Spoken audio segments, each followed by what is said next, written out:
Tantor Audio, a division of Recorded Books, presents Outlaw's Kiss by Nicole Snow, narrated by Tatiana Sokolov and Mason Lloyd. 1. Cursed Bones. Missy. "It won't be long now," the nurse said, checking Dad's IV bag. Breathing getting shallower, pulse is slowing. "Don't worry, girls. He won't feel a thing. That's what the morphine's for." I had to squeeze his hand to make sure he wasn't dead yet. Jesus, he was so cold. I swore there was a 10-degree difference between Dad's fingers in one hand and my little sister's in the other. I blinked back tears, trying to be brave for Jackie, who watched helplessly, trembling and shaking at my side. We'd already said our goodbyes. We'd been doing that for the last hour, right before he slipped into unconsciousness for what I guessed was the last time. I turned to my sister. "It'll be okay. He's going to a better place. No more suffering. The cancer, all the pain, it dies with him. Dad's finally getting better." "Missy," Jackie squeaked, ripping her hand away from me and covering her face. The nurse gave me a sympathetic look. It took so much effort to push down the lump in my throat without cracking up. I choked on my grief, holding it in, cold and sharp as death looming large. I threw an arm around my sister, pulling her close. Lying like this was a bitch.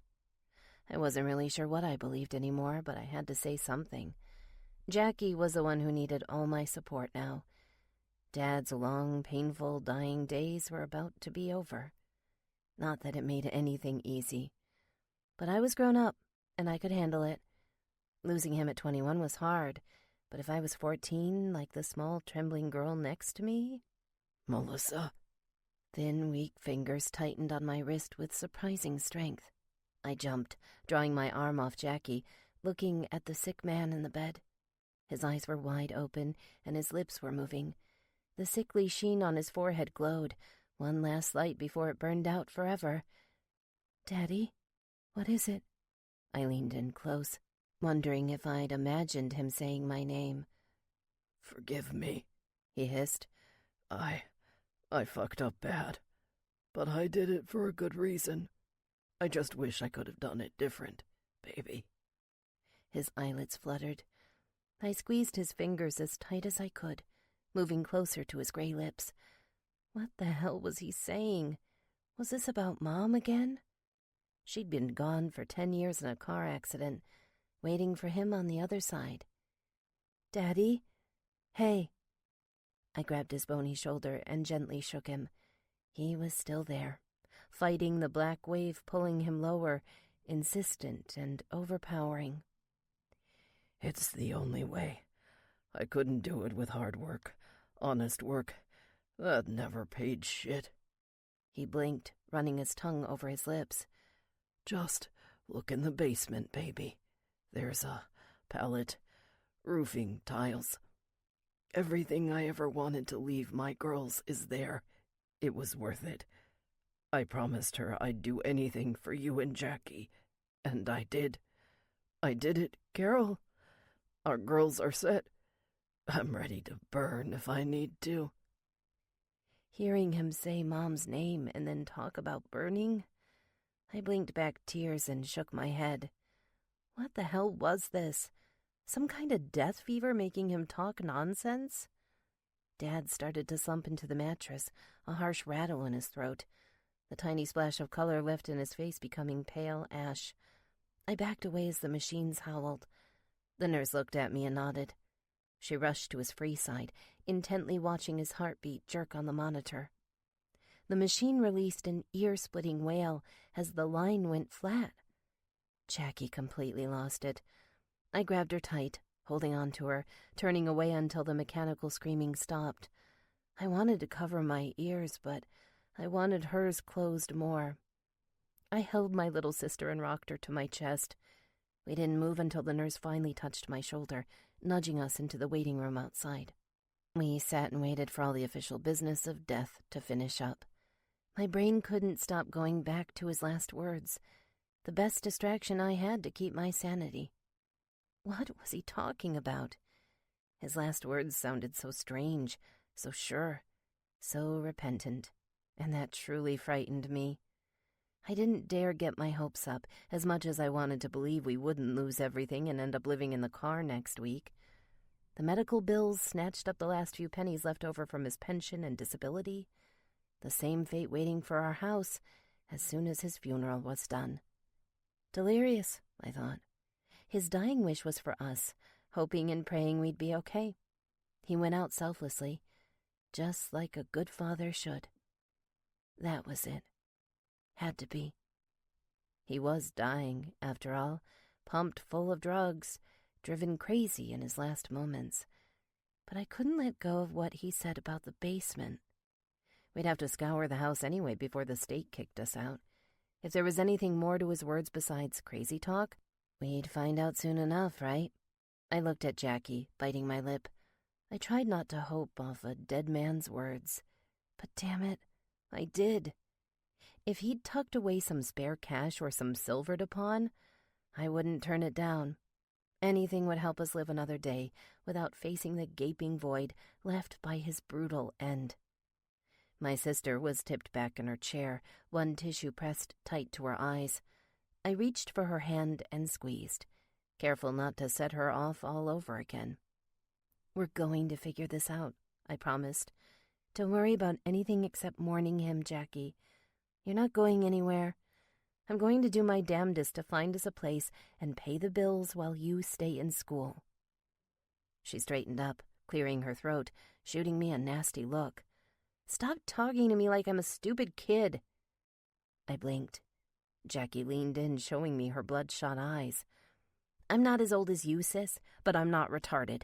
We're out of money. I get that. I know you won't find a job in this shitty town with half a degree and no experience. We'll end up homeless, and then the state'll get involved. They'll take me away from you. Stick me with some freaky foster parents. But I won't forget you, Missy. I'll be okay. I'll survive. Rage shot through me. Rage against the world, myself, maybe even Dad's ghost for putting us in this fucked up position. I clenched my jaw. That's not going to happen, Jackie. Don't even go there. I won't let... Whatever. It's not like it matters. I just hope there's a way for us to keep in touch when the hammer falls. She was quiet for a couple minutes before she finally looked up, her eyes redder than before. I heard what he said while I was crying. Daddy didn't have crap after he got sick and left the force. Nothing but those measly checks. He didn't earn a dime while he was sick. He died the same way he lived, Missy. Sorry and completely full of shit. Anger howled through me. I wanted to grab her, shake her, tell her to get a fucking grip and stop obsessing on disaster. But I knew she didn't mean it. Lashing out wouldn't do any good. Rage was all part of grief, wasn't it? I kept waiting for mine to bubble to the surface, toxic as the crap they'd pumped into our father to prolong his life by a few weeks towards the end. I settled back in my chair and closed my eyes. I'd find some way to keep my promise to Jackie, whether there was a lucky break waiting for us in the basement or just more junk, more wreckage from our lives. Daddy wasn't ready to be a single father when Mom got killed, but he'd managed. He did the best he could before he had to deal with the shit hand dealt to him by this merciless life. I closed my eyes, vowing I'd do the same. No demons waiting for us on the road ahead would stop me. Making sure neither of us died with Dad was my new religion, and I swore I'd never, ever lose my faith. A week passed. A lonely, bitter week in late winter with a meager funeral. Daddy's estranged brother sent us some money to have him cremated and buried with a bare-bones headstone. I wouldn't ask Uncle Ken for a nickel more, even if he'd been man enough to show his face at the funeral. Thankfully, it wasn't something to worry about. He kept his distance several states away, the same ostrich asshole Daddy always said he was since they'd fallen out over my grandparents' minuscule inheritance. All it did was confirm the whole family was fucked. I had no one now except Jackie, and it was her and I against the world. The last of the Thomas girls against the curse turning our lives to pure hell over the last decade. A short trip to the attorney's office told me what I already knew about Dad's assets. What little he had was going into state hands. Medicare was determined to claw back a tiny fraction of what they'd spent on his care. And because I was now Jackie's legal guardian, his pension and disability was as good as buried with him. The older lawyer asked me if I'd made arrangements with extended family, almost as an afterthought. Of course I had, I lied. I made sure to straighten up and smile real big when I said it. I was a responsible adult. I could make money sprout from weeds. What did the truth matter in a world that wasn't wired to give us an ounce of help? Whatever shit was waiting for us up ahead needed to be fed, nourished with lies if I wanted to keep it from burying us. I was ready for that, ready to throw on as many fake smiles and twisted truths as I needed to keep Jackie safe and happy. Whatever wiggle room we'd had for innocent mistakes slammed shut the instant Daddy's heart stopped in the sharp white room. I was so busy dealing with sadness and red tape that I'd nearly forgotten about his last words. Finishing up his affairs and making sure Jackie still got some sleep and decent food in her belly took all week, stealing away the meager energy I had left. It was late one night after she'd gone to bed when I finally remembered. It hit me while I was watching a bad spy movie on late-night TV, halfway paying attention to the story as my stomach twisted in knots, steeling itself for the frantic job hunt I had to start tomorrow. I got up from my chair and padded over to the basement door. Dust teased my nose, dead little flecks suspended in the dim light. The basement stank like mildew, tinged with rubbing alcohol and all the spare medicine we'd stored down here while Dad suffered at home. I held my breath descending the stairs, knowing it would only get worse when I finally had to inhale. Our small basement was dark and creepy as any. I looked around, trying not to fixate on his old workbench. Seeing the old husks of half-finished RC planes he used to build in better times would definitely bring tears. Roofing tiles, he'd said. Okay, but where? It took more than a minute just scanning back and forth before I noticed the big blue tarp. It was wedged in the narrow slit between the furnace and the hot water tank. My heart ticked faster, so he wasn't totally delusional on his deathbed. There really were roofing tiles there. And what else? It was even stranger because the thing hadn't been here when I was down in the basement last week, and Daddy had been in hospice for 3 weeks. He couldn't have crawled back and hidden the unknown package here. Jackie definitely couldn't have done it and kept her mouth shut. That left one disturbing possibility. Someone had broken into our house and left it here. Ice ran through my veins. I shook off wild thoughts about intruders, kneeling down next to the blue plastic and running my hands over it. Yup, it felt like a roofing pallet. Not that I'd handled many to know, but whatever was beneath it was jagged, sandy, and square. Screw it. Let's see what's really in here, I thought. Clenching my teeth, I dragged the stack out.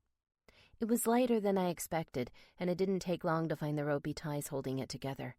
One pull and it came off easy. A thick slab of shingles slid out and thudded on the beaten concrete, kicking up more dust lodged in the utilities. I covered my mouth and coughed. Disappointment settled in my stomach, heavy as the construction crap in front of me. I prepared myself for a big fat nothing hidden in the cracks. Damn it, I whispered, shaking my head. My hands dove for the shingles and started to tug, desperate to get this shit over with and say goodbye to the last hope humming in my stomach. The shingles didn't come up easy. Planting my feet on both sides and tugging didn't pull the stack apart like I expected. Grunting, I pulled harder, taking my rage and frustration out on this joke at my feet. There was a ripping sound much different than I expected. I tumbled backward and hit the dryer, looking at the square block in my hands. When I turned it over, I saw the back was a mess of glue and cardboard. Hope beat in my chest again, however faint. This was no ordinary stack of shingles. My arms were shaking as I dropped the flap and walked back to the pile, looking down at the torn cardboard center hidden by the layer I'd peeled off. Someone went through some serious trouble camouflaging the box underneath. I walked to Dad's old bench for a box cutter, too stunned with the weird discovery to dwell on his mementos. The blade went in and tore through a neat slice. I quickly carved out an opening, totally unprepared for the thick, leafy pile that came falling out. My jaw dropped along with the box cutter. I hit the ground, resting my knees on the piles of cash, and tore into the rest of the box. Hundreds, no, thousands, came out in huge piles. I tore through the package and turned it upside down, showering myself in more cash than I'd seen in my life. Hundreds bound together in crisp rolls with red rubber bands. Had to cover my mouth to stifle the insane laughter tearing at my lungs. I couldn't let Jackie hear me and come running downstairs. If I was all alone, I would have laughed like a psycho, mad with the unexpected light streaking to life in our darkness. Jesus, I barely knew how to handle the mystery fortune myself, let alone involve my little sis. I collapsed on the floor, feeling hot tears running down my cheeks. The stupid grin pulling at my face lingered. Somehow, some way, he'd done it. Daddy had really done it. He'd left us everything we'd need to survive. Hell, all we'd need to thrive. Feeling the cool million crunching underneath my jeans like leaves proved it. Shit, I swore, realizing I was rolling around in the money like a demented celebrity. Panicking, I kicked my legs, careful to check every nook around me for anything I'd kicked away in shock. When I saw it was all there, I grabbed an old laundry basket and started piling the stacks in it. I pulled one out and took off the rubber band. Rifling my fingers through several fistfuls of cash, told me everything was separated in neat bundles of $2,500. I piled them in, feverishly counting. I had to stop around the $500,000 mark. There was at least double that on the floor. Eventually, I'd settle down and inventory it to the dime, but for now, I was looking at somewhere between $1 to $2 million. Easy. It was magnitudes greater than anything this family had seen in its best years, before everything went to shit. I smoothed my fingers over my face, loving the unmistakable money scent clinging to my hands. No shock. Sweet freedom smelled exactly like cold, hard cash. An hour later, I'd stuffed it into an old black suitcase, something discreet I could keep with me. My stomach gurgled. One burden lifted, and another one landed on my shoulders. I wasn't stupid. I'd heard plenty about what Daddy did for the Reading PD's investigations, to know spending too much mystery money at once brought serious consequences. Wherever this money came from, it sure as hell wasn't clean. I'd have to keep one eye glued to the cash for months? Years? Shit. Grim responsibility burned in my brain, and it made my bones hurt like they were locked in quicksand. Dirty money wasn't easy to spend. I'd have to risk a few bigger chunks up front on groceries, a tune-up for our ancient Ford LTD, and then a down payment on a new place for Jackie and I. It wouldn't buy us a luxury condo, not if we wanted to save ourselves a federal investigation, but this cash was plenty to make a greedy landlord's eyes light up and take a few months' worth of rent without any uncomfortable questions. It was more than enough to give us food, plus a roof over our heads, while I figured out the rest. Survival was still the name of the game, even if it had gotten unexpectedly easier.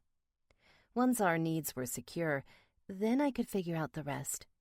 Maybe I'd find a way to finagle my way back into school so I could finish the accounting program I'd been forced to drop when Dad's cancer went terminal. It felt like hours passed while I finished filling up the suitcase and triple-checked the basement for runaway money. When I was finally satisfied I'd secured everything, I grabbed the suitcases and marched upstairs, turning out the light behind me. I switched off the TV and headed straight for bed. I sighed, knowing I was in for a long, restless night, even with the miracle cash safe beneath my bed. Or maybe because of it. I couldn't tell if my heart or my head was more drained, They'd both been absolutely ripped out and shot to the moon these past 2 weeks. I closed my eyes and tried to sleep. Tomorrow, I'd be hunting for a brand new place instead of a job, while Jackie caught up on schoolwork. That happy fact alone should have made it easier to sleep. But nothing about this was simple or joyful. It wasn't a lottery win. Dwelling on the gaping canyon left in our lives by both our dead parents was a constant brutal temptation, especially when it was dark, cold, and quiet.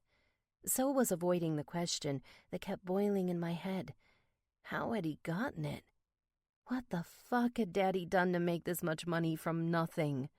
Life insurance payouts and stock dividends didn't get dropped off in mysterious packages downstairs. He'd asked for forgiveness before his body gave out. My lips trembled and I pinched my eyes shut, praying he hadn't done something terrible. Not directly, anyway. He was too sick for too long to kill anyone. He'd been off the force for a few years, too. I lost minutes, maybe hours, thinking about how he'd earned the dirty little secret underneath my bed. Whatever he'd done, it was bad. But at the end of the day, how much did I care? And no matter how much blood the cash was soaked in, we needed it. I wasn't about to latch onto fantasy ethics and flush his dying legacy down the toilet. Blood money or not, we needed it. No fucking way was I going to burn the one thing that would keep us fed, clothed, sheltered, and sane. Jackie never had to know where our miracle came from. Neither did I. Maybe years from now I'd have time for soul-searching, time to worry about what kind of sick sins I'd branded onto my conscience by profiting off this freak inheritance. Fretting about murder and corruption right now wouldn't keep the state from taking Jackie away when we were homeless. I had to keep my mouth shut and my mind more closed than ever. I had to treat it like a lottery win I could never tell anyone about. Besides, it was all just temporary. I'd use the fortune to pay the rent and put food in our fridge until I finished school and got myself a job. Then I'd slowly feed the rest into something useful for Jackie's college, something that wouldn't get us busted. It must have been after 3 o'clock when I finally fell asleep. If only I had a crystal ball or stayed awake just an hour or two longer. I would have seen the hurricane coming, the pitch-black storm that always comes in when a girl takes the hand the devil's offered. An ear-splitting scream woke me first, but it was really the door slamming a second later that convinced me I wasn't dreaming. Jackie. I threw my blanket off and sat up, reaching for my phone on the nightstand. My hand slid across the smooth wood, and adrenaline dumped in my blood when I realized there was nothing there. Too dark. I didn't realize the stranger was standing right over me until I tried to bolt up, slamming into his vice-like grip instead. Before I could even scream, his hand was over my mouth. Scratchy stubble prickled my cheek as his lips parted against my ear. Don't. You fucking scream, I'll have to put a bullet in your spine. Cold metal pushed up beneath my shirt, a gun barrel, proof he wasn't making an empty threat. Not that I'd have doubted it. His tight, sinister embrace stayed locked around my waist as he turned me around and nudged his legs against mine, forcing me to move toward the hall. Just go where I tell you, and this'll all be over nice and quick. Nobody has to get hurt. I listened. When we got to the basement door, he flung it open and lightened his grip, knowing it was a one-way trip downstairs with no hope for escape. Jackie was already down there against the wall, and so were 4 more large, brutal men like the one who'd held me. I blinked when I got to the foot of the stairs and took in the bizarre scene. They all wore matching leather vests with Grizzlies MC California emblazoned up their sides and on their backs. I'd seen bikers traveling the roads for years, but never anything like these guys. Their jackets looked a lot like the ones veterans wore when they were out riding. But the symbols were all different, bloody, strange, and very dangerous looking. The men themselves matched the snarling bears on their leather.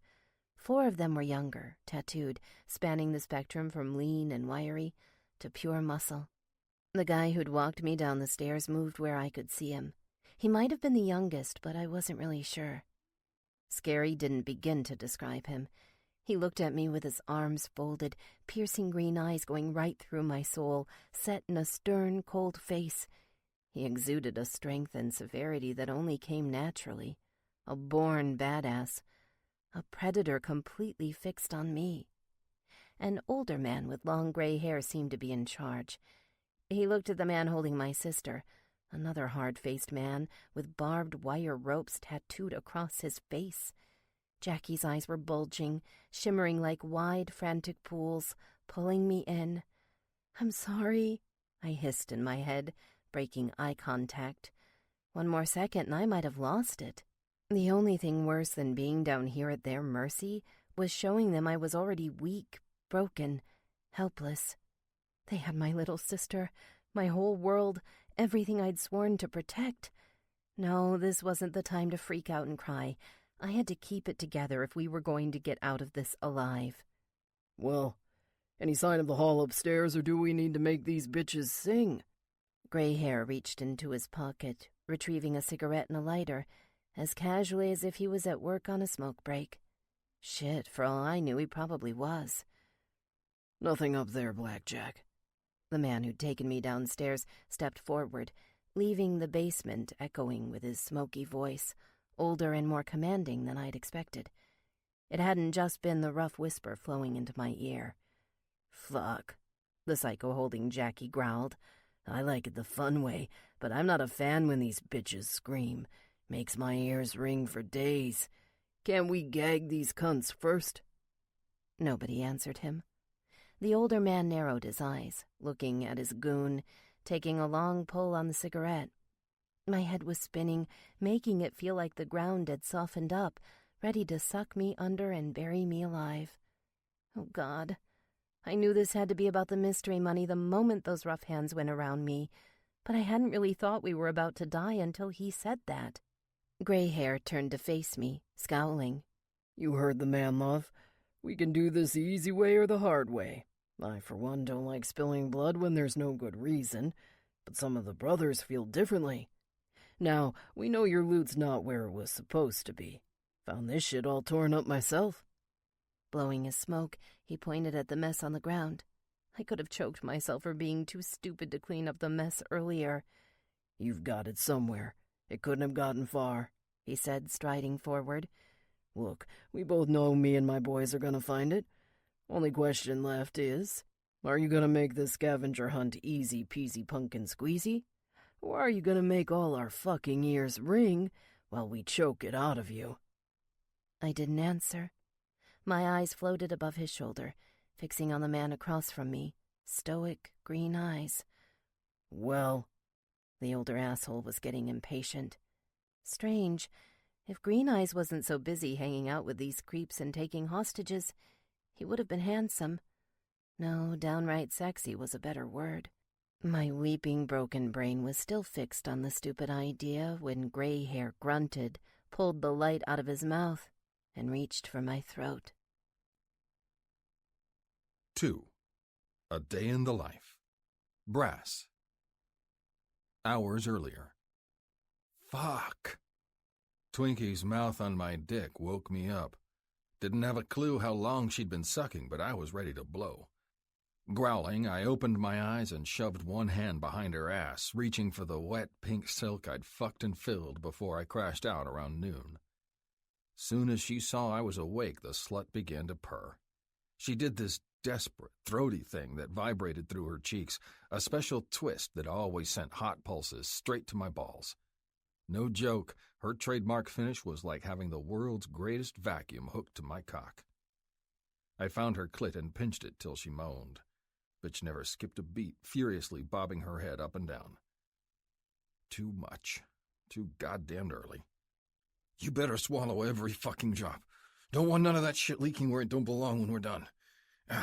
Shit. Fuck! Her tongue went full fan on my dick. I stuffed it as far as she could take down her throat and let loose, grinding my hand between her legs like a madman, feeling her pussy gush while my load filled her mouth. Fuck, she was good. but not half as awesome as a hit of the shit that still filled my dreams while I was out. It took months to get clean, get my head straight, remember there was more to being a full-patch member of the Grizzlies Motorcycle Club than easy smack and endless pussy. Thank fuck for Fang and the brothers, especially Blackjack. If it wasn't for our enforcer taking me under his wing since I got to Redding, it would have been all too easy to fall back into old habits. My balls pulsed and shot pure, sweet fire to my head. The fire lashed through me as it left my dick in waves. Too bad my fucked-up brain hadn't stopped missing the orgasm on steroids good smack used to give me. Now, this was the best I could do, fucking every pussy, ass, and mouth I could find, hoping it'd give me 1,000th of the ecstasy I got from pouring that crap in my veins. Twinkie purred, wiping her mouth. Was this the kind of wake-up call you were hoping for, baby? I know what you like, old man.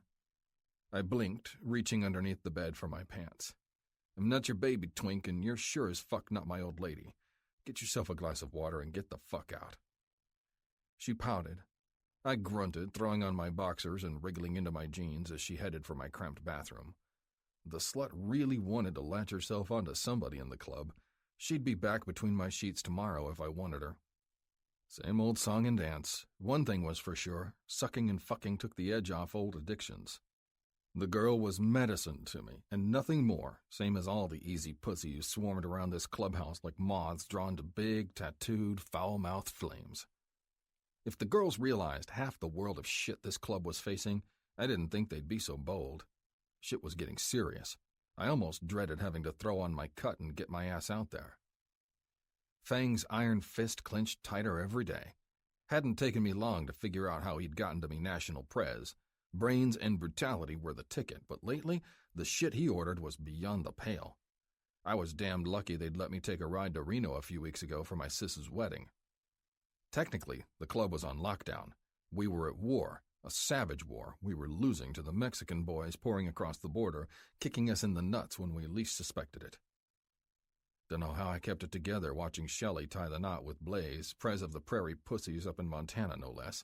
I would have loved to draw knives and have it out with those assholes. Would have loved to slice the throat of any sneak cartel fuck who came after me, too. But I owed Sis a hug, a kiss, and my congratulations hissed through clenched teeth. Celebrating her happiness meant something, even if she found it marrying a total dick from an MC we'd been fighting with not so long ago. "Brass!" A loud knock at the door followed the booming voice. "Better shake your ass, bro. Crack's rounding up the guys for church, and he's gonna be pissed if you're late again." Fuck. I told Rabbit I'd be out in a minute, soon as the slut was finished pissing behind the door. Twinkie and the rest of the girls weren't just into riding dick, hoping to land an old man. A couple got caught early this year sneaking cash and valuables out of brothers' rooms. Yeah, they had their asses kicked to the curb, sometimes literally whenever they were caught. But fuck if I was taking the chance leaving this girl alone with my meager belongings. The little blonde came striding out a second later, straightening her thong. I scooped her clothes together and threw them at her. "Get your shit on and hurry the fuck up. I need to get out of here, and you better be gone first. Club business." She nodded. I folded my arms, watching her cover up her tits and ass. My dick stirred, insatiable as ever. Must have been all this stress. I gave her one more swat on the way out. She giggled, a high, whiny sound that made me want to swing her around, slam her on the bed, and fuck her all over again. The clubhouse smelled like shit when I got outside, locking the door behind me. Damned prospects were slacking on the fucking job. Too damn distracted with the cartel drama, just like the rest of us. Cans and broken glass crunched underneath my feet, burned joints and bags of chips, needles, and used condoms. Pretty fucking amazing Fang got anything done at all in this dump, but the prez barely left his office anymore. He was way too busy screaming at our boys in other states and melting down when the latest disaster came through the phone. Otherwise, he was riding our asses like a maniac, demanding results nobody could deliver. The cartel was kicking our ass in SoCal. The Mexicans were creeping north, slowly and surely. No sooner than I got back from Reno, the place was crawling with rumors about hitmen in town, gunning to cut our throats in our sleep and decapitate our whole fucking club by taking out its head. We'd already surrendered Sacramento, home to the original Mother Charter. Fang had no choice but to retreat north to Redding with his crew. Regroup, scheme, and hit them back. That had to be the plan. Except We hadn't quite gotten to the hitting part. A big hand slapped my shoulder. Looks like we're gonna beat Serial and Splitter after all. Let's leave those fucks to get the evil eye. I grinned at Rabbit and followed him into the big meeting room. The officers were all lined up at the head of the table, and more than a dozen brothers milled around at the other end. Crack, our VP, looked more pissed off than ever when he was sober, his dark eyes glaring in his bald head. He'd been demoted after wearing the Prez title in Reading for years. Everybody was subordinate to Fang as soon as he came up from Sacramento, including the man whose charter was unlucky enough to host the Grizzlies' biggest bear. Then there was Blackjack, our sergeant-at-arms. His long gray hair sat unevenly on his shoulders, the only other man here except for me and Fang who didn't indulge in anything harder than Jack and old-fashioned cigs. He looked like a mean-ass wizard and occasionally pulled off black magic like one, too. He'd saved my ass more times than I could count when we were outgunned. Then there was Fang himself, a big, weathered badass with a square head and a drill sergeant's haircut gone gray. The front of his cut had more patches than a 4-star general. Rabbit and I took the last couple seats and waited for the other brothers to file in. Sure enough, the Prez beamed raw hate at the stragglers, several of our guys plus a few transplants from the defunct Sacramento charter. Bang! The petrified bear claw he used for a gavel hit the table, putting one more dent in the old cedar wood. All right, you lazy fucks, listen up. I don't have the time and motivation to rip your assholes to shreds today for dragging your junky asses in here 10 minutes overdue. I'm feeling generous today. Crack and a couple brothers finally brought us some good news. Veep nodded. Caught the little prick heading for the highway late last night. The sentry patrols we got circulating through town did their job. No mistaking the cartel ink on his brown skin. Can't do more than beg in English neither. We got ourselves a hummingbird from south of the border, and it's up to us to make him sing. And I want to hear him all the way back here before you snap his fucking neck, Fang growled. This could be the break this club needs. The cartel's been shitting down our throats for months because we got rats on our ship who'll sell out their brothers for a few fucking pesos. Rats. Hearing it sent an icy chill up my spine and everybody else's in the room. Nothing worse than treason in any MC, especially this one. I'd fallen in with a group of rogues back in Montana a few months ago. The Prez defied a direct order to head south and leave everything past Idaho to the prairie pussies. I'd almost fucked my club without knowing it before I turned on their asses for screwing with Shelley and me. The motherfuckers killed our disabled ma, too. She'd been an overbearing bitch to me since I was a kid, but nobody deserved to die like that.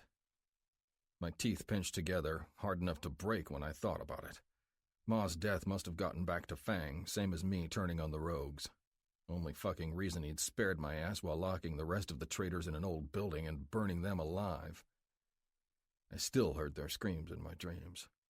Always woke my ass up with a smile on my face. Brass, Blackjack said my name, pointing a finger at me. Shit, what the fuck did I miss? I was about to jump out of my chair when he moved to Rabbit next, speaking his name before moving on to Serial and Splitter. Excellent choice, Prez. These boys are good for interrogation duty, Blackjack said. Blood on their hands won't sour their guts when we need to get down and dirty. You can count on them. Fang nodded, looking right at me. 24 more pairs of eyes were on us, too. Half were jealous and the rest were just glad they weren't in the spotlight with such an important job. I stiffened. Couldn't let Blackjack down. He'd helped me get clean since I came south, and I owed the old man big. Torture was the one thing I hated the most. Didn't have a lot of experience with it either. Most of the time, I took my bike and rode with the crew, quick hit and runs, protecting our shipments flowing south from cartel raiders. Man up and get used to it, a rough voice growled in my head. This shit with the cartel's just getting started. It only gets uglier from here. We'll do whatever it takes, Prez, Serial said, flexing his muscles. His eyes were hungrier than usual, peering out between the barbed wire inked across his face. I tried to keep my distance from his twisted ass.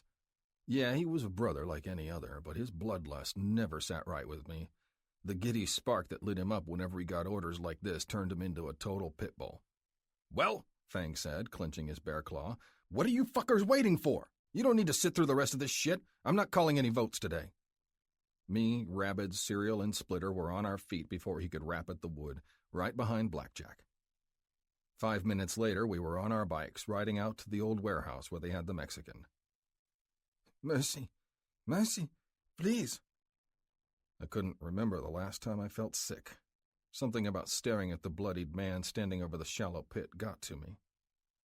Maybe the fact that he shouldn't have been standing at all, not after the way Serial and Splitter wailed on his knees, making his legs crack, the same damned thing they'd done to his arms before.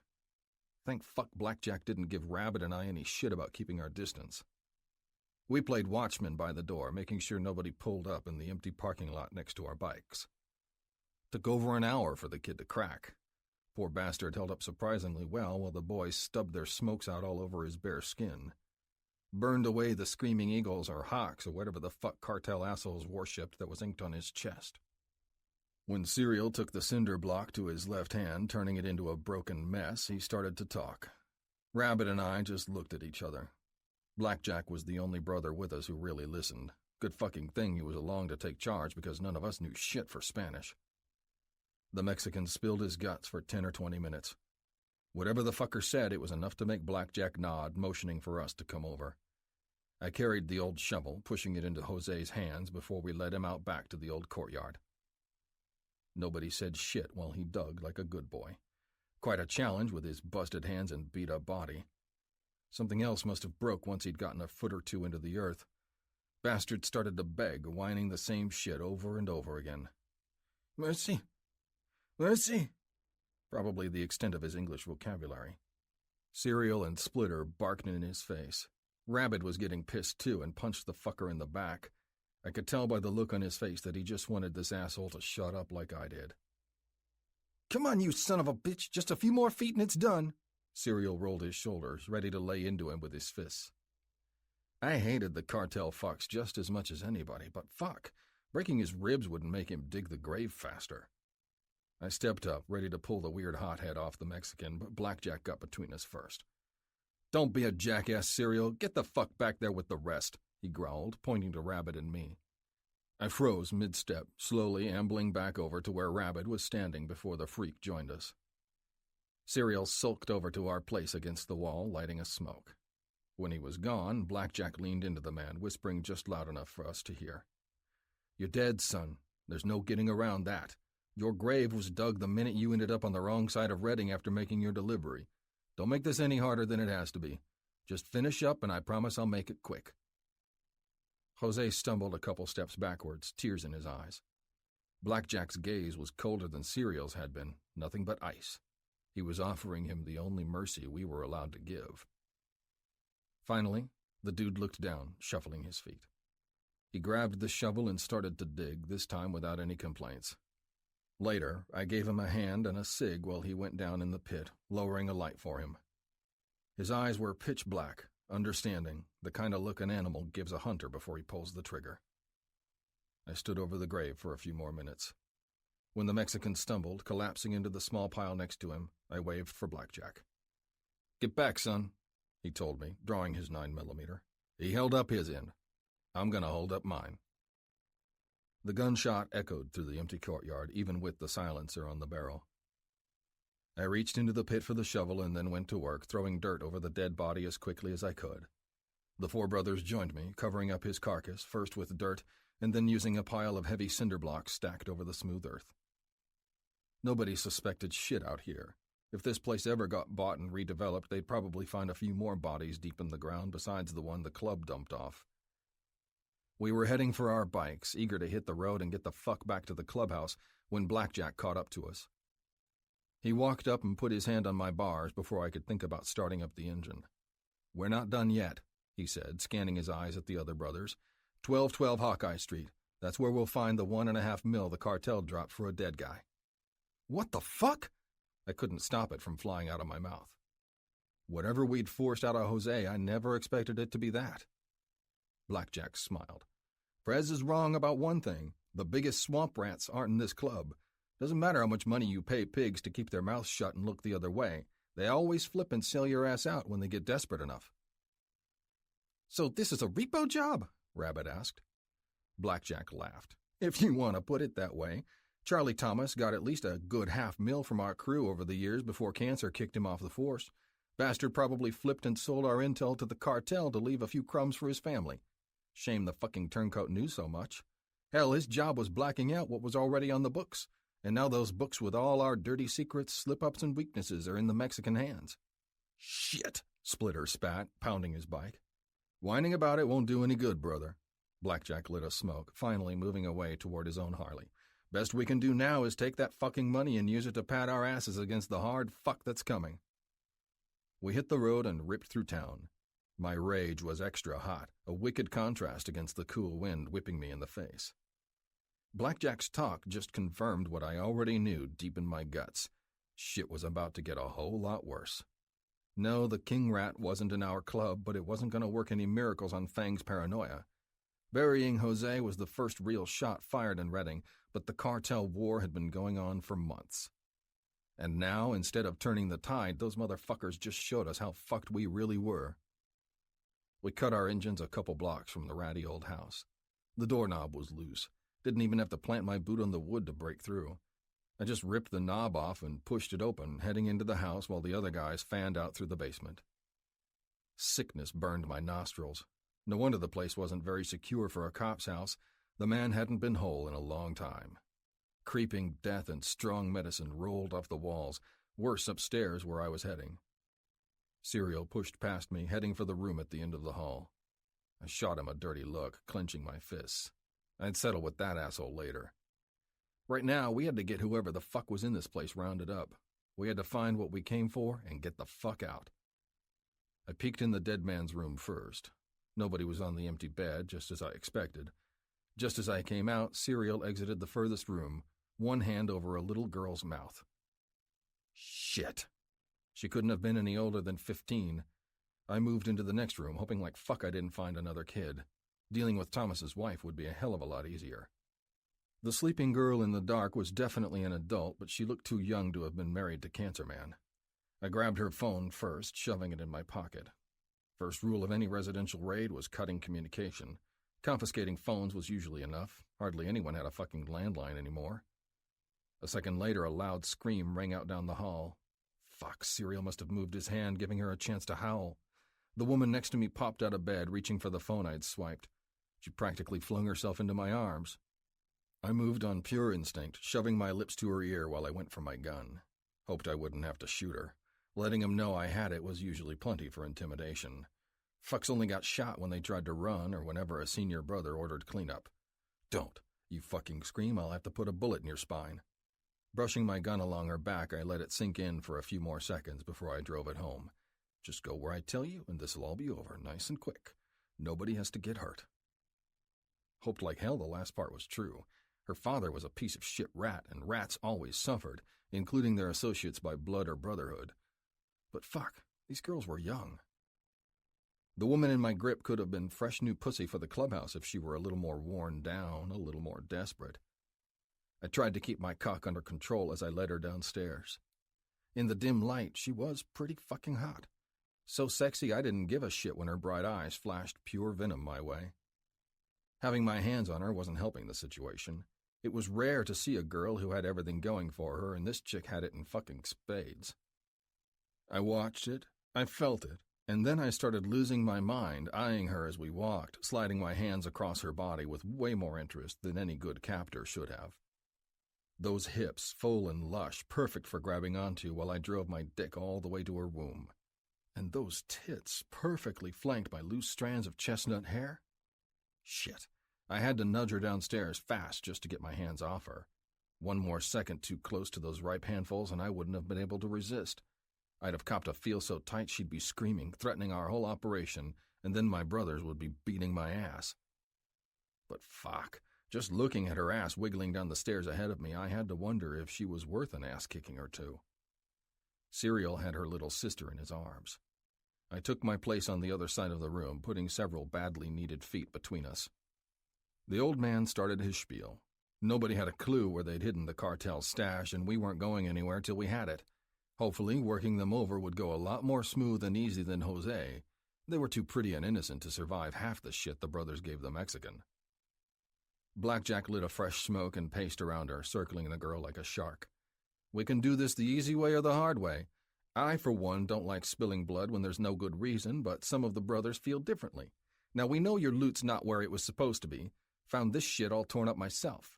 He pointed at the torn-up mess of cardboard and shingles on the ground. Odd fucking combination, but it was what the dead Mexican said he'd hid the cartel stash in. Her sweet red lips stayed shut. His threats kept coming, tough as leather and cold as the Arctic. Still she didn't move, staring over his shoulder at me instead. Me? Why fucking me? It was like the girl was reading my mind, x-raying through my skull and seeing all the dirty, nasty, downright degenerate things I wanted to do to her. Look, we both know me and my boys are going to find it. Only question is, are you going to make this scavenger hunt easy-peasy pumpkin squeezy? Or are you going to make all our fucking ears ring while we choke it out of you? I recognized that prickly tone in Blackjack's voice. Shit, if this beauty didn't spill her guts soon, the enforcer was going to go ape and squeeze it out of her, just like he promised. Well? It was his last warning, and she wouldn't talk, pinching her sweet lips together. I watched him turn white, hating how they resembled a corpse's mouth as the life drained away. Blackjack threw his cig down and stubbed it out with one boot. Then he grabbed her, forcing his fingers around her throat. Little sister screamed into Serial's hand, starting to kick and thrash. He swore, growling as he tightened his hold on her. So both these girls were fighters. Sisters, maybe, sharing the same wildcat blood. I took a step closer, hating Blackjack for throwing her up against the laundry machine, one more pinch away from seriously choking her. The chick gasped for air, sputtering as she clawed at his ruthless hand. Okay, just get off me. Let me breathe. Snarling, Blackjack gave her a little space. When she sat up again, rubbing her neck, her eyes went straight to me. I tensed up. Having those wide, perfect eyes glowing so helplessly in front of me just fed the crazy-ass protective urge swelling in my chest. Fuck, crazy didn't begin to describe it. Wanting to fight my own brothers for a babe I'd only seen for the first time 5 minutes ago was certifiably insane. It's upstairs. Underneath my bed, a suitcase. Pull it out and count everything down to the dollar if you want. It's all there. Go ahead and kill me if I'm lying. Blackjack ignored her. He pointed at Splitter and nodded. It was the only signal the brother needed to know he'd better get the fuck up there and verify what she'd said. Well, wait, Blackjack said. If you're bullshitting me, girl, then I'll finish what I started. I don't give a fuck if the little girl watches either. That got another muffled sob in Serial's palm. Poor girl. No bullshit, I honestly felt bad for her. Dragging kids into this shit was always rough. I wondered who the fuck the kid was. The feisty chick looked too damned young for a daughter. If the girl was hers, then she was officially the hottest MILF I'd ever gawked at in my life. We waited. After a while, Splitter came trundling downstairs, a fat duffel bag in hand. He pushed through us, plopped it on the dryer, and flung open the first. Glorious cash lay inside, stuffed to the seams, rolls upon rolls of crisp hundreds bundled together. Must be a full $1,000,000 here, maybe more, he said, looking up at Blackjack. Don't think she's bullshitting, it's all here. The enforcer nodded. He walked over, zipped the suitcase, and then passed it to Rabbit. Let's get this over with, Serial said, reaching for his gun and stepping in front of the stairs. Come on, brothers, we'll make this quick and clean for these bitches. Serial and Splitter had their guns out in a flash, aimed at the girls. Rabbit hesitated. Blackjack stared at me, like he was gauging my reaction. I hurled myself across the room before anyone could pull the trigger, shoving both hands out like a fucking scarecrow. Trying to cover both girls at the same time wasn't easy. Brass, what the fuck are you doing, son? Blackjack sounded pissed, but amusement flickered in his old eyes. We don't have to do this. The chick kept her word. She gave us the fucking money. We got what we came for, right? What's the fucking point of this? You gotta be shitting, brother. I hated hearing that word from Serial's fucked up mouth.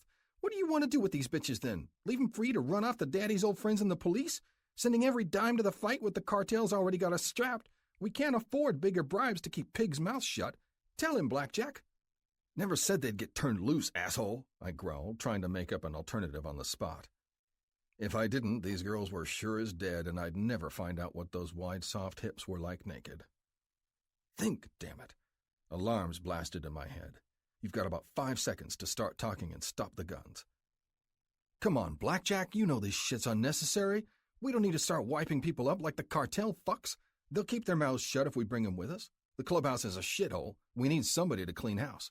These girls are perfect for that. Sweet Ass shot me a vicious look. No gratitude whatsoever.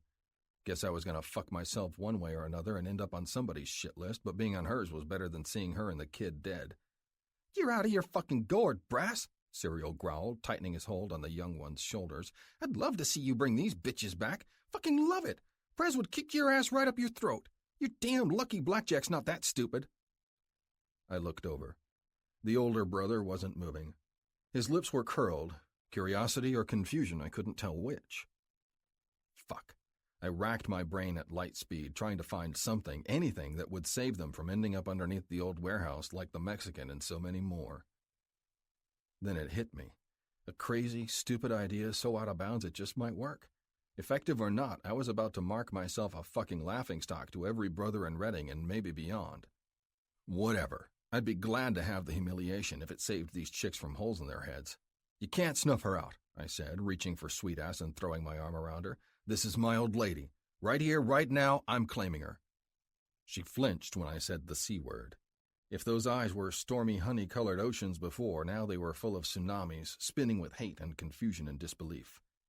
I pointed. "Don't touch the little girl, neither. She's family. You fuck with my old lady's blood, you fuck with me. I'm dead serious." Splitter lowered his gun, busting a gut. His nose ring swung as he let it pour out, the only brother laughing at my pure insanity. Rabbit looked at me like I'd lost my fucking mind. Serial snorted, waving his gun at his side. Whatever, at least he'd lowered it, but only for a second. Next thing I knew, the fucker had it up again, this time pointed at me. "So much for being clean. You must be back on that shit if you're seriously doing this, Brass, you junky asshole. Just give me the order, Blackjack. I'll put this asshole out of his misery so we can—" "Put the damned gun down," Blackjack growled, taking a heavy step forward. "The brother's right. Crazy and stupid as this is, I'm going to allow it. We got what we came for, and we've gotten ourselves a good laugh, too. There's no need for a massacre. Yeah, sure, that'd be the neat and clean way, but this fucking club's been stuck on that track for too damned long. We're trying something different." Serial's jaw dropped. Dunno how I held on to mine. My arm squeezed the chick I'd claimed, pulling her closer, burying her face in my chest so she wouldn't have to look at my brothers anymore. "I'm going to give you a week to find a place for these girls," Blackjack continued. "They can't stay at the clubhouse forever. Serial's right. Fang'll tear everybody involved to shreds if we pile this kind of shit on his plate with everything else he's dealing with. Now that you've claimed them, they're your problem, Brass. If they start to become a problem for the club again, then I won't hesitate to finish the cleanup we started here today. Got it?" I looked at him and nodded. Guns were holstered. I couldn't fucking believe it worked. Hell, I couldn't believe how Blackjack just turned into more of a fucking mystery than he already was. And I really couldn't get it through my skull that I now had two strange women on my hands and I didn't know shit about how to handle them. "Let's move," Blackjack growled, aiming his hard stare at everybody else. "Get the cash loaded so we can get the fuck out of this dump. Smells like the place where my old man died." "You got a name or what?" I said, helping her onto my bike. "It's Melissa, but everybody calls me Missy." She eyed me warily. "What's happening to us? What does it mean to be claimed?" I coughed, looking for a spare helmet. Fuck, it had been too long since I had a passenger on my ride, let alone an hourglass with such a tight, sweet body. "Means you're under my protection now, babe. I'm going to help you get out of this shit, but you got to work with me. We'll link up with your girl when we get to the clubhouse. She'll be all right riding with Blackjack." Convenient answer. No way was I explaining all the honors and obligations of an old lady till I had to. "Him?" She bared her teeth, pointing to the enforcer securing the kid to his bike. "He almost fucking killed us." "Yeah, he did. But he changed his mind, didn't he?" I winked. "Nice to hear a firecracker go off between those teeth. Keep that shit coming. You'll fit in fine with where we're going. Put this on." I pushed the helmet onto her head, trying to tuck her hair underneath it. She got pissed real fast and batted my fingers away, fixing the strap herself. "You ever been on one of these before?" I asked, taking my place up front. "No. I'll figure it out. I'm more worried about Jackie, my sister." I tried to hide the big whoosh of relief soaring through my chest. No, not a MILF after all, and thank fuck for that. My cock wouldn't have blinked at her having a kid, but fuck if it didn't make things easier. Dealing with a kid's sister as part of the package was a whole lot easier than a daughter. She'll be okay. He's not a bad guy all the time. Blackjack always keeps his word. He'll take care of her, same way I'm going to make sure you get home in one piece. Hold on tight, because we're about to roll. Reaching behind me, I found her hands and pulled them around me. One rough tug. The girl only resisted a little bit. Soon as I started my engine and the bike jerked, I became her whole world, the only thing between her flying off onto the road. I grinned to myself. Never fucking failed. These rides always brought the lucky gals closer to the brothers. It took me a second to remember she wasn't choosing it, though, because I'd made her choice for her. All Missy, beautiful fucking name, could do was lock her hands around me and bear it as we ripped down Reading streets. Fuck if I didn't enjoy it, even if I'd taken her like a total barbarian. Her hands pressed tighter around my waist each time I followed my brothers around the corners. I kept it together, but my greedy cock didn't. He was making me come apart a little more by the second, shooting lightning to my brain, making me imagine what her pretty fingers would feel like around my dick, or maybe clawing at my shoulders while I got between her legs and throttled her 100 times harder than anything she'd feel in this easy cruise through town. By the time we were a couple blocks from the clubhouse, she'd adjusted. Missy found her balance, loosening the death grip she had at first, just holding her hands on me like they were always meant to be there. Why the hell did it feel so natural? My brothers and I had already done too much evil shit to her and little sis for it to feel this good. Fuck it. I shook my head, keeping my eyes on the road, following Blackjack and Serial to the gate. Worrying about the rights and wrongs constantly was for fuckheads like the Prairie Pussies. In this club, a man took action. If he saw something good for himself or good for the club, then he didn't wait around to ask questions or ponder the ethics. That shit was for civilian eggheads teaching philosophy. Taking what I wanted when I wanted was the surest way I'd found to set a man free. I slowed down and stopped while we waited for the gate to open. A few more minutes and we were back in the fortress. I killed my engine inside the hangar-sized garage attached to the clubhouse and started to help Missy unload. "Where's Jackie?" she asked without so much as a thank you. I grunted, pointing as I took her helmet. Blackjack already had the kid off the bike and she ran toward us, throwing her skinny arms around Missy's smooth neck. They hugged for what seemed like ages. Blackjack watched us from a distance before heading inside, shooting me a warning look. "Keep this shit under control, asshole, or I'll finish what we started in the basement. You know I keep my word." He didn't need to say it to read him loud and clear. When the girls were finally done sobbing all over each other, I laid a hand on Missy's shoulder. Predictably, she shook it off right away. At least I'd gotten her attention. "Let's go inside. I got a room for you ladies. We can figure out something more permanent later, but it'll be a place to flop for now." I waited to make sure they weren't going to fuck me over. After another one of those doe-eyed stares, Missy followed, holding Jackie by the hand. The teenager wrinkled her nose as soon as we were inside. "Stinks worse than the house in here." Missy gave her arm a jerk. I turned around in time to see her uneasy smile. She's right. This place isn't always like this. It's been hectic lately. I left it at that. Explaining the ins and outs of the cartel swarming us like angry fucking wasps killing good men wasn't my job. It wasn't her fucking business anyway. Of course, I knew she'd be asking me why we'd taken her inheritance and made her prisoner in the first place soon. I unlocked my room and stepped inside, grateful not to run into any brothers. Hoped like fuck Twinkie or some other bitch hadn't found her way back into my place while we were gone. I stepped in ahead of the girls, scanning it over, glad when I saw it was just the way I left it. "Have a seat. I got some clean sheets somewhere." Fuck, I really had to find them. These ladies weren't the type who'd enjoy laying in man sweat and a week of fuck residue. "You hungry?" I decided to change the subject while I dug through my messy closet. "I'm good. Jackie needs something, though." I nodded. The clubhouse was balls deep in junk food. I'd grab her something for the night, but it wasn't going to win any awards from nutritionist bullshitters. They stood up while I pulled off the old sheets and changed it over. When I was finished, I pulled out my sleeping bag. Only place I'd be staying tonight with these two in my bed. It was a damned good thing the kid was with her after all. If she was holed up in my room all alone, sleeping in my bed with that body, fuck, I'd spike a hole through the floor with my dick if I didn't lose it and climb in with her first. Then I'd do something we'd both regret. Well, just her anyway. I stepped out and slammed the door behind me. It was a big relief just to be away for a second.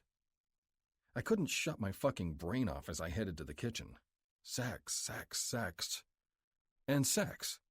Missy woke something real potent and primal deep inside me with her amber eyes and pumpkin hips. She was the first woman in a long time who seriously competed with my jonesing for a hit. Too bad that meant resisting her would be about as hard as staying off smack. Shit. I ransacked the cabinet before anybody could give me crap about it. Chips, pretzels, jerky, and a couple candy bars. If Jackie was like any teen, then she wouldn't be too disappointed in the junk food buffet. Took a quick peek in the fridge, too, expecting to find old burgers and expired dips. Total shock when I saw a pack of berry yogurt sitting there, probably left behind by some slut or a brother's old lady. Snatched that shit without a second thought. If living with my sister Shelley taught me anything, it was that a girl would kick her little brother's ass for stealing it. Compared to all the other shit in the fridge, it was a fucking crown jewel. I grabbed a spoon and some waters before heading back. Inside, I dropped the food onto the empty space between them. The girls were sitting on the bed, awkward and closed off, like they were chilling in a waiting room before some shitty procedure. Dig in. You girls need anything else, just let me know.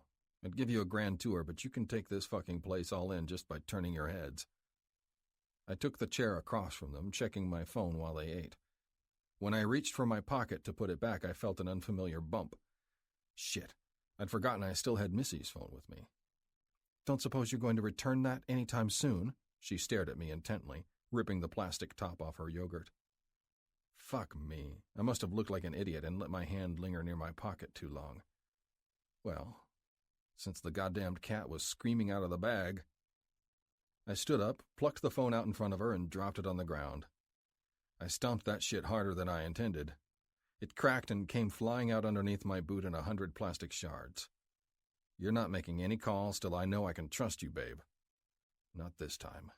I looked at her, holding her gaze, steeling myself against those bright brown gems in her head. I feel for you, whether you believe it or not. Doesn't mean I'm turning my back before we've reached an understanding.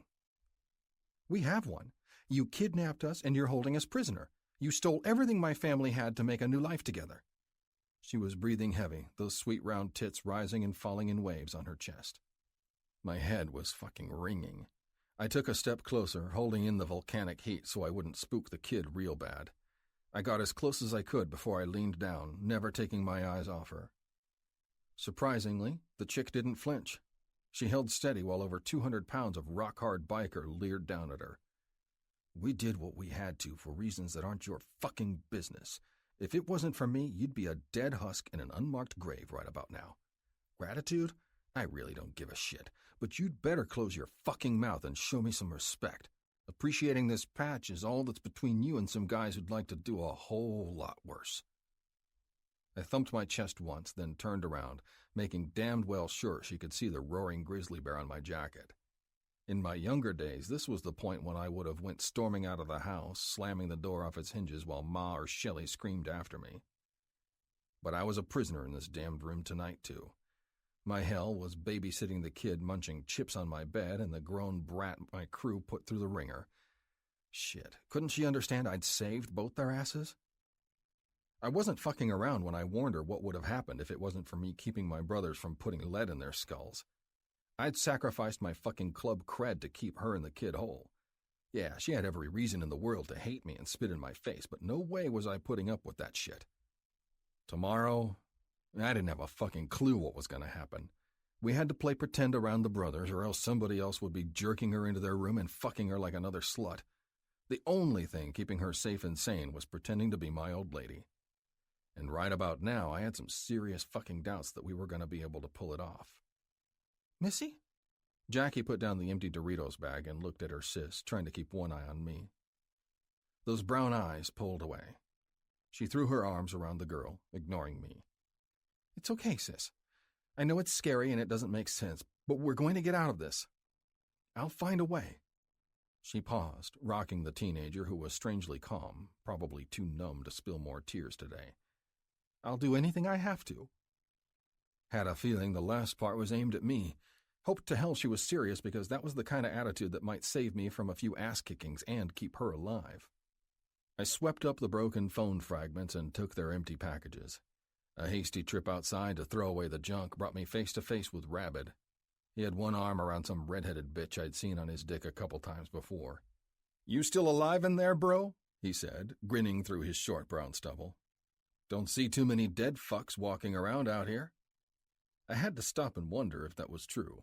Some of the men who'd settled in from Sacramento spent enough time drunk and high to look like the living dead. How about the girls? The redhead laughed when he asked, like she was in on some big fucking secret.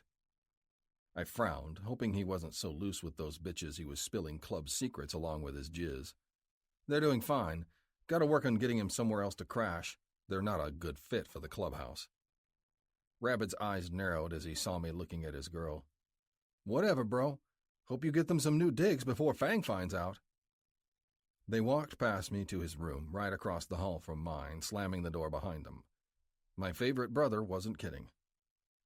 Having the Prez involved with these girls in any way, shape, or form was an express train to hell. I had to get their attitudes checked and work on shuffling them out as soon as I could. Shit was guaranteed to get more heated with the cartel soon, and then there'd be zero tolerance for loose ends. They were sprawled out on my bed when I got back. The little one must have been knocked out after eating, but Missy was awake, bathing me in that guilty fire spilling out her eyes. It's been a long night. Go ahead and get some sleep, I said. I'll be right here on the floor if you need anything. She rolled over without saying anything. Should have given myself the same damned advice. It had been a long night, and it was about to get a whole lot longer. I slept with one eye open the entire time, running my brain through cash flow, consequences, and choices. If I didn't have to worry about them flipping and running to the police, I had enough to stick them up in a hotel till I could find something better, maybe a crappy apartment. Club business was too serious to keep them under lock and key forever. There had to be a balance somewhere between covering my ass and doing what was best for them. There had to be some way out of this damned quicksand I'd landed in with both feet. I pushed my face into my sleeping bag, muffling a growl. One thing I had no doubts about. If I didn't get Missy out of here soon, I wouldn't be able to keep my dick zipped up while it strained against my jeans every time I looked at her. And if she kept sassing me with those Spitfire lips... Fuck. If that happened, throwing her down, spanking her ass raw, and fucking some respect into her was as certain as the moon hanging in the sky, while I nodded off to sleep. 3. Many kinds of ransom. Missy. The first 3 days were hell, and they were the ones where we sat in his crappy room by ourselves, alone while he went out and did... I don't really know what, but it must have been terrible. This club, this man, this place, they were all so close to hell I could practically smell the sulfur dripping off the walls. I seriously wondered if Jackie and I died with Daddy, and now we were all paying for his sins. Escape? It wasn't even an option. The first day he was gone, I found out fast the door was locked from the other side. Even if we'd somehow made it out, the place was always swarming with them. Big, brutal men stomped around outside, as dangerous and foul-tempered as the grizzly bears they wore on their leather vests. Sometimes I heard them fucking their women through the walls. The girls screamed so loud I couldn't tell if they were being ripped apart by pleasure or having the life torn out of them.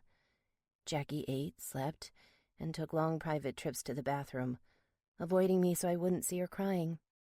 Watching her kill herself to stay strong really hurt.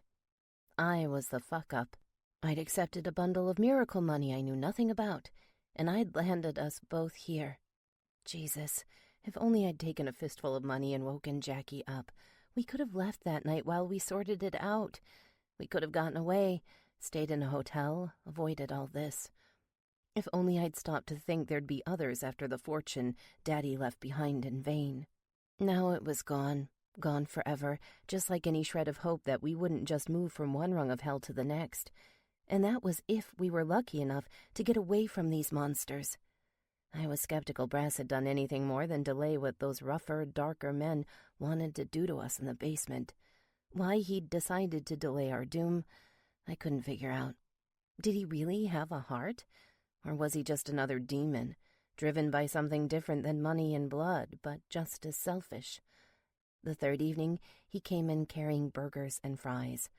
I could have killed for something leafy and green, but my stomach was so empty and unsettled, it wouldn't let me resist anything I shoved in my face.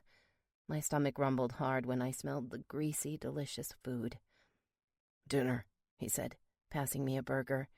"Try to finish it up fast because we got shit to do tonight." I raised an eyebrow, making sure Jackie got into her food first before I began to eat. She hadn't lost her appetite through all this by some miracle, but I wasn't taking any chances. Little sis had me to look out for her now. Me, the big sister who'd failed to protect her, and nobody else. Yeah? What's that? Spraying us down with Febreze while we're rotting away in here? A little more venom in my blood replaced the fear the big biker originally inspired every day. He shook his head. I'm taking you two to your new place. You've been cooped up in my room long enough. If you think it's been fun for me sleeping on the floor, you're a fucking... He stopped just short of saying idiot. For some reason, the weird catch brought a sour smile to my lips. He was civil in his own twisted way, but that wasn't saying much for men who had no manners whatsoever. How do we know this isn't another trick? I said, biting into my cheeseburger. I don't play games, babe. If I was really gonna drive you out into the boonies and off you, I wouldn't be wasting money feeding your mouths. He smoothed his face with one hand. Yeah, on the other hand, I guess you don't know shit. That's the way it's gonna stay. You'll just have to take my word for it and be good while I drive you over. We've had plenty of practice, mister, Jackie chimed in, munching on a fry. Behaving ourselves is all we've been doing here, in case you hadn't noticed. Brass gave my sister a dark, angry look, but held himself in check. He never lashed out at her, even on the few occasions when she'd insulted him to his face. That surprised me. It was hard to imagine any decency among these men. With the others, I didn't think we'd be so lucky, but Brass, well, he put at least some limits on his explosive testosterone. Fucking finish up. We don't got all day. I'd rather get you girls out of here without dealing with the brothers.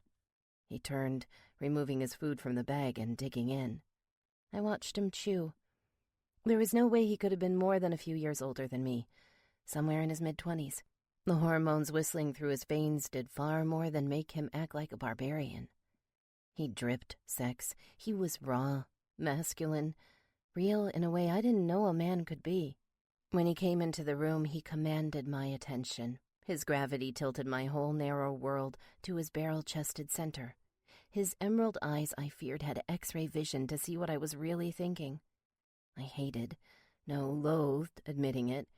But if he wasn't holding us prisoner here, wearing that ferocious beast on his jacket, he definitely would have turned my head at any bar. Not that I knew much about that. Taking care of Dad and Jackie finished off what little social life I'd had as a young woman. But like any red-blooded woman, big muscles and devilish ink drew my eyes. And Brass was all strength and edge, a living sculpture whose rogue looks were just the type to walk up and punch you in the face. Bastard. I hated the little flash of heat that started low in my belly whenever I saw him, the fire that would have kept spreading down my legs if I didn't look away. And I always did. Avoiding him was all I had. I couldn't let him infect my mind. We ate in silence until everyone was finished. He collected our trash and tossed it into a waste bin. We stood and followed him out into the smelly hallway. No matter how many times the door opened, my nose hadn't gotten used to the reeking tobacco and old whiskey that seeped out of everything. My nerves shook when we walked through the bar, passing several tables with dark, savage-looking men. They all stopped and eyeballed us.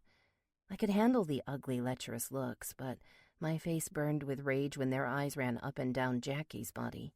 She stayed close to me, and I stayed even closer to Brass. Yeah, it was definitely bad when the devil I knew was a comfort against all these other demons. As if sensing the unease, a rough hand reached for mine. I looked up in surprise as Brass took my hand. Refusing to fight it off was an even bigger surprise. He led us past the bar and down another hall on the opposite side of the large building. We headed for an exit at the end that looked like it led into a big garage full of trucks and motorcycles. I could see them through the glass window in the door. Hey! A rough voice hit the backs of our heads like bricks when we were almost at the door. Brass released my hand and spun, pushed through us, and stepped forward, keeping Jackie and I behind him. What the fuck are you doing with these bitches, Brass? Didn't hear we were ready to release any collateral. A big man with a bald head and beefy Popeye forearms folded his arms. waiting patiently for Brass to catch up to him. Blackjack said to get them out of the clubhouse, so that's what I'm doing. I'm following orders, Veep. Brass shrugged, as cool as the night breeze outside. Fucker should have ran it by me or Fang first. I'm not convinced these cunts aren't gonna talk. Roughed 'em up pretty good from what I heard during the debriefing.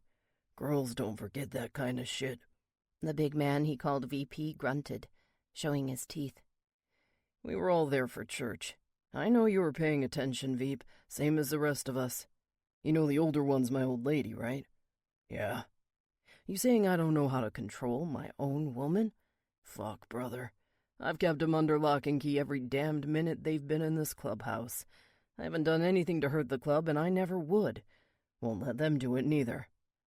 The older man stepped forward, flexing one fist. Brass closed the distance between them, pushing his chest against the stranger, tipping his head in the air. Go ahead and break my jaw if you don't believe me, Crack. Missy's my fucking property now, and I know how to handle what's mine. I know where club biz begins and ends. I'm not telling her shit, and we're leaving, so she doesn't stick her ears anywhere they don't belong here. Shit, I'll watch her and the baby girl day and night if I have to, just as soon as my woman's got my brand stamped on her skin. Brass paused, sucking in a hot, angry breath. Go ahead and knock my fucking teeth out if you got a problem with that. Just know they're gonna be yours if you do. I held my breath. The man had balls, and he was fighting for us in his own twisted way. I couldn't deny him that. The older man's fist jerked, down to his side. With an angry swipe of the arm, he gave Brass a hard push. He caught himself against the wall, never taking his eyes off Crack's snarling face. Just get 'em the fuck out of my sight, the VP roared. You'd better make sure their mouths are sewn shut for your own damned sake. I won't hesitate to take you out back and use the mauler on you myself if I hear a peep out of either of those bitches going to Daddy's old friends. The last fucking thing this club needs is cops sniffing around when the cartel's at our throats. Brass didn't say anything. He nodded once, then turned, leaving the raging volcano behind. When he caught up to me, he grabbed my hand more fiercely this time, throwing open the door. We headed for a rusted old pickup, and he opened the passenger door, waving Jackie and I inside. I helped my sis get in and climbed in myself while he took the driver's side. Cover your eyes till we're through the gate, Brass growled, backing the truck down a small parking strip. Can't have either of you looking at this place and its layout. I'll tell you when it's okay to see again. Jackie gave me an uncertain look. Do it, I mouthed silently, covering her eyes with one hand. She struggled against me for a second, but then relented. We rode for about 5 to 10 minutes in pure silence, listening to the truck's engine humming. Keeping my brain from going to 1,000 pitch-black places was a constant struggle. I didn't want to believe he was going to hurt us or drop off our lifeless bodies, especially not after he'd put up such a convincing show. But I just didn't know. I didn't know anything about this man, except that he was a slightly smoother cog in the brutal machine called the Grizzlies MC. Trusting him wasn't going to happen, not without knowing we had our lives. Okay, you can open your eyes now, he said firmly. Uncovering Jackie's first, I looked out through the windshield into the night. We were definitely back in town, judging by all the bright lights. Just in time to watch him turn down a narrow residential street I'd seen a few times before. We pulled up next to an old square 3-story building, and he killed the engine, then reached past Jackie and I for the glove compartment. I watched him pull out a plastic tag and hang it on the rearview mirror. "What are we doing here?" Jackie asked, beating me to the punch. Sleeping, eating, shitting, looking pretty. I frowned at his crude answer. Whatever the hell you girls do in your off hours, this is your new home. I swallowed. It was too good to be true. Well, as good as having a bland new apartment handed to us by a thug like Brass could be. He got out and slammed his door without saying another word, stopping by the building's glass door to wait for us. I held Jackie's hand until she shook me off. Whatever, as long as she was following my footsteps. The place had that 80s feel, and it smelled just as old, too. But after 3 days in the stinking clubhouse, anything was an improvement. Brass led us up a small staircase and stopped at the second door on the right. Number 205. That's your new place. He shoved a key in and popped the door, holding it open for us. We stepped inside. The biggest surprise was seeing the place fully furnished. The couch, chairs, and little dining table next to the kitchen weren't going to win any awards for fashion, but they looked clean and functional. I walked around, eyeing my new home, leaning close to the tacky brown sofa and giving it a sniff. Thank God, the smoky old stink of the clubhouse wasn't bleeding out the cushions, so he hadn't gotten it from there. Jackie walked straight into the little hall. I joined her a second later, wondering why she looked so perked up. 2 bedrooms, she chirped. That's a lot better than the crap I thought he'd... She stopped, swallowing her words. Brass stood at the other end of the hall, his arms folded, looking seriously scary in the darkness. I reached for a switch in the bathroom and flipped it on. The light did a lot to take the evil edge off him, but he still looked like he'd leave scorch marks if I got too close. He was all muscle, all fire rippling in his flesh, and he held every last key to our fate in his big calloused hand. Catch. He threw me the small bundle of keys and I threw my hands out, wrapping my fingers around it. You're paid up through the end of the month, and I'll chip in something for next month too, as needed. He turned. I followed him into the living room while Jackie lingered in the bigger bedroom. She'd already claimed hers. Not something I was going to fight her about. The couch folds down, he said, flopping on it in front of me.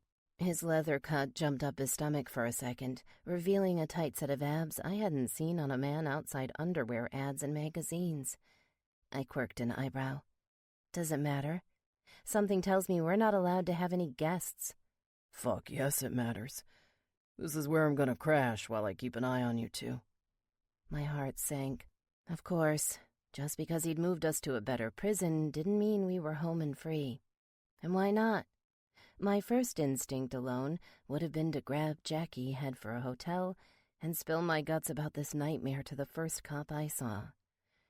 It's been a long fucking time since I lived in an apartment, he said, stretching his huge body out on the cushions. You'll have the place to yourselves most of the time. Club business keeps me busy during the day, you know. Duh. We'd been left alone for days, never knowing when he'd blow in, or what he'd do with us. His business only fed the hellish uncertainty filling our lives. I cautiously planted my butt in the wicker rocking chair next to him. Fine. What about school for Jackie? She's been out all week dealing with my father's death, but she's supposed to be back on Monday. He shrugged. Tell him she's sick. I fucked off in school all the time and turned out fine. Guess I'm lucky nobody asked any questions in those days. I wanted to burst out laughing. Was he fucking serious? Whatever he'd been when he was young, he was an outlaw biker now. A killer, a thief, a brute. All the evil things it was hard to visualize when he was right in front of me, looking sexier than any criminal should. Somehow I held the crazed, panicky laugh in my chest. Good thing, too, because if it got started, I knew it wouldn't stop until I was paralyzed on the floor in tears. Brass, she's 14 years old. Her father just died from cancer, and her older sister led her right into a pack of... devils, fuckers, assholes. No words were adequate for how the Grizzlies treated us. And I still got angry and sad every time I thought about Daddy, too. Leaving us with nothing would have been better than what he'd dropped in my lap. Why the fuck did he think I'd have any idea how to handle this? Why did he die painting a target on his daughters' backs? Because the cancer rotted his brain? Or maybe desperation did. I didn't like that answer. It filled my skull with cruel cement. Brass threw his feet on the floor and straightened up. What were you gonna say? You don't have to self-censor here, babe. I've heard it all. You think calling me a rude name's gonna hurt my whittled feelings? Bastard. He made a puppy dog face and grinned. I shrugged, guessing it was better than having him jump on me and throw his hand on my throat for the stifled insult. We both know what happened, I snapped. There's no need to resort to name-calling. I don't need to sink to your level. He laughed, a low, rich, smoky baritone sound, older sounding than his face suggested. Sure wish you would. Might help you blow off some fucking steam. Christ, I know I need to. If you think I like having to deal with this shit, hostages, you're wrong. Deadly fucking wrong. I'm doing the best I can to make my brothers happy and to keep you alive. He had me there. After bringing us here, I was starting to believe his bullshit, and that made me hate him even more. I shot daggers out of my eyes as I looked at him, annoyed that his face looked too handsome to cut. If only he could have been a total gargoyle. Feeding the hatred would have been so much easier. Damn it, why did he look so different from most of the other guys in his club? Rude, savage bikers who acted like demons shouldn't wear the faces of angels. You've done enough. I don't like this crap, but I'm not an idiot, Brass. I won't go out. I won't say anything unless I get your permission, sir. I practically stuck out my tongue when I said it. But Jackie? I can't give up on her when she hasn't gotten started yet. She needs an education. Brass stood up, growling. He moved fast, pacing the room like a frustrated tiger in its cage. I wondered if he was about to kick over the brand-new coffee table next to my legs when he stopped next to me and reached for his wallet. Here. Crumpled up bills landed at my feet. It's all I got till the next share comes in from the club. Pull the girl out of school and buy her some fucking lessons. 500's gotta get something. I can't fucking risk her breaking down and tattling to teacher. You'll listen to these lessons and make sure she doesn't say anything she shouldn't. I was frozen in disbelief for at least a solid minute, looking at his dark, angry eyes. Jesus. He was very, very good at making it hard to hate him, especially when the way he'd given me the money should have made it easy.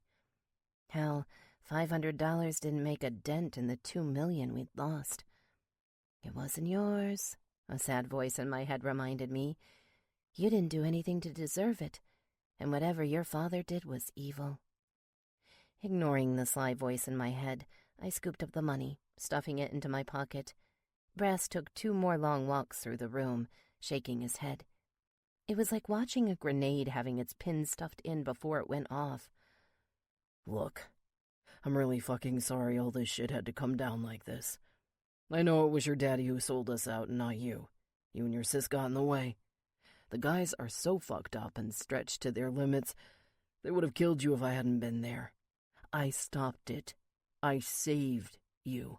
He held up a hand as I opened my lips. I'm not looking for any gratitude so you can shove that shit right back down your throat. I'm just looking for an understanding, babe. You gotta tell me you get what I'm trying to do here. This little tango is all that's gonna save all our lives, including mine. Because I'm the lucky fuck who's responsible for you two. You fuck up, hurt the club, and we all die together. My eyes burned hard, just looking at him, thinking even harder. Ugh, he'd never stop being a bastard. But right now, he was right. I understand, Brass. I hate to admit it, but I do. I'll try to cooperate. Try? He snorted. You're gonna have to do better than that, babe. If you ever want to go free, you're gonna have to prove to the club you can be trusted. No, there's no fucking way. My head started spinning all over again. And how the hell am I supposed to do that? You saw the state the clubhouse was in. Shit, you smelled it. He paused. You need money, right? I talked to Blackjack, and he's willing to have you around to clean shit up. We'll pay you 2 or 3 times what some maid would get, because you've got extra incentive to keep your pretty pink mouth shut. I was shaking my head before he finished, started shaking it even harder when he added that last part. I couldn't go to that stinking, filthy, evil place again, and I definitely didn't need this sick attraction going both ways. No. Brass blinked in surprise after I said it. I'll wait this out. I'll find a different job. I can't go back there again. You can and you will, he growled. Babe, much as I wish I was offering you a real choice, it's a fucking illusion. You're gonna do this for me, and you're gonna do it right. If we're lucky, we'll be too busy focusing on our war to get in your hair. If the guys believe you're really my old lady, they won't give a shit if you fade into the background, and neither will I. Old lady? He'd said that word before. It was strange, crude like everything else that came from his wicked lips. Okay, you need to tell me what that means. You talked about me with that man Crack like I was your... The word stuck in my throat. I had to force it out. Property. Does old lady mean slave, Brass? Slave to the heart, maybe.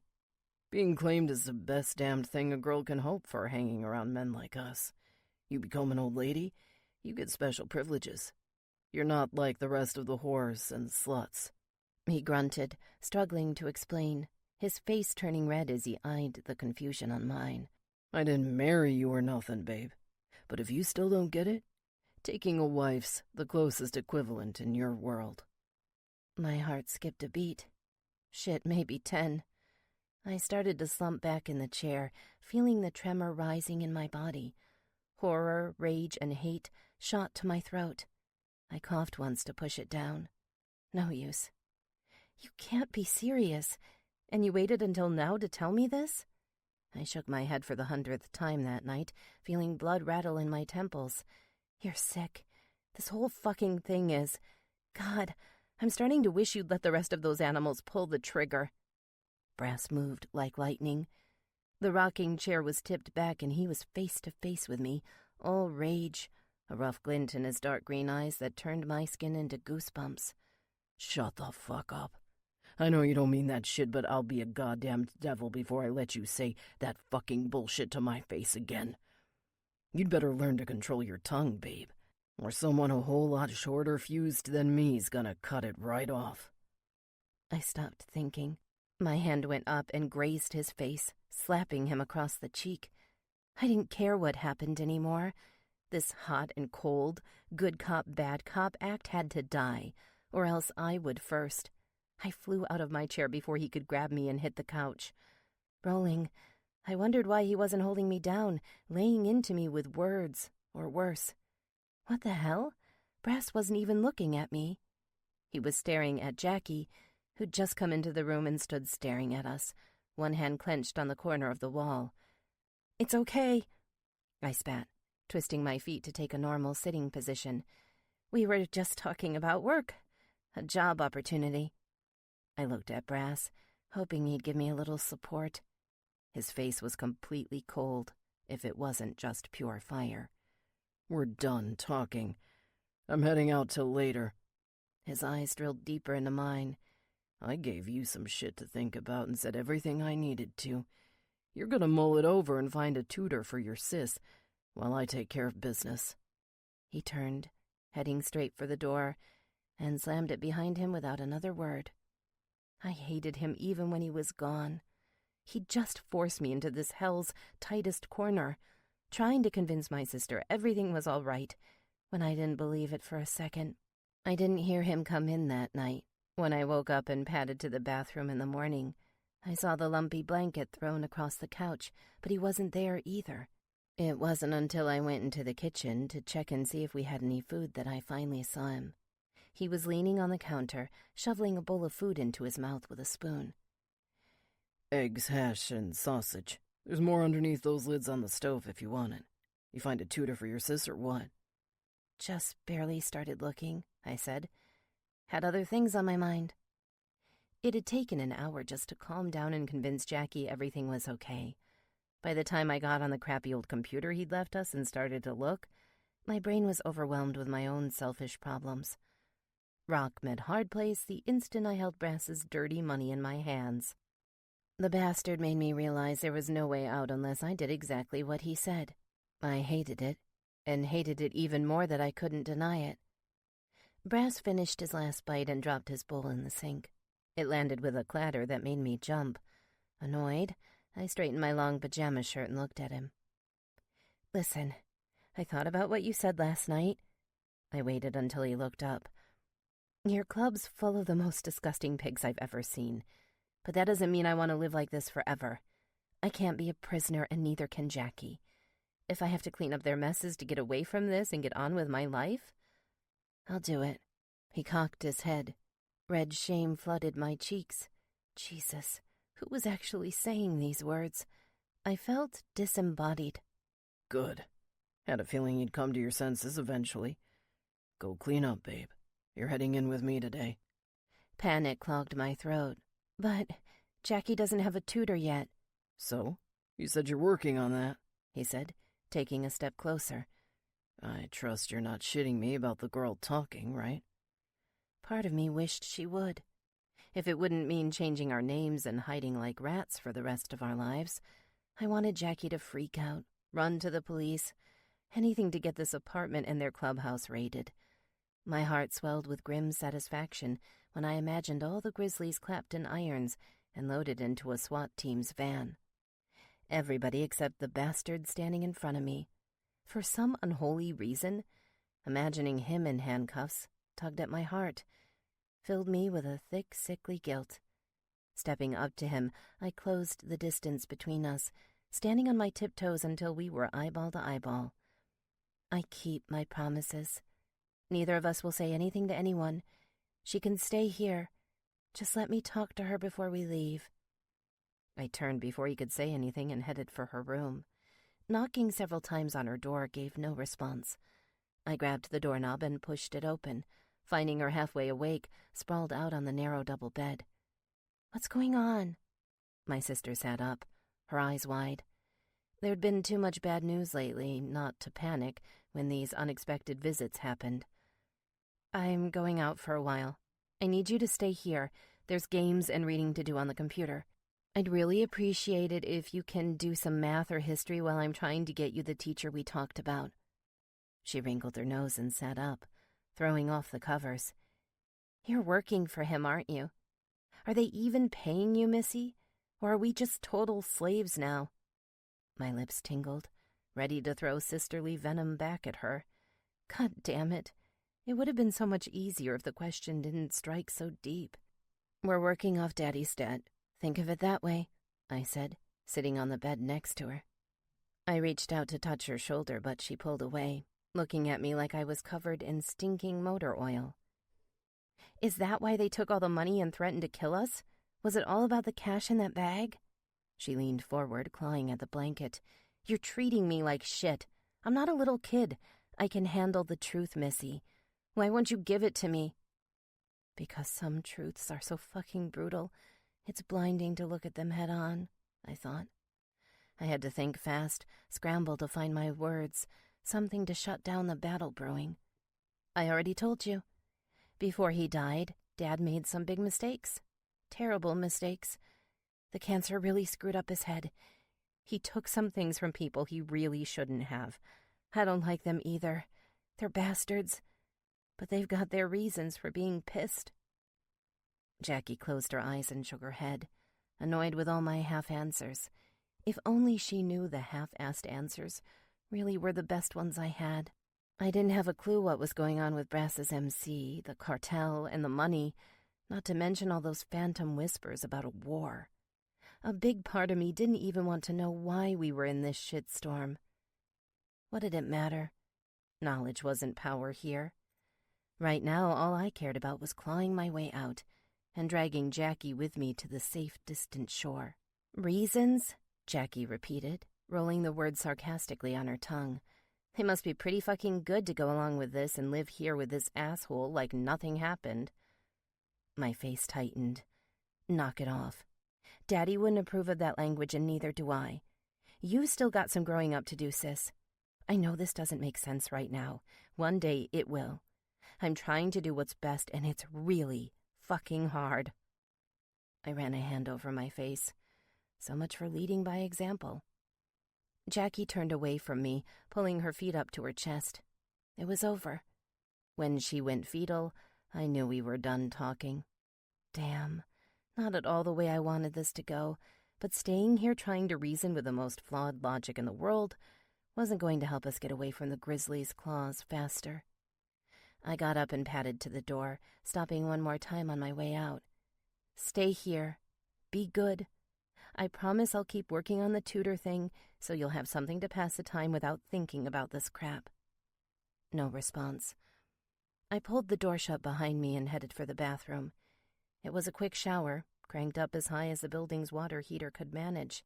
I let the hot droplets steam off my skin, ignoring the tears mingling with the shower near the end. When I cleaned up and changed, Brass was waiting for me near the door. We got on his bike and headed for the clubhouse. It was getting easier to keep my small hands around him, secretly admiring his taut muscles beneath my fingertips.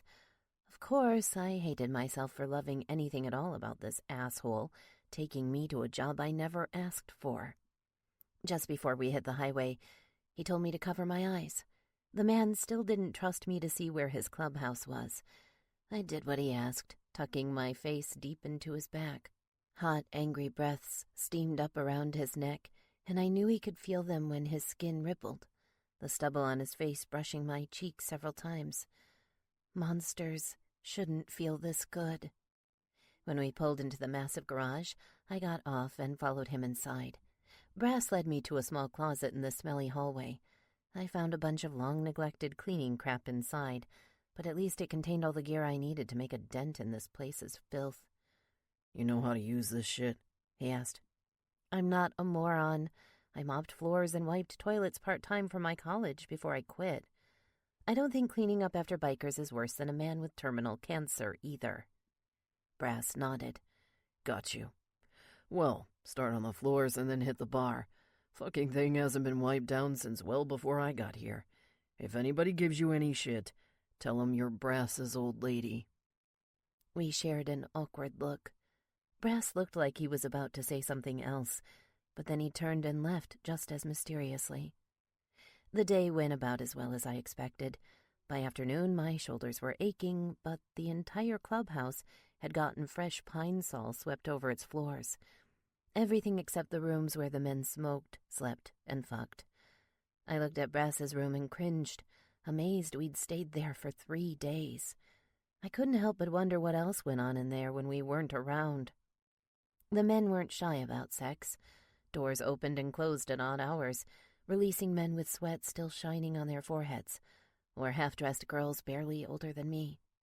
They all headed to the bar to pick up whiskey and water, hauling it back to their rooms to resume the insatiable passions happening inside. Some of them looked like they were drugged out of their minds.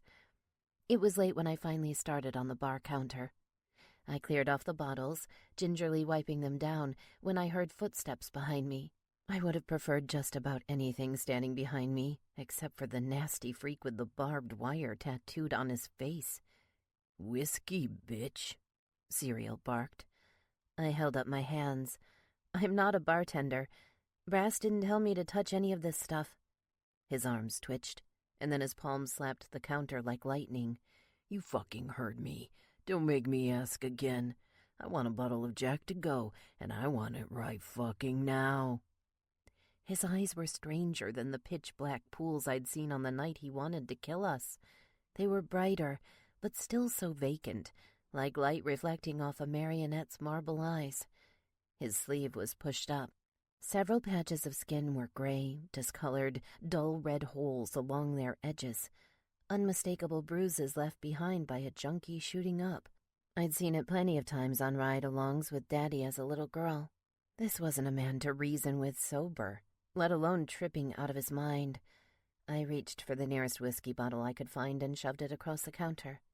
He popped the cap and took a long swig, pouring the crap down his throat like it was cream soda. "You remember who you're working for. I would have blown your girl's brains out if Brass and Blackjack hadn't pussied out. You're here at our mercy. This club doesn't need any parasites when it's fighting for its life. We fucking own you and your little girl. We can stomp you both like a fucking flea any time we choose." He winked and pointed his free hand at me like a gun. "Bang, bang. You're dead, cunt. Think I'd start on that little sissy first, though," he growled. Pretty sure my heart stopped then. My fingers trembled as I heard his death threat echoing in my head, the cold, calm closeness to murder. I was still pinching the rag in my burning fingers when he was finally gone. "Missy." I nearly hit the ceiling. I threw the rag on the counter and spun, angry, shaken, and ready to face trouble. Brass was there on the other side of the bar, one hand braced against the granite. "How'd it go?" he asked. smooth as an assistant manager checking in on me at some bullshit job. Your friend with the thorns on his face just told me how much he'd like to kill Jackie. How the hell do you think? Anger roiled his face, a more violent, masculine mirror of mine. Fuck. Don't listen to that shithead. He's always been a twisted little fuck since the minute I got to Reading. Come on, let's fucking go. He grabbed the rag and cleaner off the counter and held them for me while I quickly pushed dusty bottles back into place. I'd have to pick up on this nightmare job tomorrow. When our stuff was put away, we left, riding along the bluish fading horizon on his Harley. This time, I practically jabbed my nails into his stomach, trying to hurt him whenever he made a turn. I never asked for any of this shit, and I definitely wasn't cut out for it, not for dealing with these animals. It was just my first day on the job, and calling it that was being painfully generous, and I was totally ready to lose it. Jackie's words stabbed deep in my mind over and over. Slaves. That's exactly what we were, shackled to work with these brutes until we were dead or they finally got tired of us. And what then? I thought about cereal. Bang, bang. I pressed my hands tight around Brass's waist. Rage churned in my veins, so potent I refused to recognize how seductive his stupid, sexy abs were beneath my hands. What if we never came back? Jackie would eventually break, leave the apartment and run, wouldn't she? I chewed my lip, seriously considering hurling my fingernails into Brass's eyes, making him wreck the bike before we got off the highway. But killing him and snapping my own neck wouldn't get us out of this. Not without giving my sister more hellish memories that would haunt her for the rest of her life. I wanted it to be easy with him, just once. I wanted to treat him like one of them, an easy target for my hatred, my pain, my will to survive. Brass parked the Harley next to the apartment and switched it off. Quickly climbing off, he faced me, ripping off my helmet before I could work off the strap myself. Fucking shit, babe. I thought you were gonna tear a hole in my guts the whole ride here. What's eating you? I turned away. The painful lump in my throat made it impossible to speak. Not without crying, anyway. Don't do this, Missy, he growled, throwing one strong hand on my shoulder. I need you to either keep it together or let me know what the fuck's going on so I can fix it. If you're upset about cereal, I'll break his fucking nose next time I see him. Brother or no, I'm not gonna let that psycho fuckwit shit all over my old... Don't say it, I snapped. He tried to hold on, but I was too quick and his grip too tentative. I ripped myself away, climbing off the bike, throwing my hands into my pockets for the apartment's keys. He knew better than to follow me inside when I was this upset. Jackie was locked in her room, refusing to respond every time I knocked. I left her a thick sandwich I threw together and a tall water bottle outside her door. Then I cleaned up and turned in. The stink of cleaner and old smoke came off easy enough, but the putrid reek of bad luck didn't. Practically scrubbed my skin raw, wishing I could wipe away every trace of evil. But it wasn't all on the outside, was it? Of course not, because that would be too convenient. The real problem was the corruption inside me, the way Brass had gotten underneath my skin. I had my chance to kill him for Jackie's sake, and I knew there'd be more. Maybe there'd be a dozen chances. And I'd pass them all up, wouldn't I? All because I didn't have a clue how to relate to this asshole who should have disgusted me just as much as cereal. It was fucking sick, and so was I. My pussy betrayed me every time I got close to him, tingling while my nipples hardened, begging to be fucked by King Asshole. Unfortunately, this asshole saved us. He'd delayed our doom while he continued to drag me back to his sick brothers every fucking day. He was the last little thread that held me together, kept me from lashing out, doing something stupid and getting us all killed. I shouldn't care, much less about him. Nothing should have mattered except freeing my sister, even if it cost me my own life. And I shouldn't have had the kind of thoughts I did while riding this bike, imagining what it would be like to run my hands on his stomach without leather and denim between his skin and mine. I shouldn't sweat and shake when his green eyes bathed me in his teal fire, wondering what his glare would look like only inches apart, watching me as I lost my mind on his cock. Stockholm Syndrome. Wasn't that what they called it when a woman starts admiring her captor? What the hell did they call it when she was way past admiring, aching to run her tongue down his chest, and then even lower? I wasn't sure, but I sank a little more into its one-way grasp every minute I was around him, and that scared the shit out of me. God, I had a better idea how to handle my slave work with the grizzlies and the dead-eyed killers milling around the clubhouse. Serial's evil words hurt, but they didn't leave me confused, wrecked, disembodied. The hatred between us was a clear wall, keeping him away from my world and me out of his, as long as I watched my step. I didn't have that luxury in my own fucking home, if I wanted to call this apartment that. I didn't have anything, much less my sanity, while I was forced to live here with him. No protection, no safety, not even the comfort black and white hate provided. I never heard him come home as usual.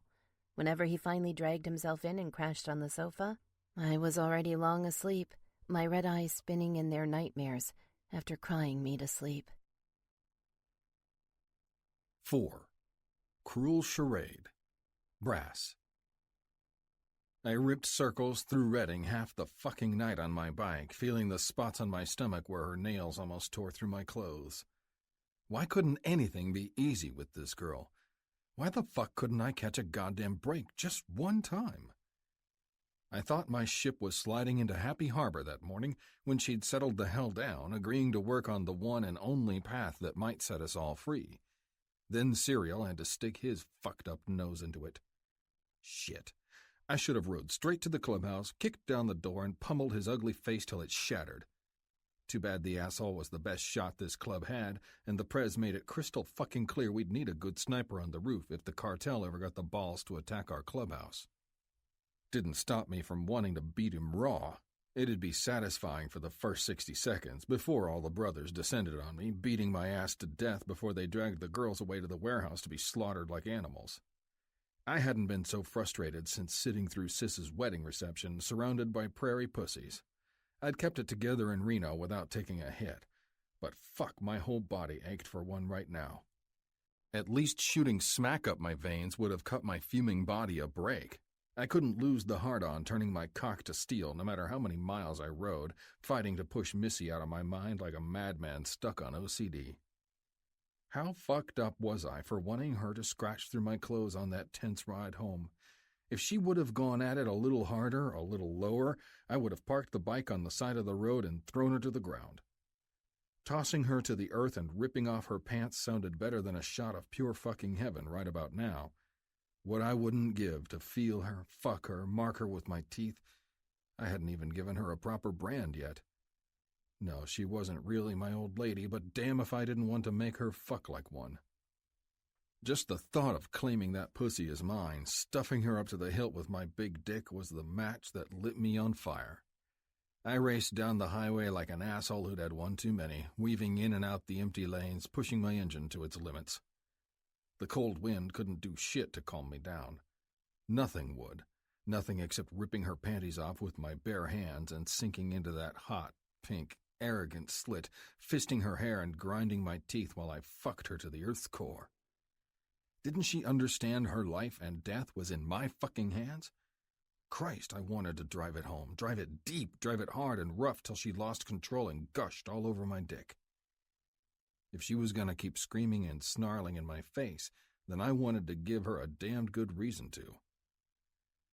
My balls were still on fire on the way back, hoping enough time had passed to put her down for the night so I could collapse on the couch like a zombie.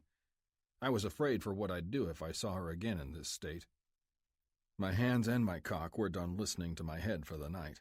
They wanted to send a message one way or another, something she'd never forget, something to tell her this old lady shit wasn't a fucking game. I stopped off at the liquor store for a six-pack and barreled back to the apartment. Place was mercifully empty when I got inside. I chugged the brews fast, letting cheap carbonation and alcohol burn my throat, waiting till the booze punched me in the stomach and put me down for the night. I never asked for any of this shit. I was coming apart a little more day by day, caught between my club and this beautiful chick with the bratty sister, without any room for mistakes that would end in us being buried together. At some point I passed out, wondering if I'd wake up and find out it was all a bad dream. But then I would have had to wake up about 5 years earlier, about the time my life went to shit. Missy wouldn't even talk to me the next day. We rode to the clubhouse in stone-cold silence for another fun-filled day ahead. I'd be hearing about the latest cartel raids while she worked her ass off trying to clean this shithole up and earn the brothers' trust. I kept an eye out for her in between checking in with Blackjack and Crack. It was no small relief to have them riding my ass about cartel business instead of the girls. Blackjack was in the garage, probably on his 10th smoke that morning. 3 shipments hit last night on the run to San Diego, fucked beyond all recognition. That's it, boys. The club won't be making any more hops too close to the border till we're confident we own the road south again. Fuck! Crack smashed his fists together. Did you tell the Prez yet? Nope. Blackjack winked. That's your job, VP. Don't need to tell you morale's in the shitter, too. If Fang finds out, he'll blow the fucking roof off and cancel lipstick night tomorrow. And that's if he doesn't send our asses charging into Mexico to get cut to pieces. The VP growled, giving me the evil eye. This is all your bitch's dead daddy's fault, Brass. I fucked up letting you haul those cunts out of here, I swear to fucking God. He stepped up. Crack was a total hothead, always waving his dick, remembering the days when he used to be the Prez in Redding before Fang spoiled his fun. I didn't move a muscle, bowing up till I was at least a good inch taller than the VP. It's not their fault, I said coldly. Cancer Man was the rat. You've got nothing to the contrary because it doesn't fucking exist. With all due respect, you gotta let this go, Veep. I'll keep them out of our hair, make sure they never talk. Shit, if anybody could bring the dead man back to life and put a bullet in his skull for the shit he's done to this club, I'd be the first in line. An obvious lie. I didn't know what the hell to do with anything involving Missy anymore. She made my dick throb in my pants so fucking hard it sucked the blood out of my head. Too hard to think.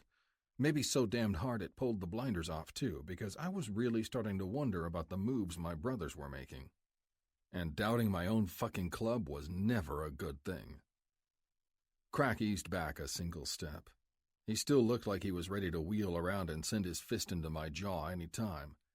I scraped my boot on the concrete, looking at Rabbit next to me. The boy's right, Blackjack said, pushing his big beefy body between the Veep and I. You want to punch someone in the mouth? I'm right here. It was my call to give the girls a chance instead of burying them. I don't regret making it, especially not when he made such a convincing show out of claiming the older one. Tell me, Brass, was it worth it, son? You managed to fuck some respect into that pussy yet, or is she still icing down your nuts? Rabbit coughed, suppressing a laugh. I looked at the ground and refused to answer the old man. Blackjack was a fuck, but he stuck up for me in his own way, diffusing a situation that easily could have gone sour with the Veep.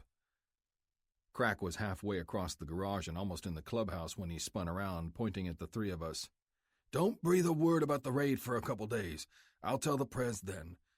No fucking way am I gonna be the asshole who spills his guts and gets lipstick night canceled. The door slammed behind him. I waited a few seconds, ready to go in after him, but Blackjack reached out and stopped me with a tight squeeze to my forearm. Easy, boy. You've been on edge since the night we brought those strays in. Don't let her get to you unless you really mean to make an old lady out of her. He held my gaze, looking more wizardly than ever with his hair flapping on his cut. Your choice. If you're not gonna take this thing all the way, then drop the fucking show and have some fun tomorrow. Fuck, drink, be merry. Life's shorter than we know. What the fuck was I supposed to say to that?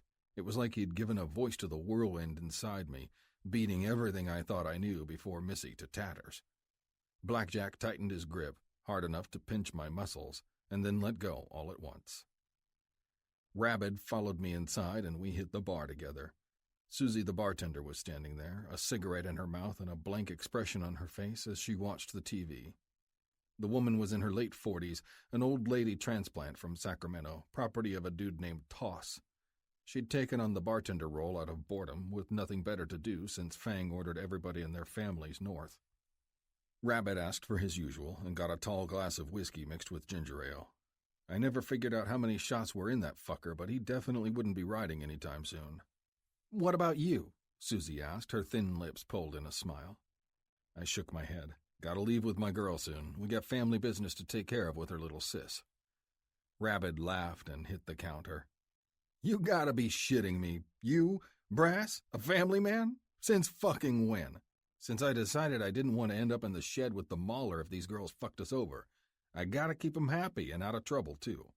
Come on, man, one fucking beer. Shit, when you showed up here, you went on runs with something a lot more potent than Jack flowing in your veins. Ignoring the grim reminder, I looked at Susie and ordered a tall one, then took my seat next to Rabbit. Fucker was the only brother in this place except Blackjack who'd get away with talking about my sins without a fist to the face. Those days are behind me, and you know it. I'm staying clean for the club. This fucking shit with the cartel's getting serious. We slack off drunk too many nights with our hands on our dicks, we'll all wake up one day burned to a crisp or else having our heads chopped off. Rabbit laughed, making a goofy-ass line across his neck with one finger. Just my luck that I related to this club's lame fucking joker best, while all the more serious brothers were so dark and mercenary they made me want to rip their heads off and do the world a favor. It's almost like you care, he said, narrowing his eyes as he sipped his drink. What's going on, Brass? You trying to undo the shit with your own family looking after these chicks? My hand balled in a fist. Okay, I definitely would have laid his ass out if he were anyone but Rabbit. I settled for twisting the seat and stabbing my finger into his chest, holding it there while I told him exactly what the fuck was going on. I don't owe anybody shit for what happened. The guys I thought were my brothers turned on me, killed my ma, and almost murdered Shelley, too. I blame that shit on the smack. I was too fucked up to know any better till it was almost too late. It felt like smoke was hissing through my teeth. I'll never make that mistake again. Long as I stay clean, I stay clear-headed. I'm not trying to undo fuck-ups and oversights that happened in Montana. I'm trying my damnedest to make sure they don't go down here, and I'd appreciate it if you'd stop sticking your dick where it doesn't belong. Save that shit for the redhead you've been railing all week. Until the last part, he'd been flexed, ready to give me a rough shove if I didn't lay off his ass. Then he just smiled, probably thinking about the fire crotch burning up his cock. Typical Rabbit. Whatever, dude. Blackjack's right. I hope you're not so stuck on bad memories you can't loosen up and have some fun tomorrow. I know I'm gonna do it with Red. All fucking night. I snorted, pausing to drain half my beer. Red, huh? Is that really her name? I call him like I see him. This baby girl was so new I got to her first and gave her something simple. Classy. Sounds a lot better than vacuum lips or Twinkie or some shit, right? Fuck if that didn't make me smile for a second. I wasn't even offended he'd insulted my old whore.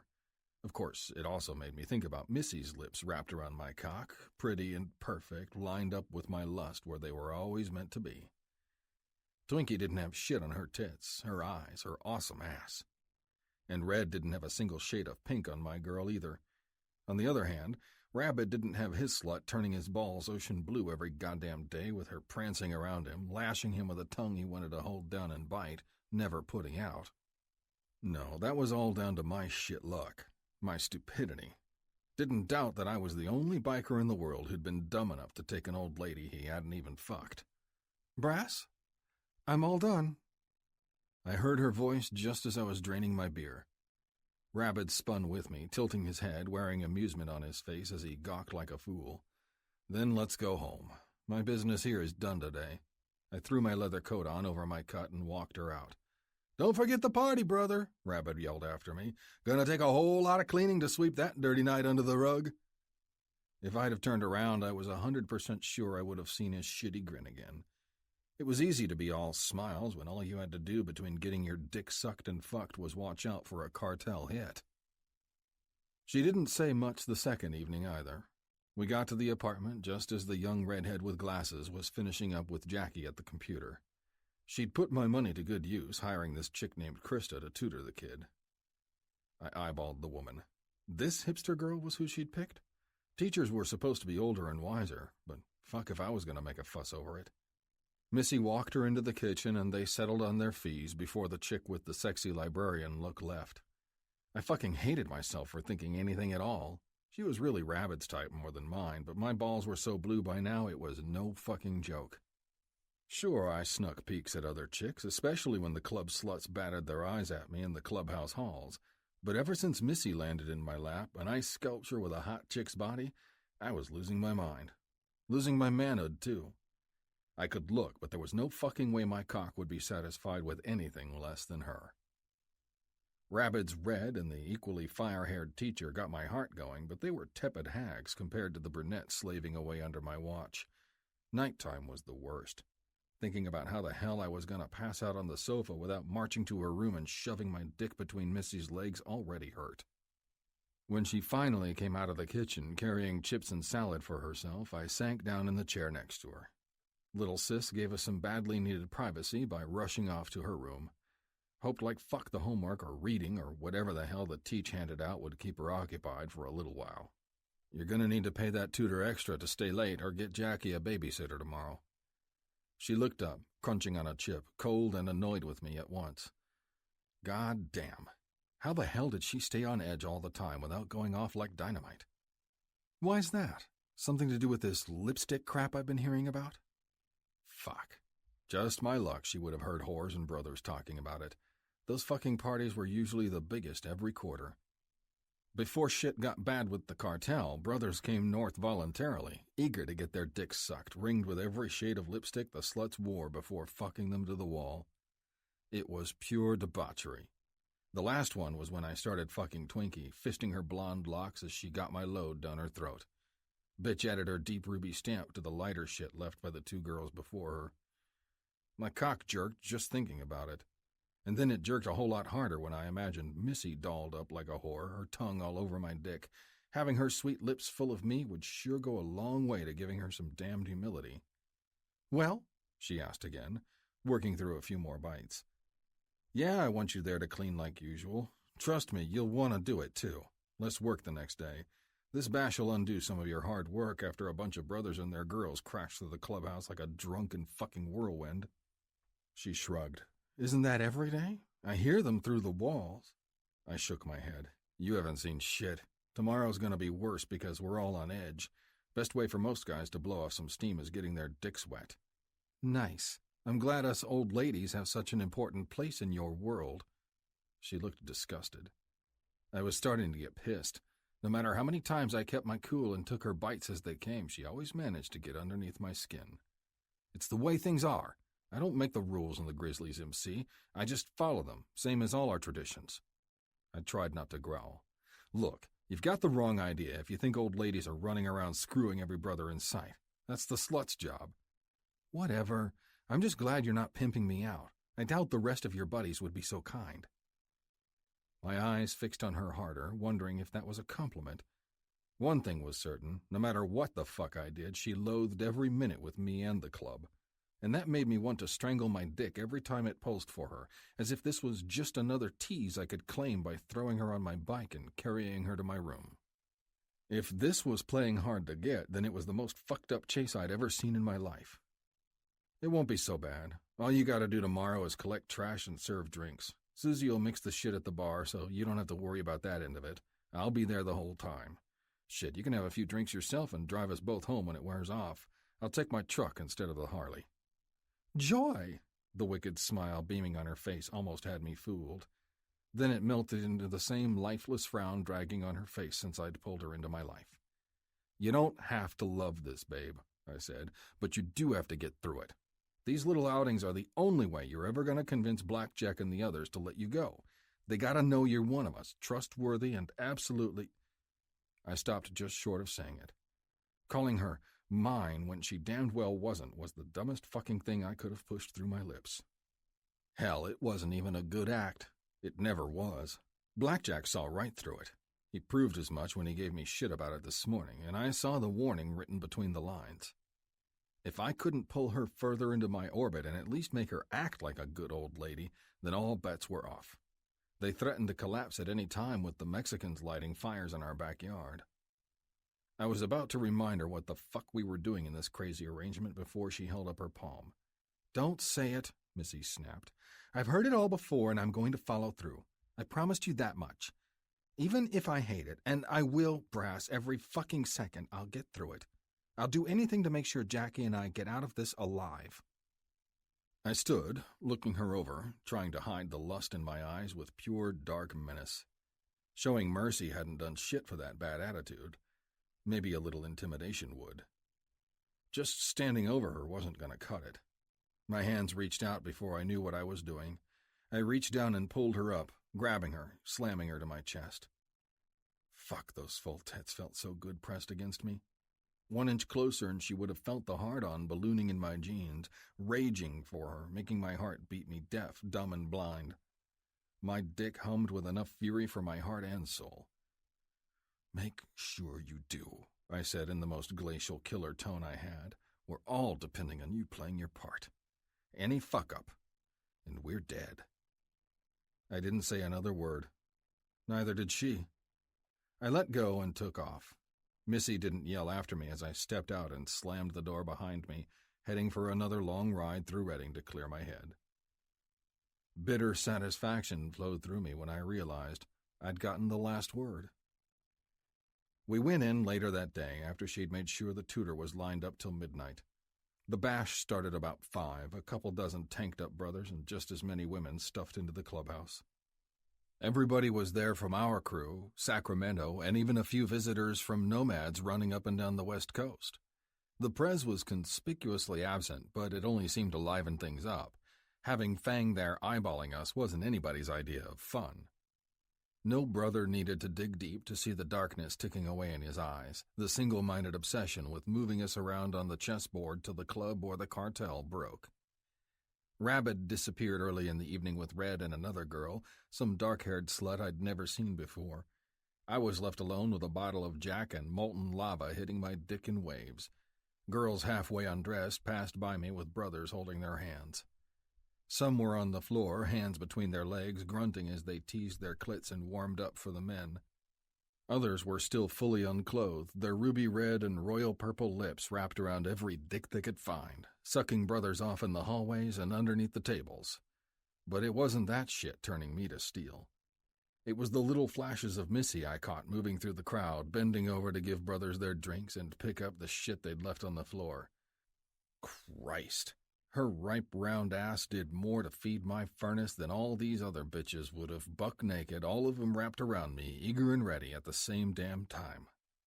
The only chick I wanted was out there, doing her job like a robot, and she'd been programmed to spit pure fire my way, especially if I wandered up to her in this state. Shit, my brain turned to mush an hour ago, sprouting the happy fuzz I always got when I marinated my guts in too much booze. I stayed well away from the assholes flopped on the floor with their girls, pushing nasty shit into their veins. More guys were drugged and fucking in their rooms, their doors left wide open. I walked down the hallway, dick straining when I saw all the hot, sweaty bodies pumping. The thought of having mine between one special pair of legs got me harder than granite, my dick and nobody else's in her sweet pussy, claiming what should have been mine by rights for throwing the old lady label on her. If I ever got a piece of her naked, it wouldn't be slow, sweaty, or loving. It was going to be a raw, ruthless, mind-bending fuck. A fuck that would leave her shaking long after I erupted in her pussy, splitting her whole fucking world apart and filling it with me. Really, truly making her mine. Fuck, my dick ached like it was recovering from a lightning strike. Guess it was. Thinking about Missy's warm pussy without having it hurt just as bad. I tipped my bottle to my lips and poured more napalm down the hatch, stopping in front of Rabbit's half-cracked door to watch him empty his nuts in red. His bare ass bobbed between her legs, twitching with pleasure as he cursed and tweaked her nipples, blowing his load deep in her cunt. Shit. The flap of my boxers was soaked. I'd lost so much pre-cum thinking about her, wandering around like the drunken fuck I was, that I was starting to figure out how strippers felt after dancing in their thongs all night. Halfway down the hall, a hand reached out and jerked my cut. I couldn't resist the pull, growling as I spun and hit the wall. Whoever the fuck did it put their hand way too close to my name patch. Nothing pissed a brother off more than having his colors messed with, front or back. I was just as ready to fight for him with my life as anybody here. Hey, you better have a damn good reason for fucking with me like... Before I could get another word out, a small flash of curves smashed against me and lukewarm heat covered my lips. Twinkie's kiss was all tongue and teeth, so warm and wet my dick jerked in recognition. fuck me if my arms didn't fold right over the small of her back. Big mistake. The slut took that as a signal to grind right into me, pushing her pussy against my jeans, nothing between her slick little slit except a pair of lacy black panties with Grizzlies MC stamped in red on the ass. I knew those panties well. I'd ripped them off and pushed them in her mouth while we'd fucked a dozen times before. Her tongue was darting in and out of my lips, urging me to tongue fuck her back when I finally opened my drunken eyes. The door was still open. Somebody was standing out there watching us, and my vision narrowed on her standing there, mouth hanging open and eyes wide in shock. Missy looked like she'd seen a fucking ghost. Her fist wrapped around the broom so tight her knuckles were like ivory. The raging bull in my pants collapsed and started to go soft. I tore my mouth away from Twinkies and gave her a rough push. Bitch had a powerful hold with her fingernails. She spun around and was still hanging on me when I was halfway into the hall, her bare legs sliding seductively on mine. Enough. I bucked my hips hard, shoving her to the wall. I'd never hurt a woman, but I wanted her the fuck off me. I used one hand to steady her, making sure she wasn't going to fall, and then ripped myself away. "Baby, what the fuck?" Her face wrinkled up in confusion and disappointment. "I can't do this shit tonight. Find somebody else to suck and ride." "This is fucking insane. She's not even your old lady. Not really. God damn it, Brass. You're really going to say no for some bitch who won't even get you laid?" Fuck. Even the slut knew it. I almost turned around and marched back over to her, making her say that shit to my face. But I had to go after Missy, who'd bolted toward the bar like a startled cat. It was tough going through the club. Too many bodies packed into too small a space. Brothers, bottles, and girls everywhere, standing or else lying on the floor, too fucking easy to stumble on. A bottle caught me right as I saw her through two big Sacramento dudes gabbing away. I slipped and fell on my fucking ass. My body spun, the whiskey slowing my reflexes, hit my head on a chair's leg and slumped. Missy. God damn it. I tried to call to her, but my lips wouldn't work. The whole world was just spinning, collapsing in on itself. My vision darkened just as I started to feel the wicked bump by my temple. My head rolled, and I saw the Prez sitting on the old sofa, two sluts on his lap, his hands pinching their thighs so hard they looked like they were in pain. Fang looked right at me and smiled, showing the broken, oversized canine in his mouth. He'd supposedly used it to bite a few men to death in the old days. Same fucked-up snaggletooth that gave him his road name. Shit, why did he look so fucking evil? His eyes were always dark with anger, and stress pulled his face tight. But he never looked like this. He looked like Satan himself, high and pompous on his throne somewhere in hell. He lifted a hand. The dim light overhead reflected off the blade in his hand. He pressed it dangerously close to one girl's thigh, sliding higher between her legs, ready to sever a critical vein or shoot up and split her in two if he chose. Fuck. That's when I knew I was losing my mind. I was fucking hallucinating. Had to be. Too much jack and grief on an empty stomach could really twist a man's brain to knots. I blacked out on the floor right next to two more girls thrashing with pleasure on the ground, drooling the same way I used to when I felt the heroine's coarse purr surging through my veins. Somebody was crying. I rolled, threw my hands on the ground, and tried to stand up. The liquor in my veins became a half-faded hangover. The weird, near silence in the bar told me I must have lost a couple hours. Brothers were long gone with their girls, or else in an even deeper coma than I'd been in a second ago. I looked at the sofa. The Prez was gone, if he'd ever been there at all with those poor, scared bitches. "Let me go. I'm just here to work. I'm not a whore." I turned toward the high, feminine distress. "Heh, could have fooled me with that fucking mouth begging to be tamed. He hasn't done shit, has he, girl?" The rough voice paused. "Nobody's buying Brass's bullshit, least of all me. I've seen through that asshole from the very beginning. Fang fucked up, failing to burn his junky ass back in Montana, and now he thinks he's gonna get one over on his brothers, claiming your pussy's his when it really isn't? Shut the fuck up, beautiful, and enjoy yourself. You're nobody's old lady, and that means it's open season on your sweet-looking ass. Let go! Not till you give it up on top of this bar, baby girl. I'm gonna rip you right open, show you what a real man wearing these fucking colors can do. You owe me anyway for not pulling the trigger on your little girl. No! My screwed-up brain finally got its shit together. I recognized those voices. Missy. Serial. Fuck! I shot up, ignoring the savage vertigo twisting my brain upside down. Couldn't see anything except pure blood red when I saw him backing my girl against the wall, trying to pull her toward the messy bar top, one of his evil hands pinching her thigh. I charged him from the side and knocked his ass flat on the ground. Missy screamed. I fell on top of him, hoping like hell I could aim my fists at his face, knock him out before he knew what hit him. I got in 2 good punches before I felt him moving beneath me, one hand in his pocket. Motherfucker pulled his switchblade and hurled it at my guts. I barely swerved again, deaf as another one of Missy's screams ripped through my ears. I caught a blur, just her circling around us, shaking and holding an empty beer bottle like a club. Serial tried to stab my ass again. Too fucking slow. Adrenaline howled through me, and I caught his wrist with both hands, forcing the bundle to his throat. It was all down to arm wrestling now, and I wanted to push that knife through his jugular so fucking bad. Rothers, no! Get the fuck up, both you assholes! 2 hands caught my shoulders and shook. I kicked like mad as they tried to pull me to my feet, throwing my head down one more time. I slapped Serial's forehead so hard with mine the sickening slap echoed in my skull, followed by the dull pain. More hands landed on me. Dark shapes moved all around us, cutting me off from Missy, taking me away from my target.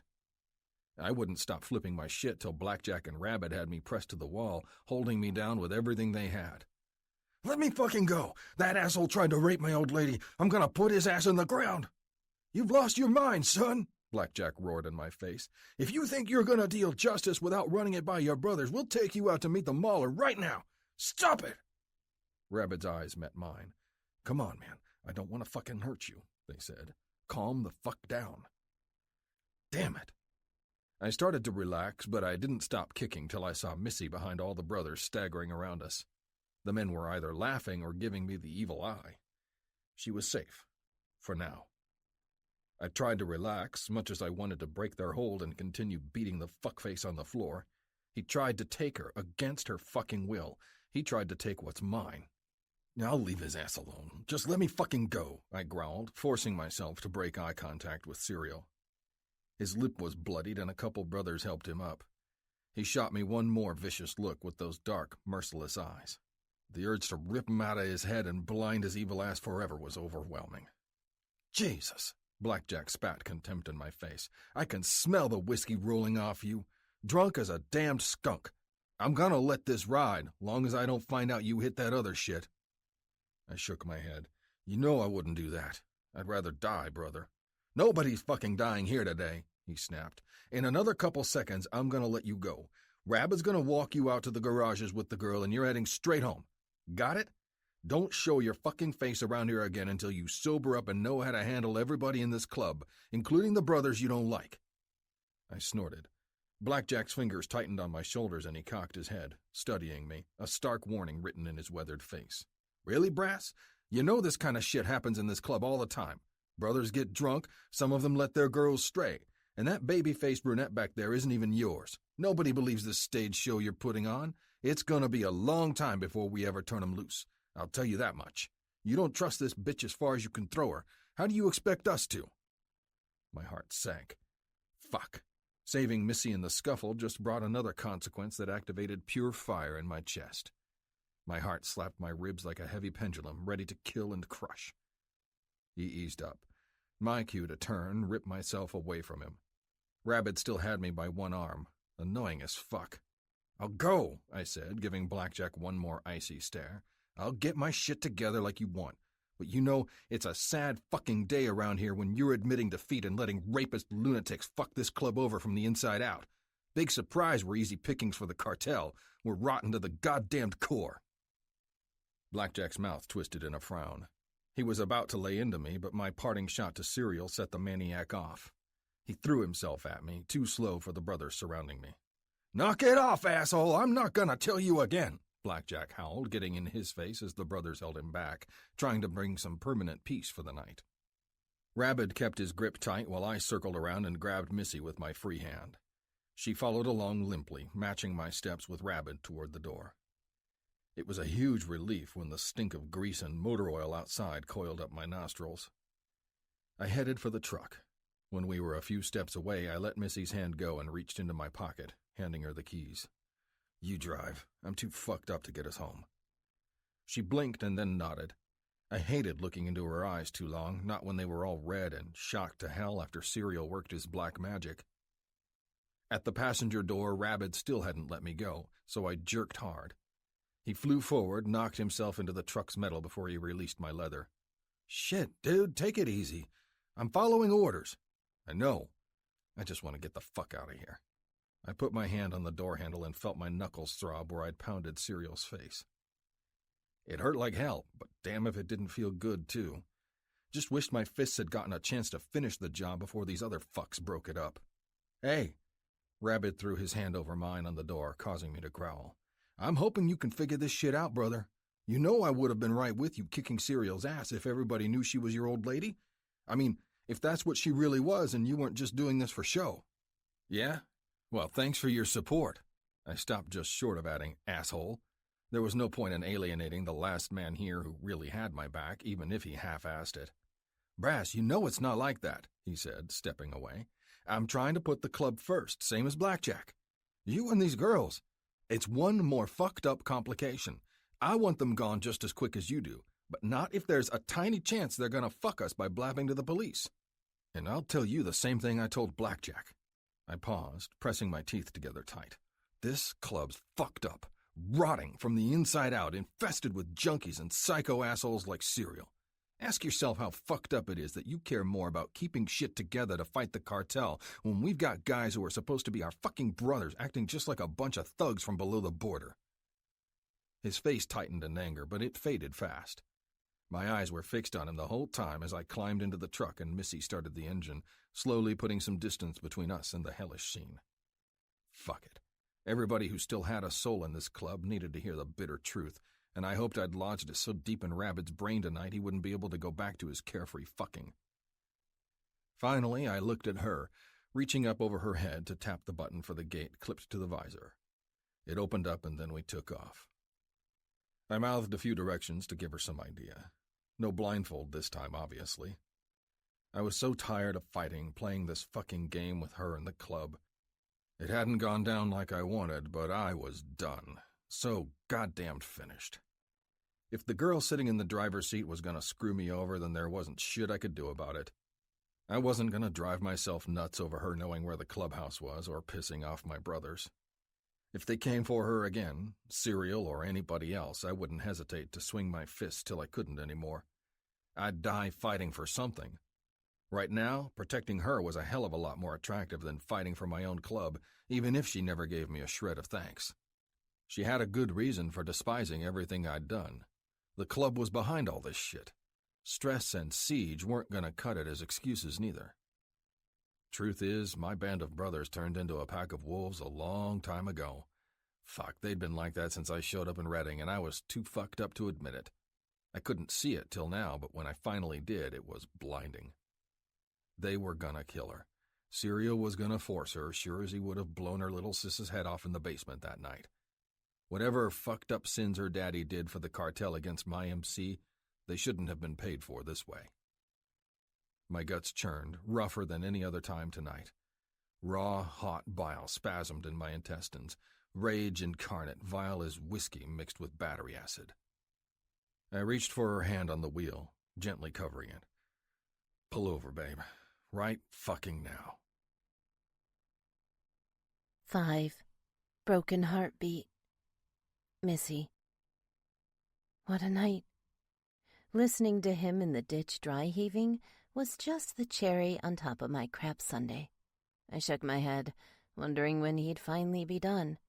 I wondered even more why I didn't just take off, fleeing into the forest that flanked the little strip where we'd pulled over, and not stopping until I touched Mount Shasta looming in the distance. My brain was still trying to process the evening. Too many bombs exploded in my head too close together. I was cleaning, trying not to dwell on all the rough brutes all around me enjoying themselves. Then I had to stumble in on him with that blonde bitch's tongue down his throat. Jealousy shouldn't have thundered through my veins, and I definitely shouldn't have taken off running, crazed to get away from him while he pursued me.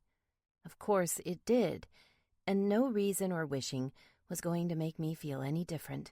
I didn't want to hear his crap, especially when he didn't owe me any apologies whatsoever. I couldn't want this man. He was a means to an end, a way to navigate this sector of hell and find my way out of the deep, deep pit Daddy dug for Jackie and I. I was hiding behind the bar, just waiting for him to come out of his stupor on the floor, when Serial attacked. He was so insistent, so fast, his eyes like a guard dog's before it lunges. I tried to fight. I wanted to believe I could get him off me, get to safety by myself, but the man who threw me against the counter and pressed his nasty hand between my legs was too strong. That was when I broke. I begged for Brass to wake up and help me, prayed for it. The problem with wishes and prayers is that sometimes you actually get what you want. He fought for me like nobody ever had. When they piled onto him and forced him off the creep, I thought he'd break out like a bull and keep going, even if it meant his own destruction. More than anything else, he'd put me above his own club, and after I'd treated him like total shit, too. Sure, I could try to ignore these raging uncertainties tearing through me. I'd tried to do that plenty when the liquid heat flowed through me every time I looked at him too long, studying the fierce dark ink scrawled on his hard skin. But I couldn't ignore the fact that he'd done me right. He'd truly protected me, and not just for his own selfish reasons. A man fighting for himself wouldn't fight like Brass did. He fought for me, and only me, putting himself against blades and blows without a care for himself. Didn't that count for something? I shook my head, unwilling to accept the obvious answer in my screwed-up brain. I was still staring at the ground when he rounded the truck, banging on its metal side with one fist. I'm done. Let's hit the road. Are you sure about that?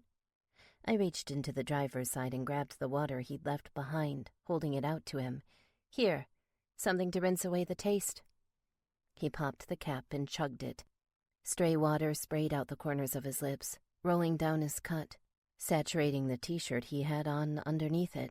The droplets drew my eyes to his body, the muscles I owed a debt to that I tried so hard to forget.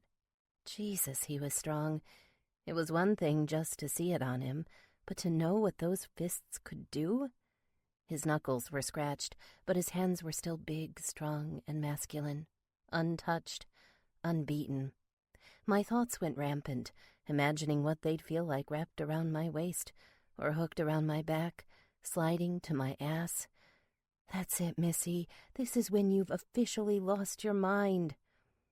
I couldn't argue with the voice in my head, but the daydreams on the other side wouldn't stop humming. I absent-mindedly ran my tongue over my lips, wondering how he'd taste. How would those powerful slabs of meat on his bones twitch and jerk if I put my tongue to them? My lips? My teeth?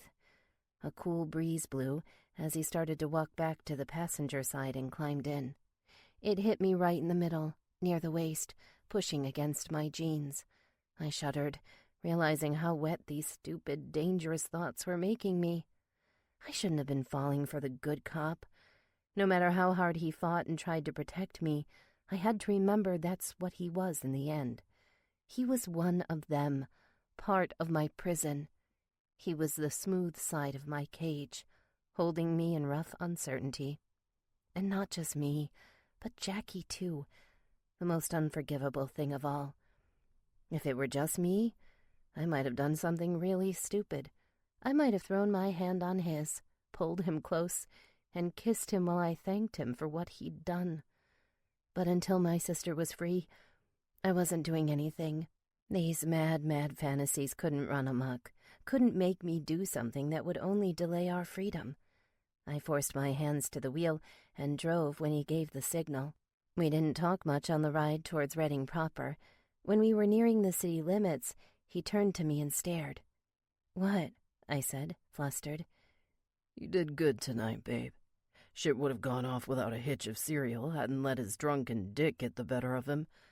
I'll do whatever it takes to keep that asshole away from you in the future.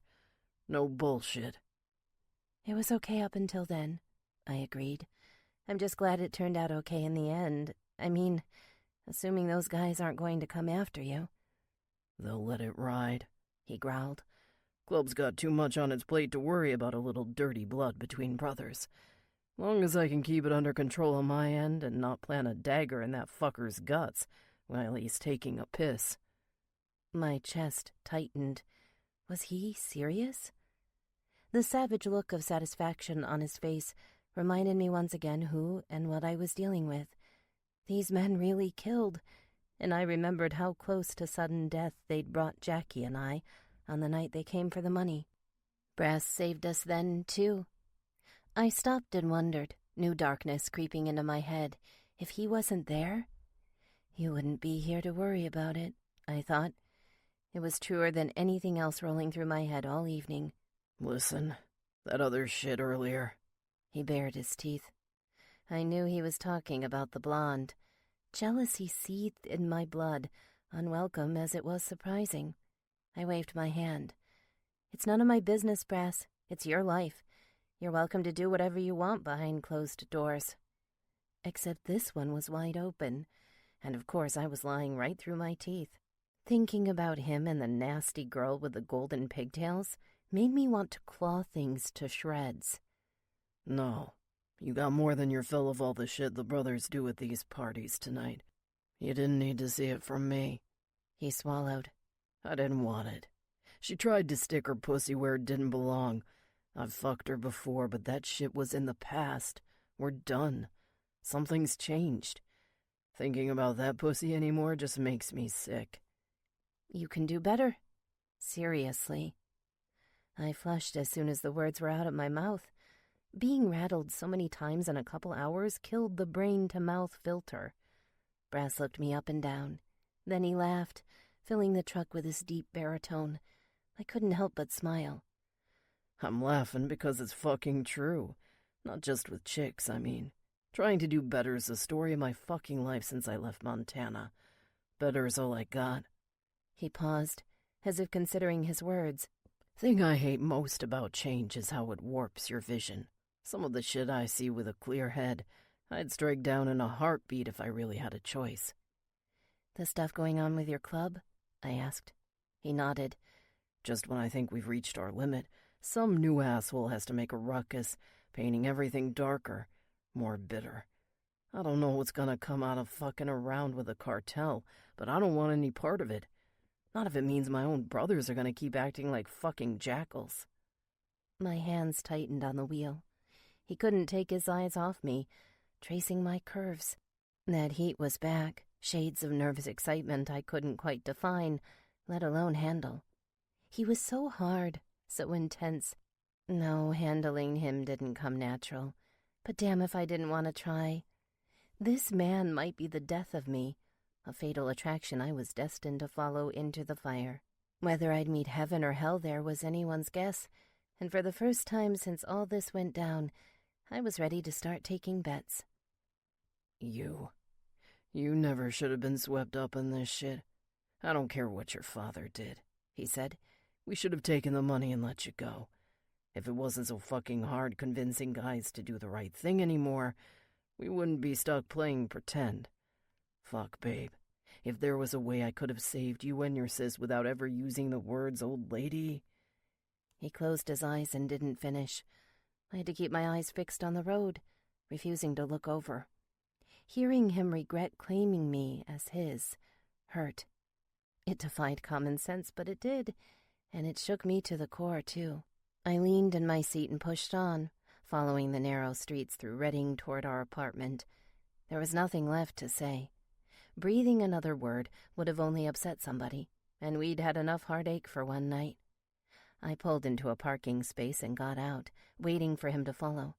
The whole way upstairs and down the hall, I hoped like hell Jackie would be asleep.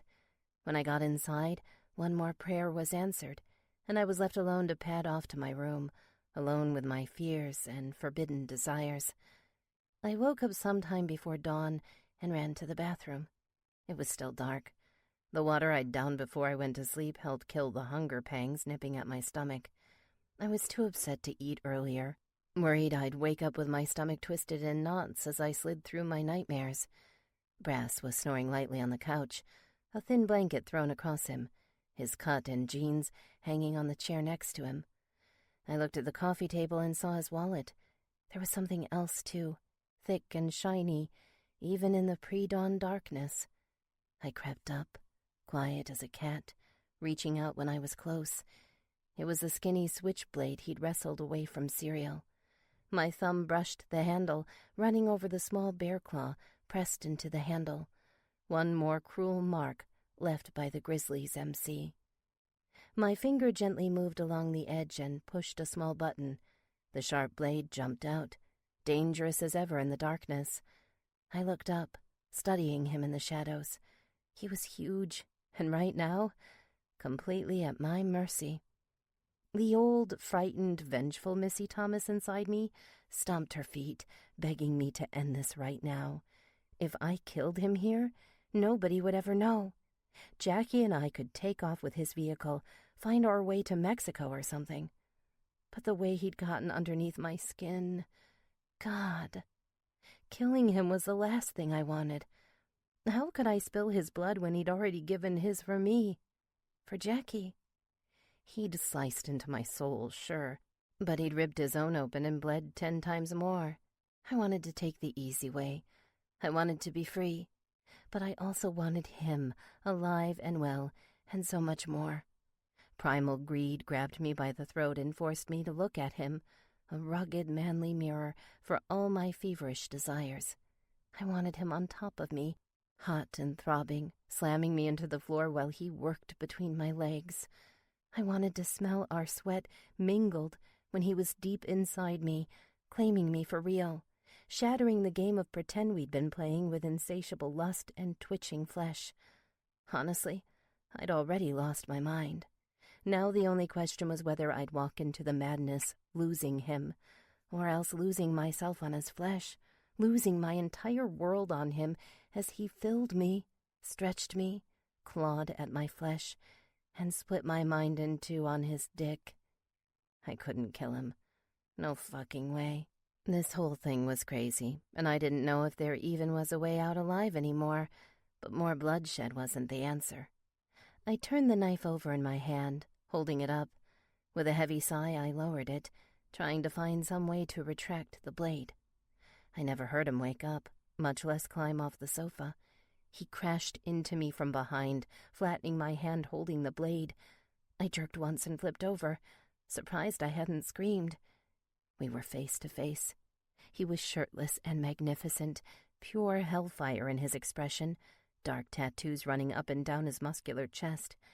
He'd landed between my legs, the last place in the world he should be, especially when I had nothing on underneath my long sleeping shirt, except my panties and filthy desires blazing in my belly.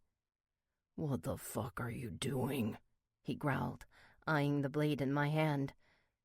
It was still tilted up, sturdy, his hand pinning down my wrist. I just saw it laying there and wanted to see what it was. I didn't mean to do anything, Brass.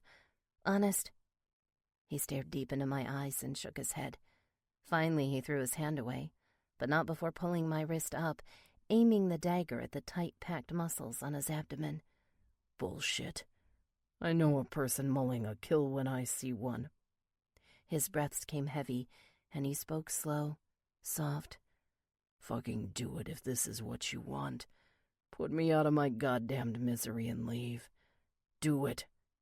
My hand shook against his. I tried to release my fingers, drop the knife, get away from him, but he wouldn't let me. He pulled it closer, dragging the very tip of the killer blade to his chest, right above his heart. "One more fucking push and you're free. This is what you want, right, babe?" No. I wasn't sure how I managed to keep my voice down without screaming in his face. It came out sharp, hit him in the face. Brass's hand squeezed, bending my knuckles in, and then let go. The knife fell onto the carpet next to me. When I looked down to see it, I realized my whole body was shaking underneath him. "Can't say I never gave you a chance, Missy," he said, peeling back and hovering over me, his hands planted on the floor. "Wake me up when you know what you want." The smug tension in his voice struck deep, setting off a bomb inside me. Next thing I knew, I jerked up, threw my arms around his neck, and smashed my mouth on his. Our lips touched like lightning crisscrossing the sky. Brass's mouth was hard, unmoving for a single second, and then he parted his lips and grunted. His arms slid around me, pulling me up, smashing my breasts against his chest as he pushed my lips apart with his tongue. God, he was hungry. I'd never been kissed like this. But then no other man had kissed me after holding a knife to his heart before, bearing everything, life and death and lust. Brass growled, lowering me to the floor, reaching up to my long brown hair.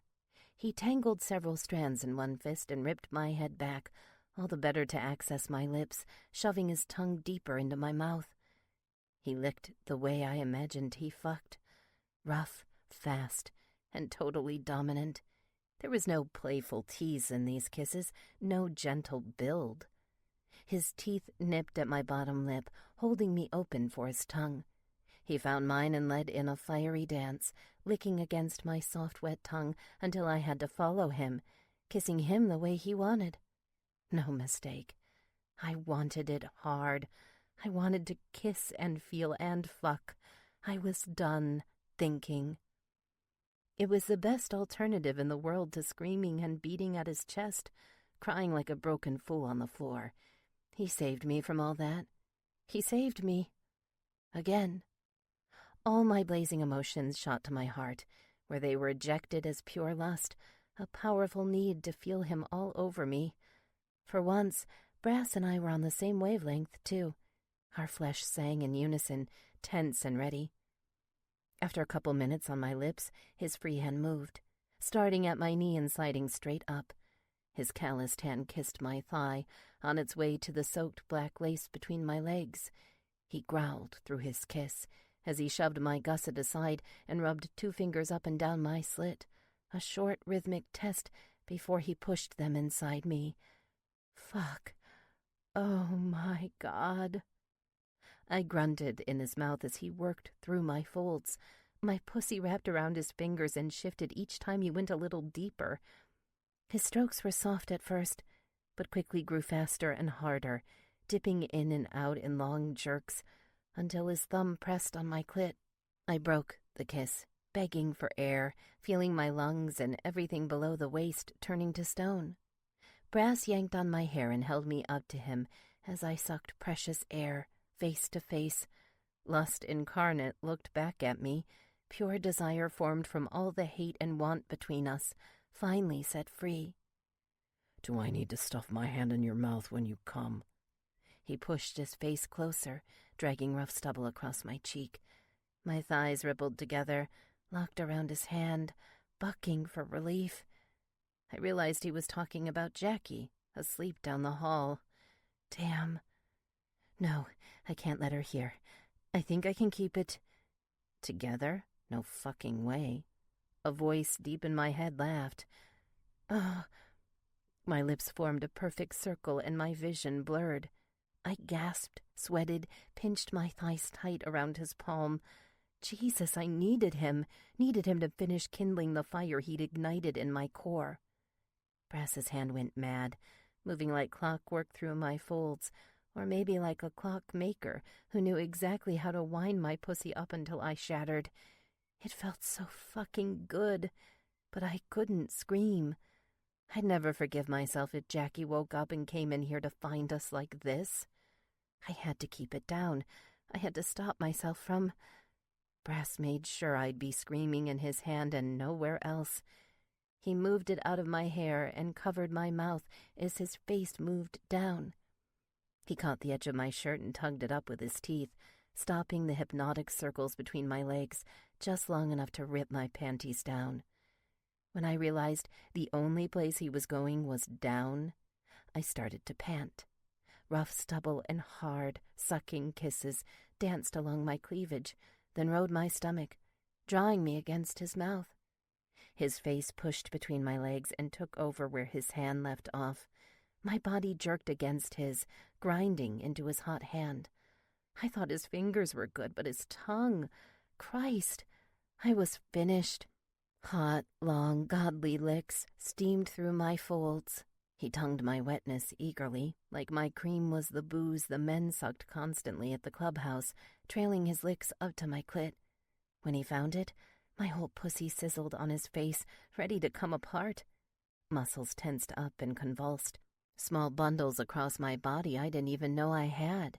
He must have known I was about to burst, because he shoved the edge of his hand into my mouth, forcing me to bite him. I did, but it wasn't enough.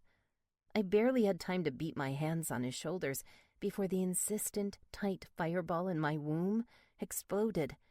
My thighs locked around his head, and I came, groaning against his palm, losing total control. My eyes rolled back, lost in black and white and red.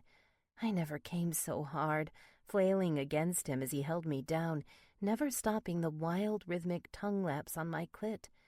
He completely smothered it as I rode his face, my pussy convulsing around him like he was breathing lightning through my nerves with every insatiable lick. I came. I climaxed the pain and hurt of the last few weeks, the insanity of doing it with him, giving myself over to desires that were sick and taboo on a good day. Having him between my legs was so damned wrong, but my body told me it was right. There was no doubting it. The saner, rational bitch I became to keep myself safe would have jumped through the roof in horror, but pleasure didn't lie, and pleasure won out in the end, overpowering my regrets, my fears, my doubts. His tongue fucked me until I couldn't even breathe, buried beneath a couple 100 pounds of huge, hard, tattooed muscle. I barely had time to worry about whether or not his hand stifled the carnal pleas ripping up my throat. When I looked up, he was hovering over me, the 2 fingers he'd had inside me near his lips. The fire in his emerald eyes doubled when he stuck them in his mouth, giving them a good long suck before wiping his chin. You taste even fucking better than I imagined. I'd give up whiskey for that sweet little cunt. I laughed, slapping his shoulders again. Okay, now I knew he'd lost his mind. But Brass acted perfectly sane and determined as he brought his hands to his boxers.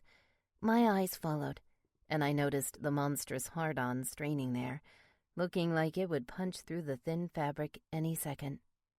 Horny curiosity tingled through me.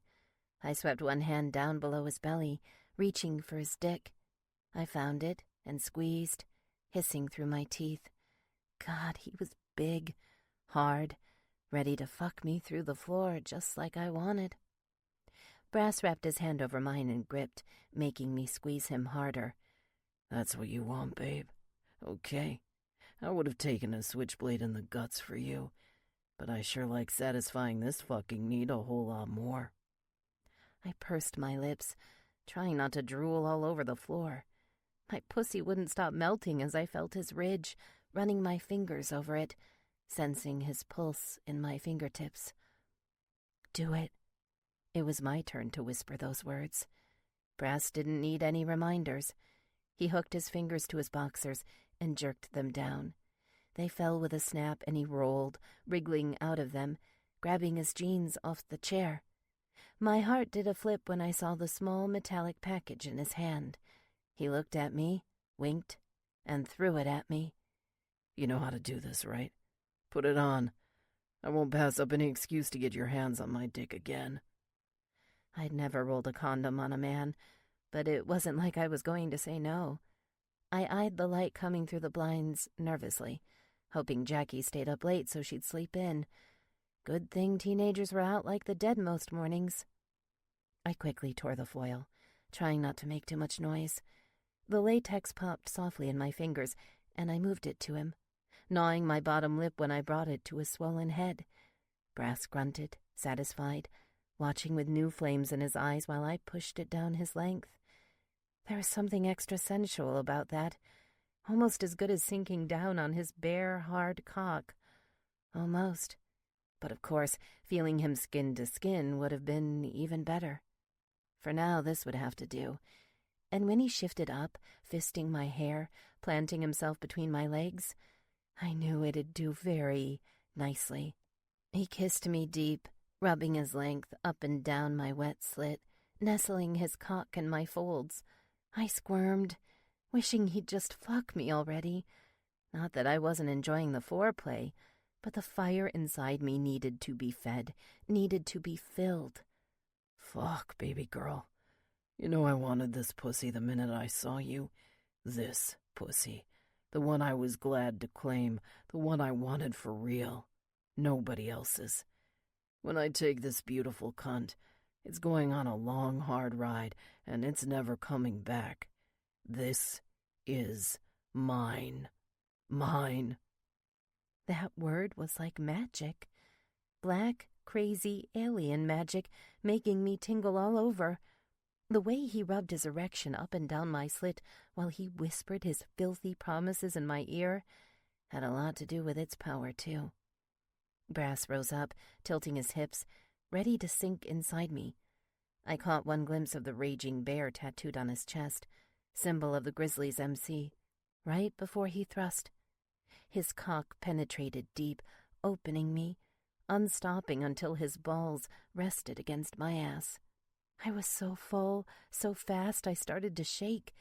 There was no slowing down, though, not when he wanted to fuck me this bad, claim me for real.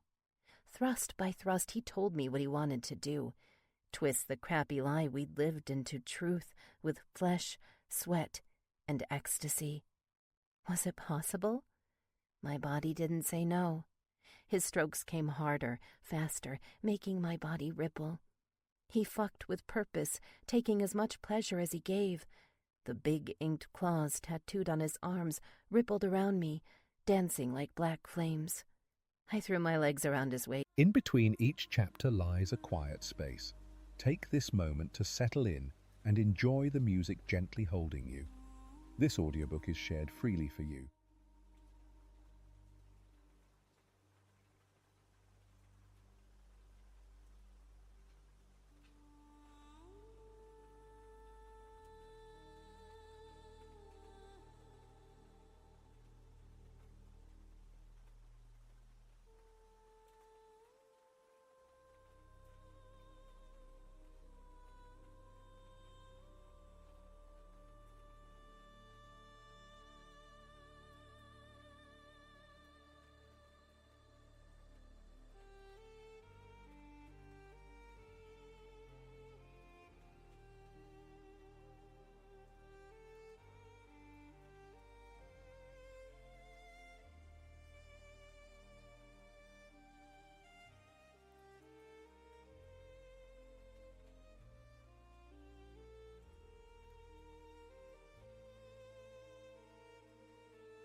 And locked onto his neck with my hands, all the better to ride out the storm, the tempest we both needed to thrash all the shit we'd suffered to pieces.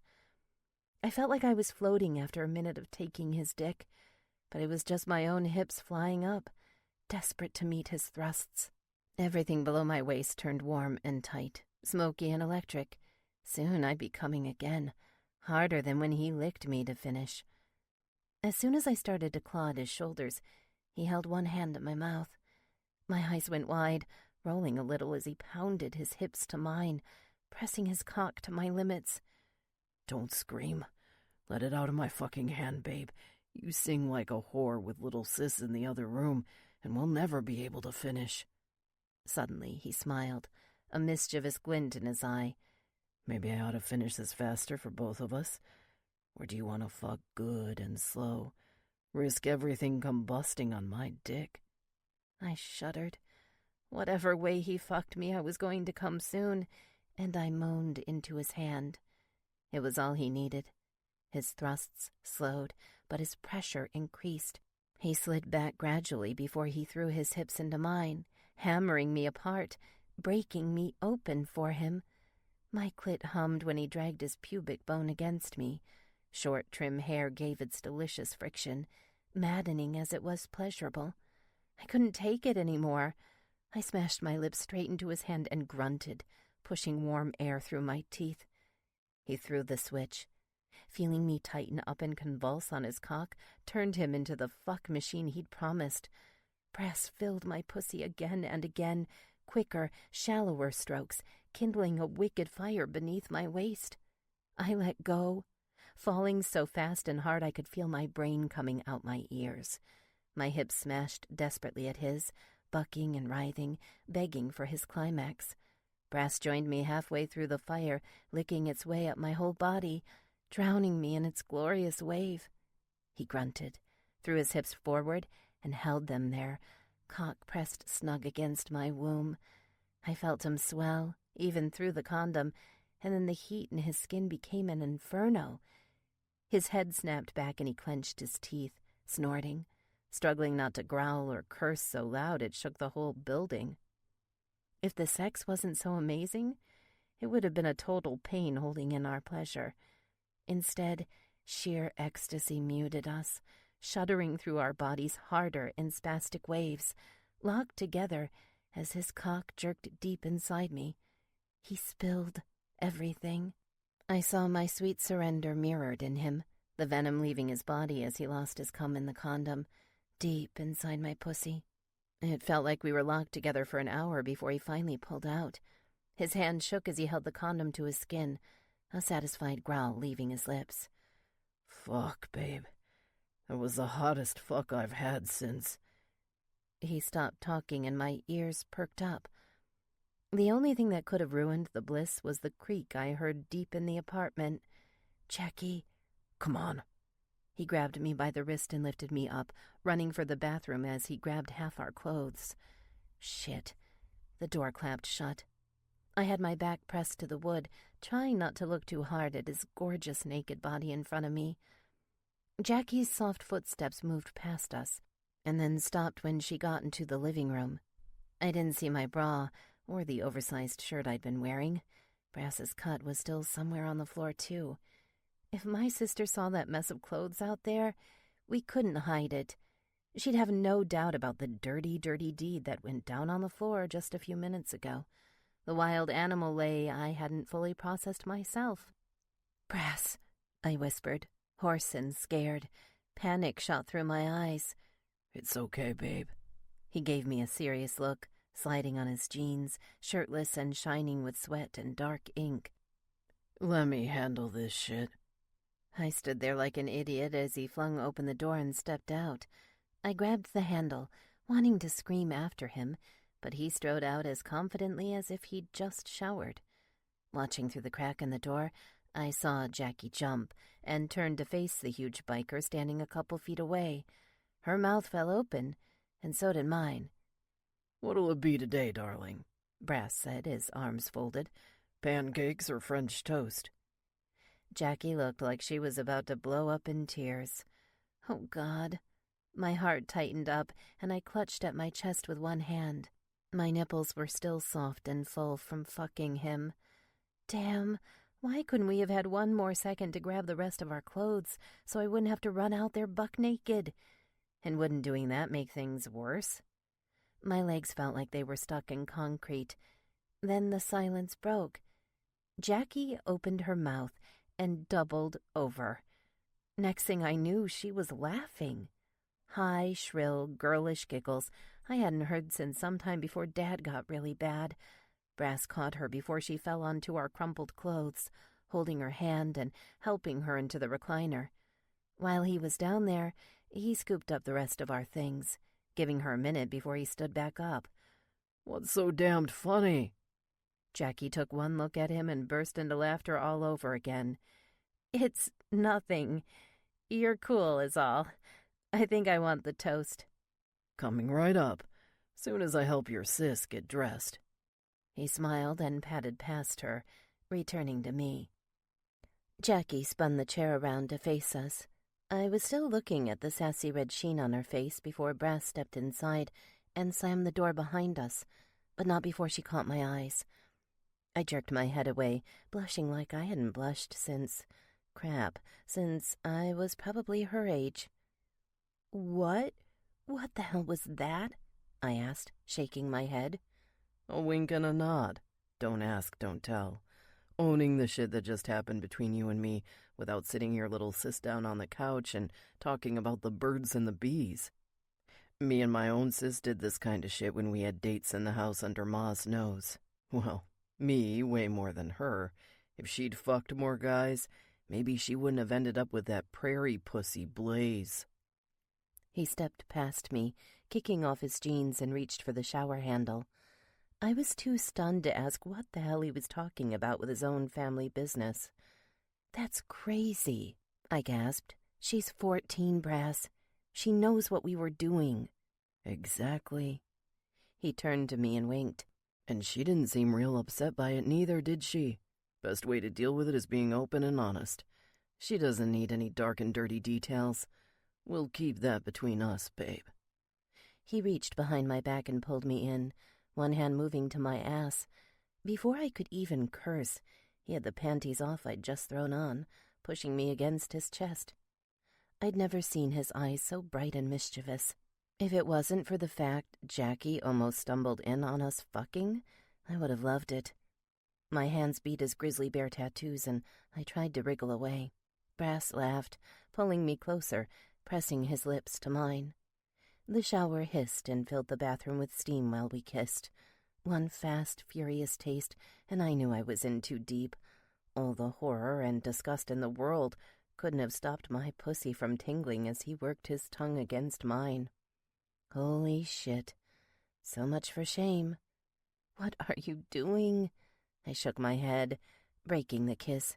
I shouldn't have bothered asking, because one more squeeze of my ass told me. What does it look like? Cleaning up and fucking your brains out before we eat breakfast, Brass said, bringing one hand to my breast, tweaking my bright pink nipple. I shuddered. My body was completely shameless, and it was quickly overpowering my head. Oh, shit. This can't be seriously happening, can it? He looked down at my panties wadded up near my feet. I'll stuff those in your mouth if you're worried about sis hearing more than she needs to over the shower. But it's plenty loud with this shit going. Come on. He brushed the curtain aside and stepped in, pulling me with him. His hands worked fast, picking up where they'd left off, plumping one breast while the other slid between my thighs. He found my clit and worked his fingers, tender, trending, rough strokes, so filled with need I couldn't have dreamed about saying no. Just so you know, this is the last time we're fucking all secret squirrel, babe. Next time, I'm gonna drag your pretty ass somewhere we can fuck good and proper. I want to hear everything that comes out of your mouth when you come on my cock. I opened my mouth to answer, but nothing would come out. I barely stopped the moan building in my throat in time, knees shaking, folding my palms tight against the wall. It felt so good having his fingers moving through my folds, swirling against my clit, all while the steady hum of hot water beat against our backs. My head started to roll back and forth, struggling to hold it all in. Brass slowed the circles around my clit, holding me in suspense. Bastard tease. Just as I tried to turn, he grabbed my wrists and held me tight, throwing my palms back to the wall. Don't. That was just a warm-up. No fucking way are you coming on my hands and mouth twice in one morning, Missy. This dick's not halfway done with its workout. I heard something crinkle up and fall to the floor. He'd snuck a condom out of his pants sometime when I was lost in pure bliss on his fingers. Heat bloomed in my womb and shot up my spine when he rubbed against my ass, hard and sheathed, ready to fuck like never before. His hand slipped away and found its way over my mouth. I could smell my own scent on him, a wetness against my lips, thicker than water. Bite this shit when you need to. Taste your cream on my fingers. It's hot as fuck that I did this to you, babe. And now I'm gonna do a whole lot more. He pushed inside me, and my knees went full jackhammer. His cock slid up more easily this time, probably because I'd never been so wet in my entire life. I sucked my bottom lip and chewed, resisting the urge to bite his hand like he'd invited me to. I'd need to save that for later, but not much longer. When he started to thrust, I knew I wasn't going to last long. Fresh lava swelled inside my head, bathing me in creeping pleasure, like someone kindled a fire near my brainstem. My ass lifted up and fell against him, rocking to meet his thrusts, following his lead as he picked up speed. My lips formed an O against his skin. Brass pounded deeper, harder, faster. My back arched and the firestorm in my belly pinched everything tighter, a vortex that wouldn't let go until every muscle in my body turned to stone. His hand clamped over my mouth a second before I screamed, pushing it back inside me. The suffocating fire ripping through me made me lose my mind. I couldn't think about the pain or serving the club, or what Jackie would think anymore. All I could think about was how fucking good his dick felt buried in me, swelling as he let go and joined me in ecstasy. Fuck, don't, fucking, stop. His last words gurgled out before he let go, filling the condom deep inside me, making shallower strokes with his throbbing cock, losing his load. He fucked right through my pleasure. His balls pulsed against my pussy, hurling seed, stretching our pleasure to its rabid breaking point. I sweated, clawed, and rasped into his hand, all through my climax. When it finally let up, I slumped down, wriggling my ass against him to milk the last energy out of him. His big chest rose and fell in waves. He cursed as he pulled out, drawing off the condom and shoving aside the shower curtain to toss it toward the waste bin. I heard it hit the trash next to the toilet. Perfect shot. Fuck, baby girl. I'm never gonna get tired of this. I want to keep fucking you till I can't even think. You understand? He held one hand around my waist and slowly turned me around. My lips trembled. Yeah, I think I do. Think? Shit. That means I've still got work to do. By the end of the week, I promise I'm gonna find some way to get us both out of this shit for good. I'm done letting anything come between me and this pussy. I cocked my head, stepping into his warm embrace, listening to the steady slap of the water on our skin. The steamy cloud filling the bathroom was like a second embrace layered over us, a welcome dreamy haze in the post-orgasmic bliss. You really think your club's going to trust us? Let me off the hook that fast? His face darkened. He leaned in, resting his forehead against mine. No. Brass paused, as if he was mulling his words.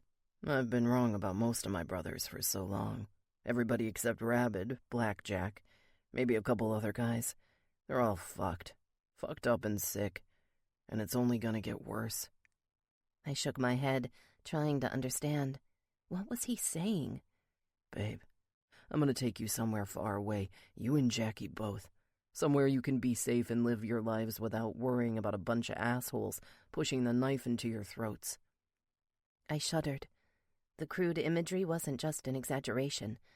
Then I thought about his words, reading between the lines. My heart skipped a beat when I saw it laid out in front of me. Holy shit. You mean you're going to... Leave? Yeah? If that's what it takes to protect you, so be it. We'll head north, all the way through Oregon and Washington. Maybe find some place way up near Canada where nobody's got to worry about MCs or cartels tearing each other to bloody pieces. Brass? My voice hitched. I started to slide down, but he caught me, laying my cheek on his chest. Shh, he whispered, running his fingers softly through my wet hair. All we gotta do's go through the motions till I figure shit out. 1 week. That's all it's gonna take to get shit in order and go. I just need to work the logistics and tell a couple guys I can trust what's up. I can't come right away, though. Got some unfinished business with the club. And if I take off permanently, I'd like to leave on good terms. Won't they make things worse for all of us when they find out what you're planning? I don't give a shit, he growled. You're my old lady, and I can do whatever the fuck I want with you. If nobody understands that, if I don't have a single fucking brother sticking up for me, then I'll know everything my club represents is a goddamned sham. He turned, holding my hand, twisting the shower faucet until the steady warm rain stopped. I pulled away, folding my arms over my breasts in the steam, wiping my eyes. His arm swept the shower curtain aside. He looked at our clothes strewn over the floor, his gaze zeroing in on his cut. I watched his magnificent hard ass as he stepped out, pulling his cut off the ground and letting it fall open in his hands.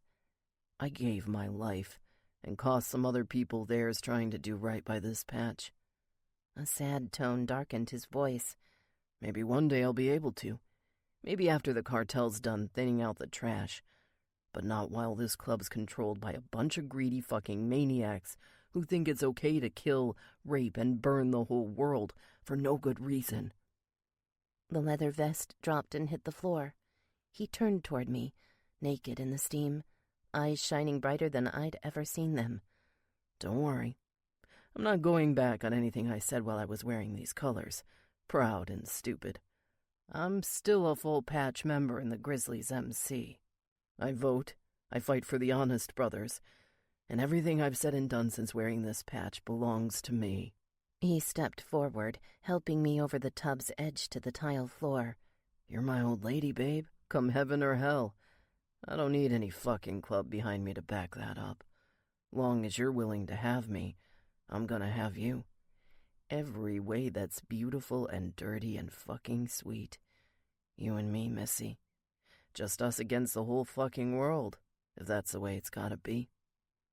He took my hand. In the last 2 hours, everything went crazy. The man I'd thought about killing was staring at me like I was an angel. If it wasn't for the warmth filling my heart, the guilt there would have caused it to sink like a lead weight. I swallowed the thick lump in my throat and mustered my most serious stare. I'm ready, Brass. I want you to set things right, and I'm ready to run away if it means we can finally be together. Start over. Keep my sister safe. He tugged me closer, one strong arm around me, pushing a sturdy finger to my lips. Stop. There's no fucking ifs in what we're gonna do. You, girl, are coming with me no matter what's up ahead. You're mine, damn it. And once I lay claim, I don't let go. Not for the club, not for the cartel, not for my own fucking mistakes.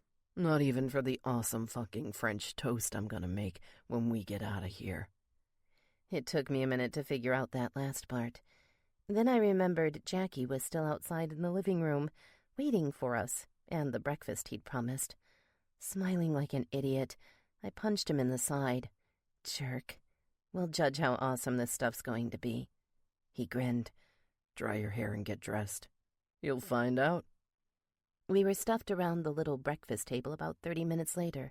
The entire apartment smelled like warm bread, cinnamon, and syrup, sweet as it was comforting. Jackie dove into hers with a teenager's appetite, eyeing the big stack of breakfast on the serving plate. He served up eggs to go with the toast and a pitcher of coffee. It looked as good as it smelled. Brass didn't touch his food. He sat across from me, his Grizzlies MC t-shirt clinging to his chest, waiting for me to have a bite. I dipped my toast in syrup and brought it to my lips. One crunch and I was in pure heaven. I think I moaned, dangerously close to the sound I'd made in the shower, when he pushed me over the edge. Fuck yeah, he said, reaching for his own bread. Told you it was good. Jackie looked at us both, covering her mouth. I rolled my eyes when I finally came out of my sugary high. Whatever, she had every reason to giggle, and it was good to hear her laugh versus all the alternatives weighing on us the last few weeks. Soon, we'd be heading out for the day while my Krista showed up for lessons. I'd be stuck cleaning up more of the mess from the night before, hoping to God that freak with the barbed wire on his face kept his distance. One more week. I told myself I could do it. With a few more mornings like this, maybe I could. And maybe, just maybe, being his old lady wasn't half bad. 6. Escape Plan. Brass. Fuck. I did it. I really made up my mind, ready to leave behind everything I'd given my life to since I turned 18, ready to turn on the brotherhood that was never anything but a fucking illusion. Sitting at the table for church the next day was surreal. Fang came in and took his seat at the head, red as molten steel. When Crack snuck in behind him, moving like an animal with its tail between its legs, I knew he'd broken the news about the cartel hit in SoCal. The room was stuffy, tense with brothers waiting to hear the prez go off like fucking dynamite.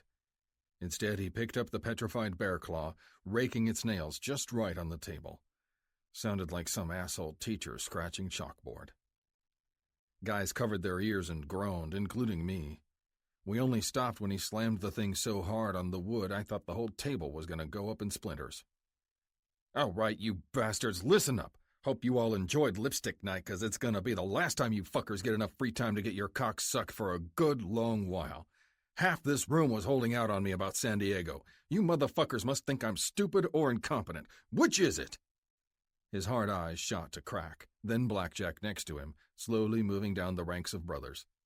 When they landed on me, Fang blinked, peeling his lips back in an angry snarl. It was the same ferocious smile I'd seen before I crashed out on the floor, and I remembered those two scared whores with him. Well, clearly I've lost your fucking faith, or I'd be getting my intel without assholes sealing their lips. Fang. Crack folded his hands and leaned toward him, but froze the instant the Prez shot him the evilest eye I'd ever seen. Shut the fuck up, both you assholes! Fang's head snapped back to Blackjack. I'm gonna give you one chance to call a no-confidence vote for president. Everybody in this room's gonna have their say. If I walk out of here still holding the claw, then I expect to have everything flowing to me the instant it happens. And I mean abso-fucking-lutely everything, even if it makes me want to tear this place upside down. This club is dysfunctional, fucked when the head doesn't know the fucking tail's on fire. Nobody moved. Fang had been the national prez since... Fuck, I didn't even know. Decades. I wasn't sure what to think. The pale, flat expression on Rabbit's face next to me said my brother was just as confused as me. This shit was unprecedented, and now we were gonna see if anybody had the balls to threaten removal the safe and easy way, or if this was some kind of fucking trick. Prez, in the interest of full disclosure, I think everybody ought to know about Tacoma. Blackjack started to speak, but Fang cut him off with another table-rocking slam of the bear claw. They don't need to know shit till they decide if I'm gonna lead or if some other cocksucker wants to sit on this mountain of shit. Come on, asshole. Be a man. His eyes were dark, intense, drilling into our old enforcers. Finally, Blackjack stood up, his gray hair flopping on his shoulders. Fine. All right, everybody, we're gonna take a vote on no confidence for the sitting prez of the Sacramento Charter and acting prez of Redding. If Fang's deemed to have lost our faith, then we'll have to elect a new man to head the club. Not just our charter, but for the entire Grizzlies MC in the whole 12-state area. Fang rolled his eyes. Fucking get on with it! Here, Sarge. The prez sneered as he passed the bear claw to Blackjack. As enforcer, it was his job to carry out a vote like this. My brain was on fucking fire. I couldn't decide if this was a blessing or one hell of a curse. If Fang was removed, and that was one big if, the club would be in so much chaos it'd be a cakewalk moving Missy and her sis north. Shit, even I could slip away in the craziness if I wanted to, assuming the cartel didn't crash the power struggle and burn us all alive. Blackjack gripped the bear claw. He looked us up and down, letting his eyes linger on Rabbit and I. Let's do it, brothers. Starting at the head of the table, every man here gets a vote except the prez, an aye or a nay. I'll keep count. Crack? The VP was the first man up. 30 pairs of eyes turned toward him. Fuck. The first few votes were bound to set the precedent. The only way Fang was going to be removed was if anybody had the balls to effectively spit in his face. And I wasn't sure anybody here had the balls. Damn it. If only the charter allowed these kind of fucking votes to go by secret ballot instead. My heart stopped. I forgot to breathe.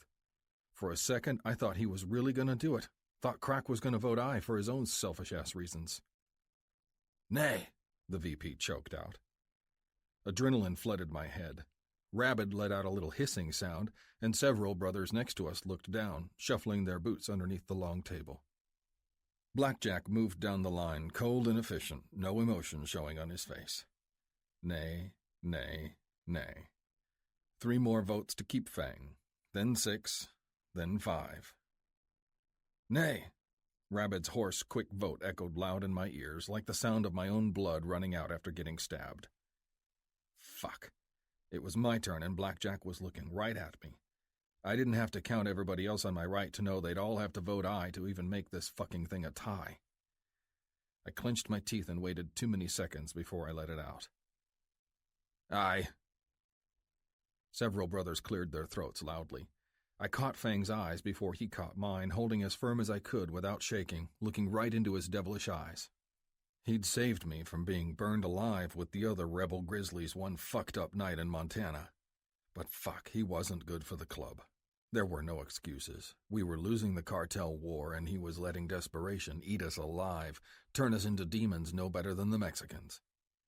I had to be honest. The grizzly's patch on my back felt like lead, and the one on my chest itched something terrible. There was no understanding in the Prez's eyes, not even when the asshole next to me voted nay, followed by Cereal and Splitter, too. I tried to do right by the club, the same thing everybody wearing the bear in their cuts was supposed to be about. Idealistic? Stupid? Probably. Right? Fuck yes. It was over long before it swung back around the U-shaped gathering toward Blackjack. I was the only eye. I seriously wondered if I'd make it out of the room alive when the claw returned to Fang. I didn't give a fuck what happened to me. All I could think about was getting killed before I had a chance to get Missy and Jackie out. Fuck. If there was a God, I really needed a miracle right now, more than I ever needed one in my life.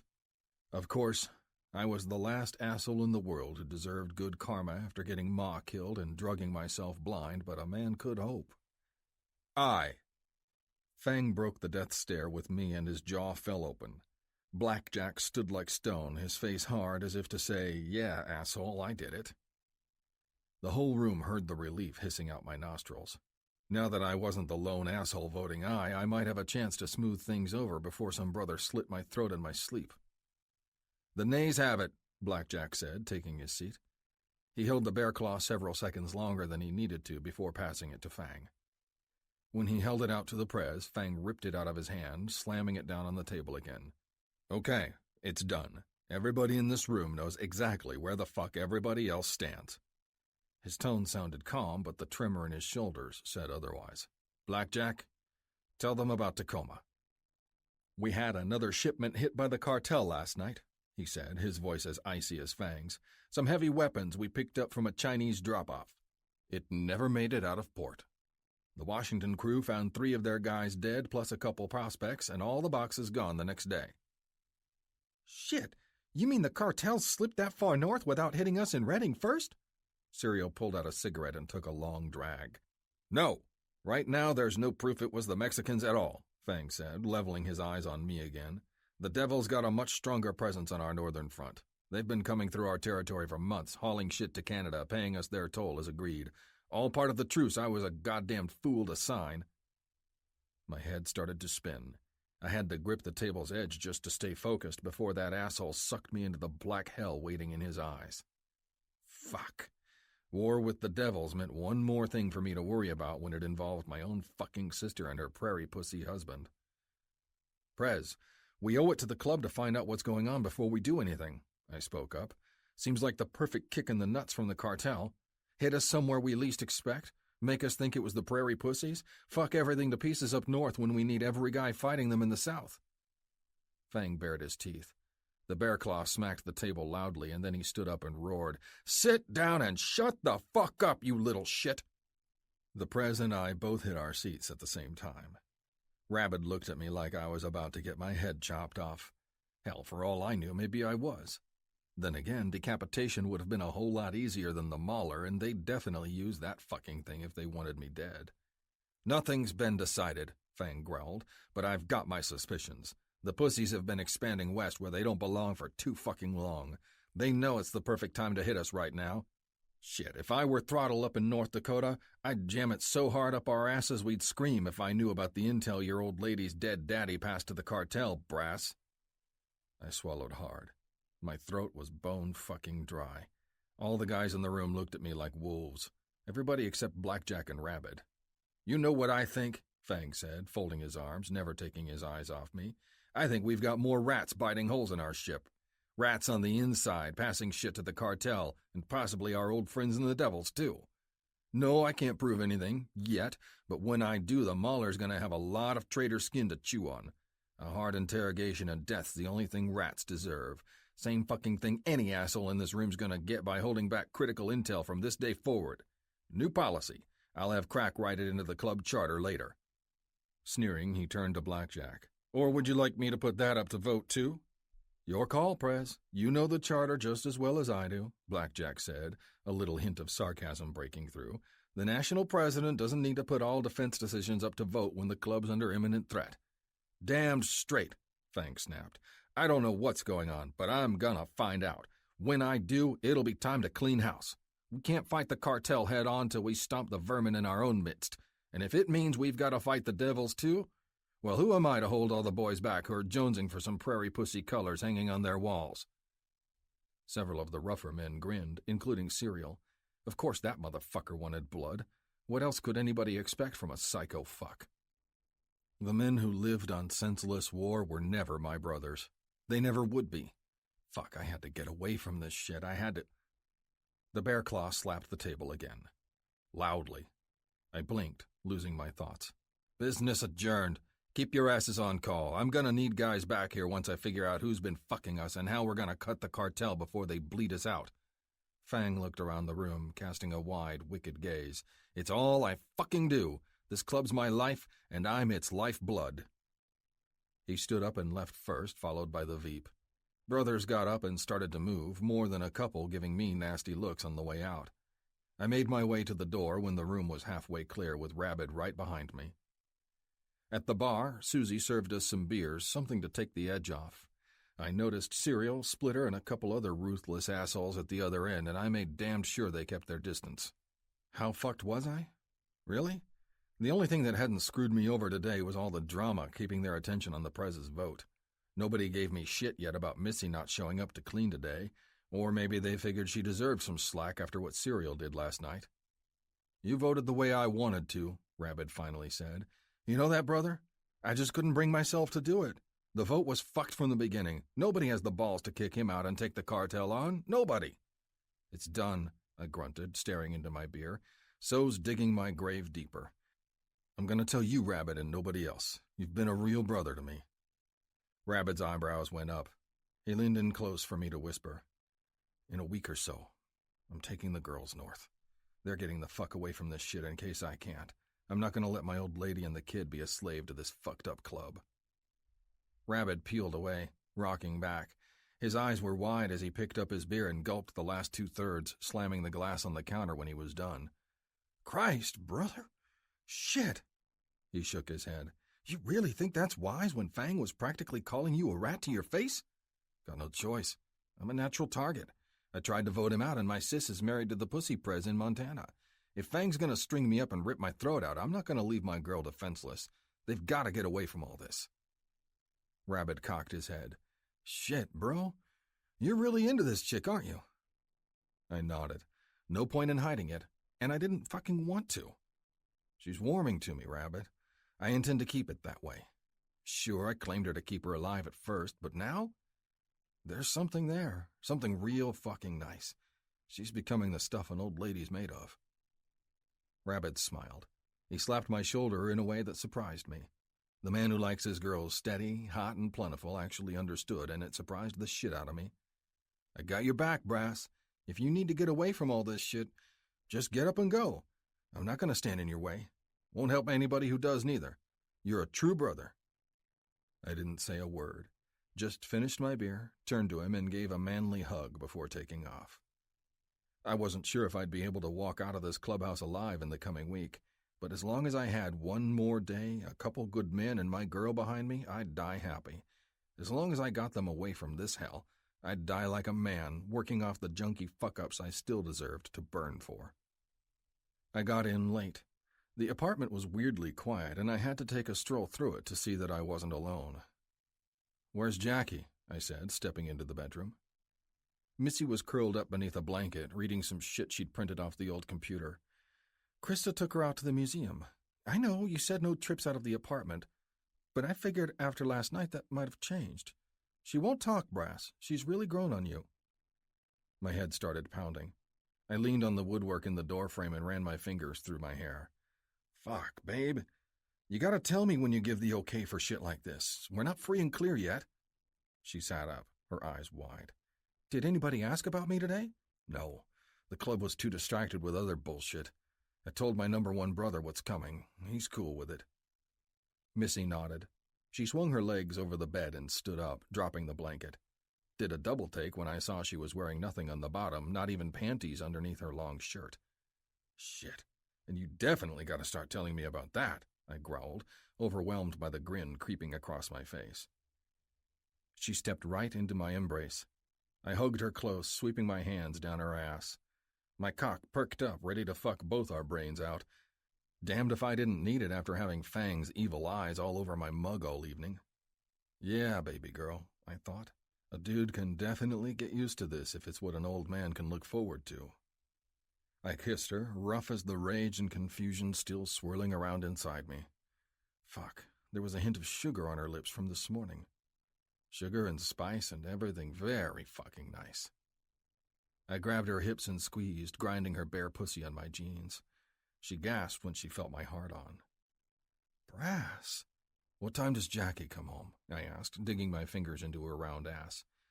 God damn, I'd never ever get tired of it, and I couldn't wait to take her from every angle while she bounced all over my dick. Another hour?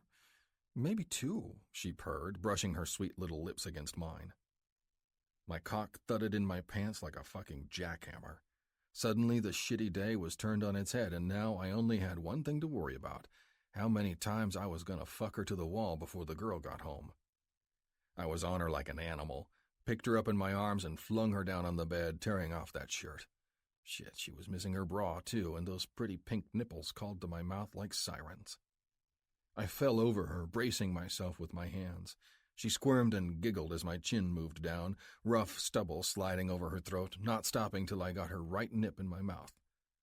Holy fucking shit. Every part of her tasted good, and I swore her skin heated a few degrees hotter when I sucked, holding it between my teeth. I had a gift for biting a woman's tits just right, the perfect bite for making them slick and ready for my dick. When I did it to my Missy, she rolled, hissing rough satisfaction as my tongue flicked her tip. I sucked it till it was soft in my mouth, then started on the other one I'd been tweaking with my fingers. When I went in her today, she was gonna be good and ready, wet enough to fuck as many times as I could manage during this precious time alone. Brass! Brass! She slurred my name over and over, starting to go crazy as my stubble and mouth kissed their way down, stopping at the sweet wet V below her trim pussy hair.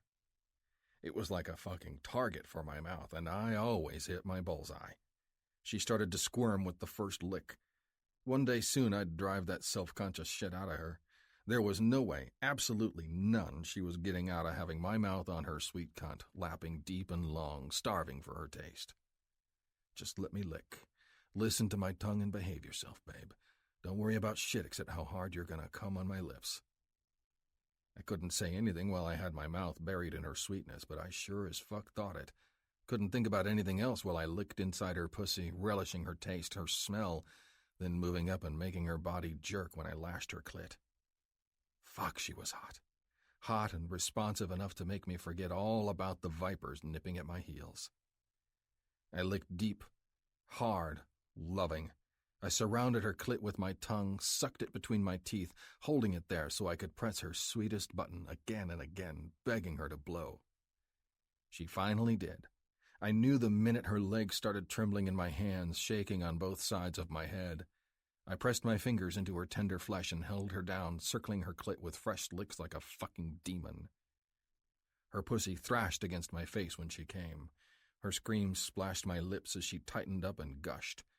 Damn if I didn't push my face into her harder. This mess was my pride and joy, a sopping wet symbol of the effect I had on her.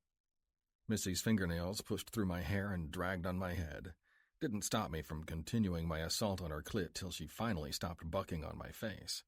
I could practically hear the explosion echoing through her body as she gave it up, coming on my tongue. Coming just for me.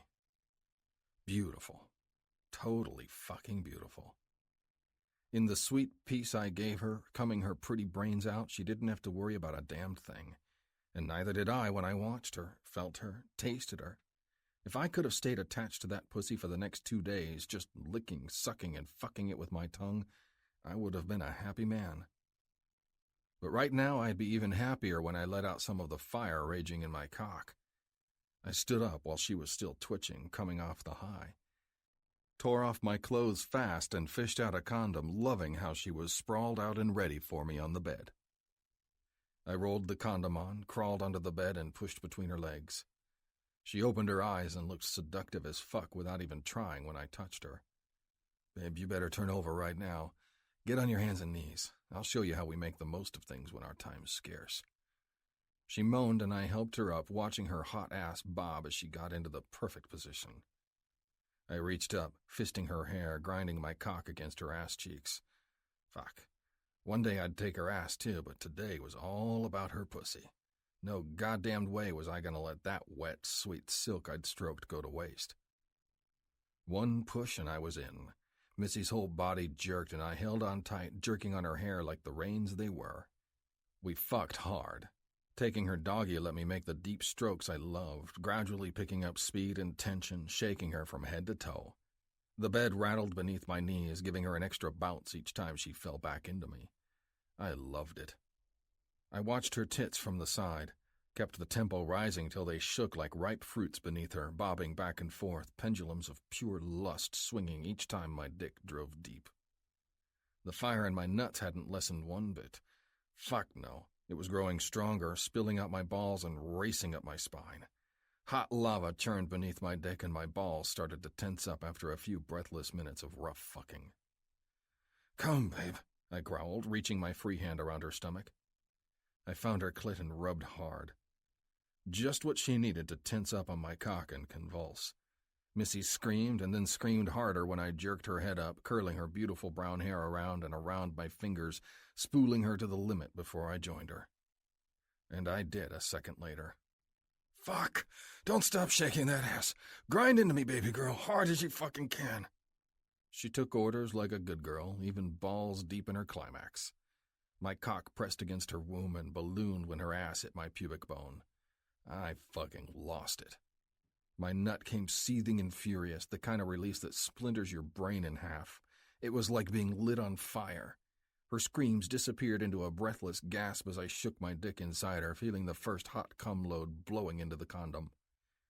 I didn't fucking stop. I kept rocking inside her, making shallow spikes deep in her pussy. Marking her, fucking her, loving her every way I could till my body gave out. My heart beat like a fiend against my ribs. Jet after jet of flaming hot sperm shot up my shaft and pulsed heat through my muscles. I felt like I'd grown taller, swelled out, full of total love and lust like a fucking giant. Shit. That's when it reached up and punched me in the fucking face. If the club or the cartel didn't kill me, this girl would. She'd drive me absolutely fucking loco whether I had her in my arms or my dick buried inside her. Smack didn't have shit on the addiction she ignited in my blood. I rolled, tugging her in my arms, pulling her to my chest. The big bear on my chest was like a landing pad for her face. Something natural, something good, something worth fighting for, no matter how miserable the odds were stacked against us. "Rest up, babe. Don't go to sleep on me. We're not done here by a long shot." I gave her a playful smack on the ass and she jerked alert. The annoyed look on her face melted in a smile. "You're the only man who's ever gotten away with that, you know." I winked. "Fuck, I'd better be, babe. If anybody else has had his hands on this sweet ass, you point me his way and I'll knock his fucking teeth out. You know what this is?" I reached for both cheeks and squeezed. She whimpered in my hands, then opened her eyes, snuggling into me, staring at the ink on my chest. "It's my butt," she said, laughing like an angel, "and it's all fucking mine." Why did that word always sound like a saw firing up in my throat when I said it? Filled me with the same kind of primal fury I felt looking at Fang or Serial or any of the other assholes who'd fucked my club beyond repair. I'd never let anything take this body away from me. Never. Why do they call you Brass, anyway? Do bikers still have normal names behind all the crazy egos? She asked. I grinned. It happened when I was a prospect. Everybody's got a different right when they get in with the club. Some guys just make you do chores and shit. You know, serve them beers, polish their shoes, toss bottles and condoms after the parties. Others are downright fucks who like to see how much pain you can take. She shook her head sadly. Sounds like a frat house. Yeah, except this is a lot more serious. Or that's what it's supposed to be, I thought, my heart darkening when I imagined all the ways our brotherhood went off the rails. Anyway, there was this one mean fucking Coeur d'Alene who always punched the prospects in the nuts. Hard as he fucking could, just short of leaving them sterile. I knew what was coming that night at the party when all the boys were drunk and ready to fuck around messing with their new guys. There was an old brass doorknob coming loose in the bathroom. I stuffed it down my pants before it was my turn to serve that fuck a drink. Asshole broke his fucking hand when he nailed me in the balls. I got away a little winded, nothing worse. She blinked, then laughed and shook her head. That's crazy. What stopped him from killing you after that? Prez took a vote to patch me in right on the spot. Said it was the hardest he'd laughed in years. Fuck, I'd give anything if Ox was controlling Redding instead of Fang. He was fucked up in his own way, but fair. A lot like Blackjack. So, you're kind of the Joker boy then? She dragged her fingernails along my chest. My skin sizzled, hair standing on end, crying to fuck her the second I was hard. You never said what your real name is. It's Jordan, babe. Jordan Reagan. Don't wear it out. Best time for me to hear it's when your pussy's exploding on my dick. Jordan, she whispered. It's good. Strong. About what I expected.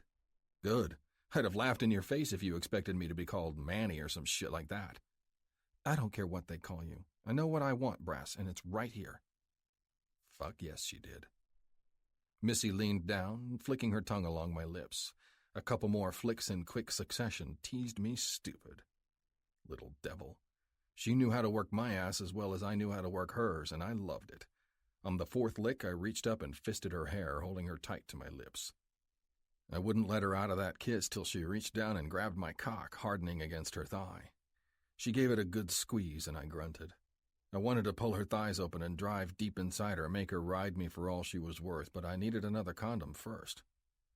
I saw red, thinking about how I had to get her that shit I had waiting in my jeans. Things would move a lot more natural after I gave her the pills I snatched from the club infirmary. Not that I was going to register a single fucking complaint about the filthy deeds going down in this bed all evening. No fucking way. Every day breathing in her sweet scent while I fused my dick to her was a good one. I just hoped like hell there'd be many more to come, many more perfect days tangled up in my old lady. Come on, babe, we gotta get this shit locked in for Friday before you take off. She pulled on my cut, dazed at all the choices in the rental office. Reserving something to carry her and Jackie north was the best way to get them out of Redding without the brothers being able to track her down. Giving her my truck was way too risky. You sure you can afford this? She asked, her fingers running over a cherry red hatchback thing in the catalog. Yeah, we'll be good as gold just as soon as my next club stipend comes in. Better to get our pieces together now. But we don't even know where yet. She looked so damned confused, disoriented. I grabbed her hand and pushed my fingers through hers. Raw strength always reassured a woman, and I had no doubt it was going to work on the one I wanted most. I like the look of that car. I pointed at the bright red vehicle. A little style and not so much it'll draw attention. Extra space to carry your shit north and plenty rugged for the mountains and forests we'll be dealing with past NorCal. She punched me in the arm. I grinned. Careful, mister. I just might decide to take that Harley up and have you drive Jackie in the hatchback. I laughed. She knew how to dish it out and take it. My kind of girl, as if it wasn't glaringly fucking obvious by now. All right, that one it is. It's even got some fancy USB shit to keep Jackie entertained. I'm going to get both you girls new phones before we blow town as soon as we're free and clear. I left her standing near the counter while I went to arrange the rental. I looked behind me while the skinny fuck with the thin mustache at the counter ran my card. Saw her walking off, probably heading for the restroom or something. The kid passed me my printout and told me the car would be ready in a couple days. Perfect timing to get the reservation fee off my shit and pay it all in cash, same way I dealt with everything. Before I moved away, I looked him up and down. The dude wasn't much younger than me, maybe a year or two. He looked like a little boy. I grunted. One thing I'd never regret about this life was that it made me a man, no matter how fucked up it could be sometimes. If it wasn't for the club, I might have turned into something like that, and then I'd want to blow my fucking brains out. The civilian world wasn't for me. If I really and truly left the patch behind, then I'd have to find something else to do. There had to be something out there to accommodate men like me. The world still needed a place for roughnecks and road warriors, even if we were an endangered species. There must have been something better than clacking keyboards or ringing up pissy, impatient customers at a place like this. Whatever it was, I swore I'd find it. Anything to rake in cash for my girls without lopping off my nuts was fine by me. A man provides. I should have done it for Ma and Shelley back in Missoula before my own sis was reduced to shaking her ass at a Prairie Pussy bar for spare cash. But my relationship with the ladies had been strained, to put it mildly. A fucked up home was all it took to drive me into the club, and then I found the sick paradise heroin offered. I shook my head, trying to do the math and figure out how many months it had fucked out of my life. Looking down at my arm, I saw the fading impression left by a fat needle. It was the last time those freaks in fake Grizzlies colors forced it into my veins after I betrayed them, trying to make me OD on the one thing I loved. Blaze and Shelley saved my dumbass that night. I thought Fang did too, but he was just a king moving his pawns around on the grand board. You're gonna do better, I vowed. You fucking have to. I waited impatiently by the restroom for Missy. She didn't come out for 5 minutes, then 10, then another 5 on top of that. Weird and seriously fucking suspicious. A motorcycle growled outside, not far from mine.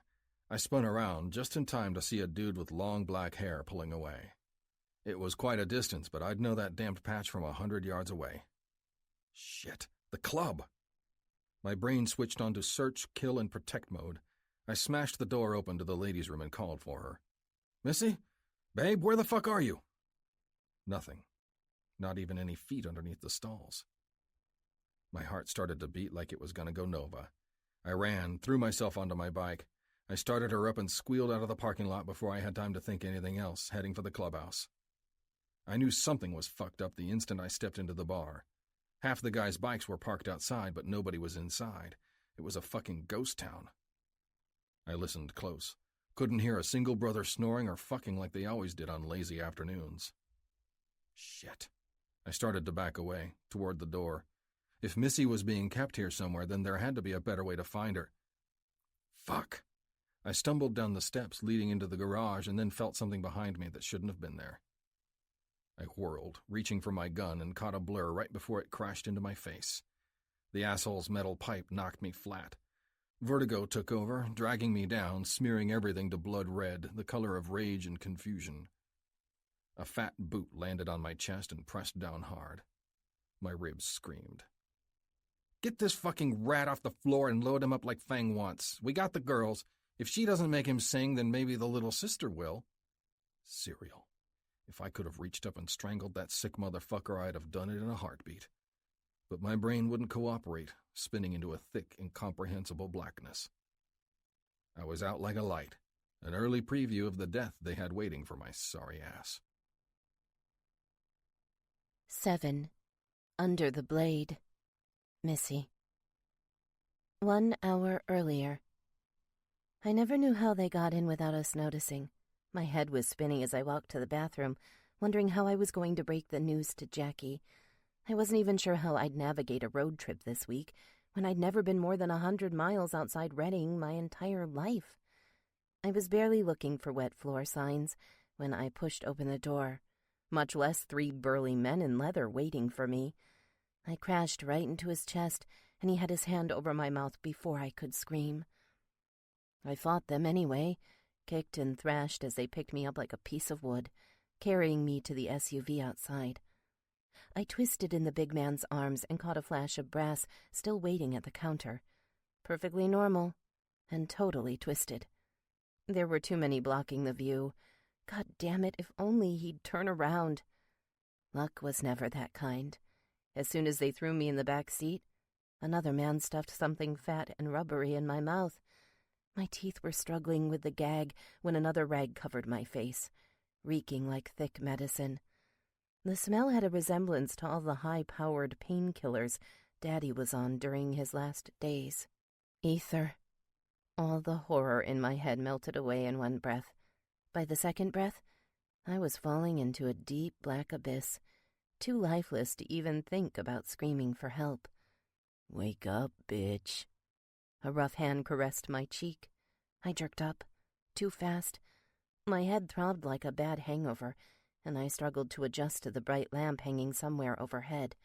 My wrists burned, and so did my shoulders. I realized a second later I was tied to a chair, identical to the girl right across from me. Jackie. My heart sank and tears pricked at my eyes when I realized it was her. right before the rage set in. She was still passed out, a tiny shred of mercy, her small face slumped on her shoulder. I must have given her the same crap they'd given me. "Who are you? Why are you doing this?" The man who'd touched me from behind stepped into the light. I recognized the fucked-up mess of barbed wire on his face right away. Serial, and the other-headed bastard, named Splitter, with a nose ring, was right behind him. Several other dark shapes lingered behind Jackie, the light obscuring their faces. "Let her go, asshole," I hissed. "I don't care what you do to me, but my sister doesn't deserve this. She's got nothing to do with anything your club wants. You can't—" He cut me off with a sharp slap across the face. My cheek burned when I twisted my head back into place. The pain didn't stun me for some weird reason. It only added to the blinding rage tearing through my blood. "She's got everything to do with helping this club. You and your cute little twin are gonna help us loosen up the rat's tongue before we pour concrete over his fucking carcass." Jesus, they're really going to kill him. I started to shake. The animal talked way too easy about killing the man I was just beginning to love. Serial showed no remorse. There was nothing in his dark eyes, not even pleasure. It was like staring into a machine designed to look and talk like a man, but murder was its sole function.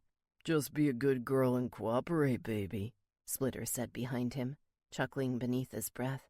"This'll all be over fast if you do. You don't have to die with your old man. Nobody believes that shit about him claiming you." "He did," I insisted. Didn't know why I thought it would. The men just laughed and shook their heads. I realized this was the worst time imaginable to be arguing about what Brass meant to me. But if we were dying here today, then somebody had to know we weren't just playing pretend. Somebody had to witness what I had in my heart, the only thing I was sure about, other than protecting Jackie on this emotional roller coaster making my heart howl. "Whatever, princess. Guess fucking a rat's in your blood knowing who your daddy was."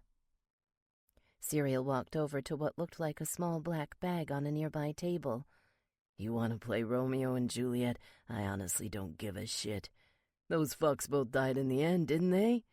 Shakespeare was a mean son of a bitch. So am I. Thing is, you don't have to die with him. Neither does the little chick if you stuff that bitch tongue and cooperate." A zipper opened. The men behind Jackie shifted uncomfortably, their heads turned toward whatever the hell Serial was taking out of the bag. He spun. The tangle of sharp metal made me want to scream, but then my brain froze, struggling to understand what it was seeing. Jesus Christ, was he really wearing that thing on his hand? It looked like a mess of knives, corkscrews, daggers, and hooks attached to an old baseball glove. Some sicko's fucked up idea of what a Swiss Army knife should look like if it were designed to be worn for flaying skin. "You like it, cunt?" Serial sniffed, taking a step closer. "We call this nasty fucking thing the Mauler. It's the club's pride and joy, and she only comes out when a bullet to the brain isn't good enough. Sometimes I wish there were a few more rats crawling around. This poor baby goes a long time between her meals, and when she finally gets some blood, she's fucking hungry." His eyes weren't so dark anymore. Now there was a monstrous pleasure shining in his eyes. Somehow I held it together, feeling myself leave my body, hovering over all this. I guess it was my natural defense against breaking down in tears or screaming my lungs out in front of this maniac. No, maniacs, plural. Splitter laughed behind me again, low and nasty, and the four shapes behind my sister stood like statues. One of the silhouettes had long hair hanging down his shoulders. If it was Blackjack, and it probably was, then Brass had been dead wrong him being a decent man. Jesus, he'd been wrong about how swift they'd move on us, too. Well, right or wrong, it was much too late to be upset about it, when there was way more horror in front of me. God, realizing the only man who could protect us fucked up this bad, hurt worse than the demon shaking his murderous glove in my face. I looked into his dead eyes and cracked. "Don't do this. Please. I'll tell you anything you want to know." You don't know shit, bitch. Neither does your dumb sister. If we wanted you to talk, we'd have stripped you down and mounted both your asses about 5 minutes ago. You're here to loosen his lips. Don't you get it? He stared into my eyes like a frustrated teacher looking at a dense pupil. Everything that happens from this point hinges on the fucking rat telling us what we want to know about his involvement with the Mexican cartel, or, more likely, the Prairie Devil's MC. We'll find out right here how much he loves you. Maybe he'll talk fast, get himself a merciful death, and do the right thing by us. Or he'll cry and plead, keeping his rat lips shut while we rip you and the baby girl over there to shreds. He turned away, fixing his eyes on Jackie. I wasn't sure whether I should be happy or horrified she was still out. I sniffed hard, blinking back tears when he stopped behind her, gingerly putting the heavy weapon attached to his hand on her shoulder. I think I'll start on the little one first, just on the off chance you were nothing more than an easy fuck to our boy. Serial turned, sweeping the claw away. Jackie twisted her head and groaned. "Don't wake up. Don't wake up. Please, sis, don't wake up." "Rabbit," he barked to one of the men behind him. "Go drag that turd in here. You're used to smelling his shit anyway after all the times you hung around him. Move." One of the figures hesitated for a good 10 seconds, and then finally moved. I closed my eyes, praying Jackie wouldn't wake up with that asshole's claw next to her. Even if we somehow got out of this alive, she'd be traumatized for life. It was a small miracle watching Dad die and being captured by the grizzlies hadn't made her comatose by now. But this would be the final straw. I just knew it. The sound of feet shuffling made me look up. Rabbit and another dead-eyed man with long hair were carrying Brass in. My heart bled hate and pain all over again when I saw my man. They'd bruised his face, scratched it. His wrists and feet were bound by crude cables. Growling, Serial stepped away from my sister. He walked behind Brass and pushed him out of the other men's arms. He hit the cement floor hard, making an oomph sound, barely louder than the rattle of his bones. "Get up, asshole." Serial kicked him in the ribs. "Don't think you're gonna make this shit any easier playing possum, you fucking rat. I told the wrecking crew out there not to beat you senseless. They took it light. I know you're fucking awake. Look up. Look at me before I make your girls bleed." Brass grunted, leaned down, and spat a long, sticky trail of blood. My fingers went numb. I rocked in my chair, wanting so bad to look away from all this. But ignoring the grisly sight in front of me was even worse than seeing dead on. He turned, forcing himself up when the trickle was done running out his mouth. If he saw me at his side, or Jackie at the other, he showed no sign of it. Brass just turned, looking past my sister, right at the trio against the wall. I realized then his mouth was gagged with a thick handkerchief stuck between his teeth and bound around his head. "I'm gonna take this shit off so you can talk," Serial said, leaning down and almost pressing his evil lips to Brass's ear. "But first, I'm gonna show you I'm not fucking around here. I'm gonna give you a little preview of what happens when your bitch ass fails to tell me the truth, the whole truth, and nothing but the truth." The thug snorted. "You think you hurt me after I went after your slut? Huh? Getting the jump on me and cracking my jaw?" Serial shook his head. "Well, I'm gonna hurt you 100 times worse before I even lay a fucking finger on you." He stood, heading for Jackie again. I realized what was about to happen before he even raised his arm. "No, don't fucking do this!" I rocked in the chair as hard as I could, shaking until it almost broke. Is this what it feels like when someone's losing their mind? I wondered. The answer was right in front of me, vicious and blood red. If he put a single scratch on Jackie's innocent skin and woke her up, I'd never be whole again.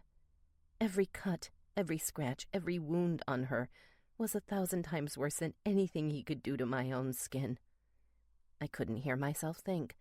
My brain slipped away as he lingered over my sister, taking his sweet time, wiggling his fingers in that fucked-up Freddy Krueger thing on his hand. There was another sound, a harsher, angrier, masculine growl, deep as thunder and just as dangerous. I realized it was Brass rumbling through his gag. His whole body shook like he had a current running through him. I couldn't see what he was looking at, but it looked like he was gazing through Serial and Jackie, straight to the other men against the wall, grinding his throat like a motorcycle engine running on pure hate, betrayal, sadness. "Come on, Serial. Get on with it," Black Jack said from his post against the wall. "You're a fucking coward, you know." Serial stopped. The freak turned his barbed wire tattooed face toward the wall as his superior stepped forward, his gray hair bobbing on his shoulders. "What did you say to me, old man?" he snorted. "You think you got some big fat balls in your flabby sack just because you pissed in the prez's face? You're not strong. You're not brave. You're the only fuckhead stupid enough to vote with this rat, and I can't fucking wait till Fang lets me take Enforcer and puts your weak ass out to pasture." Black Jack stepped into the light, and Brass's head followed every move he made. I couldn't see my lover's eyes, but I knew they'd be horrible, like watching a curse starting to wreak havoc. "I said you're a coward, Serial. You'd rather torture his woman instead of face the fist that pounded you in the face. A real man only enjoys spilling blood when he's evenly matched, and when it's damned well justified. This shit here." Black Jack shook his head. Brass let out another roar through his gag. I could see his hands twitching, tied behind his back, slowly ripping at the cord. His fingers were bloody, but it really looked like he might get it off. No, this is stupid. You can't get your hopes up. Brace for the worst, girl. Brace for hell. I turned my brain off and watched Serial stare at the old man with pure venom. In a blink, he swirled, stepping to Jackie and jerking her head up by the hair. The big razor-toothed dagger attached to the glove was poised right across her throat. My eyes wouldn't work anymore.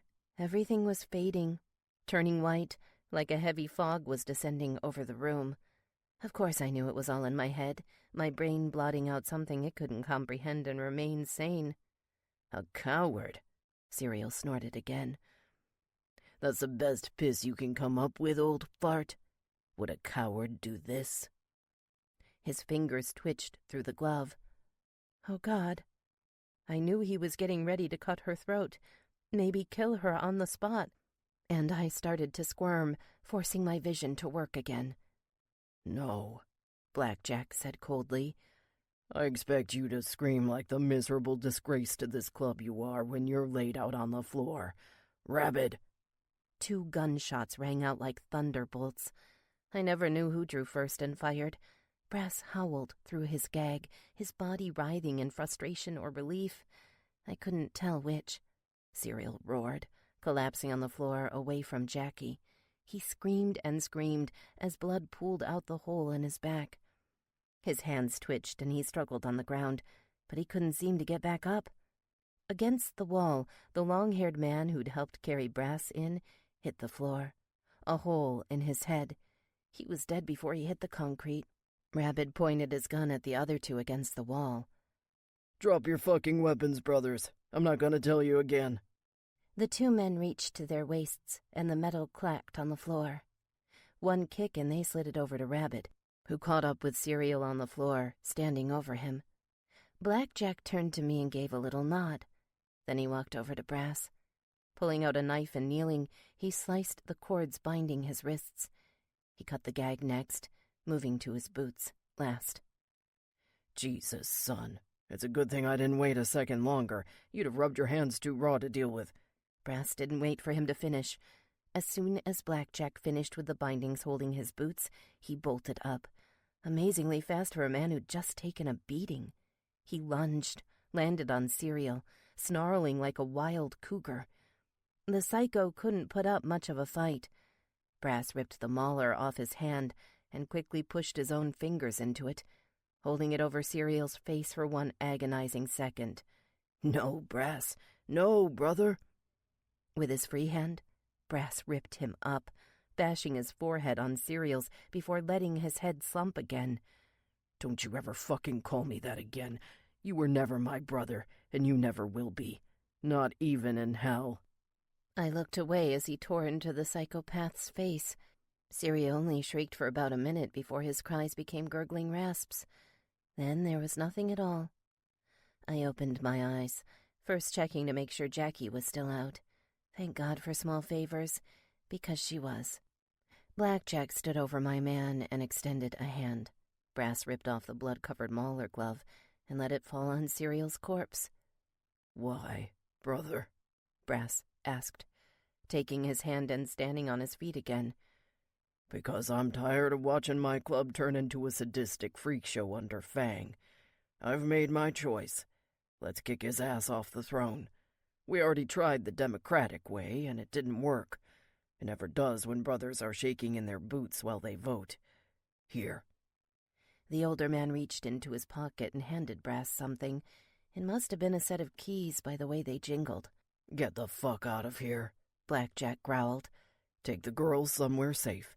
Use my truck. Head north to Oregon, Klamath. And don't do anything till you hear more from me. Rabbit and I are gonna stay behind and clean this mess up while we figure out who we can trust."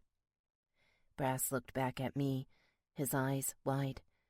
He was full killer then, his face spattered with dead Serial's blood, and it was all over his cut, his jeans, and his shirt too. He stopped, giving Blackjack a big hug, pounding his back until the old man fought him off. "Go. We've got surprise on our side. Now we just need time." Brass ran to me.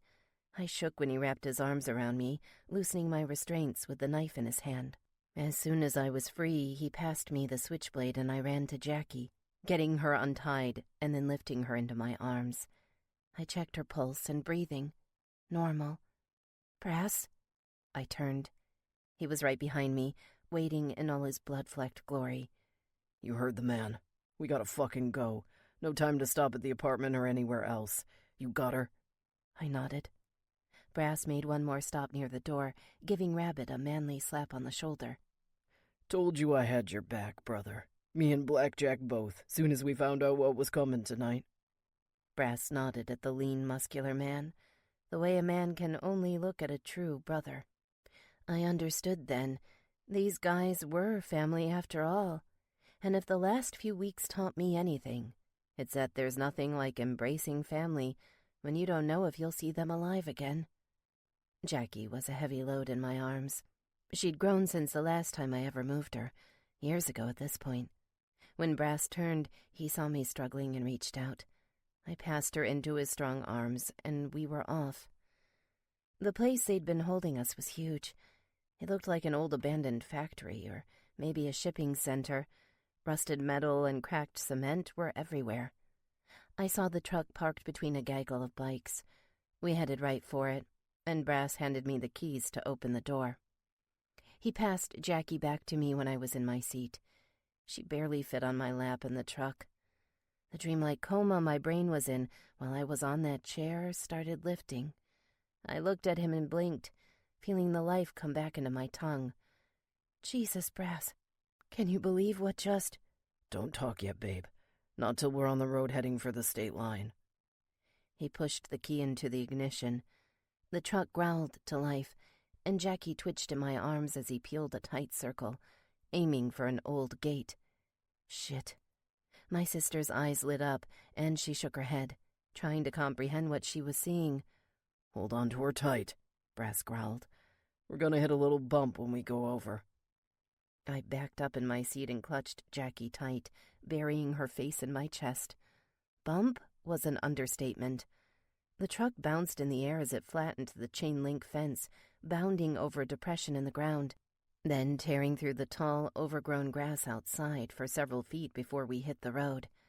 Jackie clawed at me like a scared kitten. "Missy, what the fuck?" "Shh, easy, sis. We're almost home." The warehouse, factory, whatever the hell it was, the place was just a small dot by the time she finally got herself seated between us. My little sister's eyes were bugged out, looking between me and Brass. "What happened to those men? They knocked out Krista and grabbed me, held something strong to my face so I couldn't breathe?" I didn't want to say. How was I supposed to explain away the ruthless bastards who'd punched her tutor out and dragged her to the shitty warehouse, where she'd mercifully slept during the torture and death I'd witnessed? But silence was going to panic her. I swallowed hard, trying to make my brain work. You had a bad nightmare, Jackie? There's no man, no... Brass shot me an angry look. Don't bullshit the girl, babe. Tell her the truth. We're on the road and we're not coming back here till it's safe. I'm protecting you both. He was right. Guilt swelled in my chest, and I grabbed my sister's hand, trying to find the strength I'd had just a day ago. Watching Serial nearly rip her to pieces had sucked it out of me. Hopefully not forever. We got attacked, I said with a heavy sigh. It's okay now. Brass and his friends got us out. We're on our way somewhere they can't hurt us anymore. It'll be all right, Jackie. I swear. Can you really make those promises? Doubt swirled in my brain. I wanted to believe I could, wanted to keep her safe, but if it wasn't for the other men, even Brass wouldn't have been able to save us this time. Stop talking to me like I'm a fucking kid, Jackie screamed, shoving me in the shoulder. Jackie.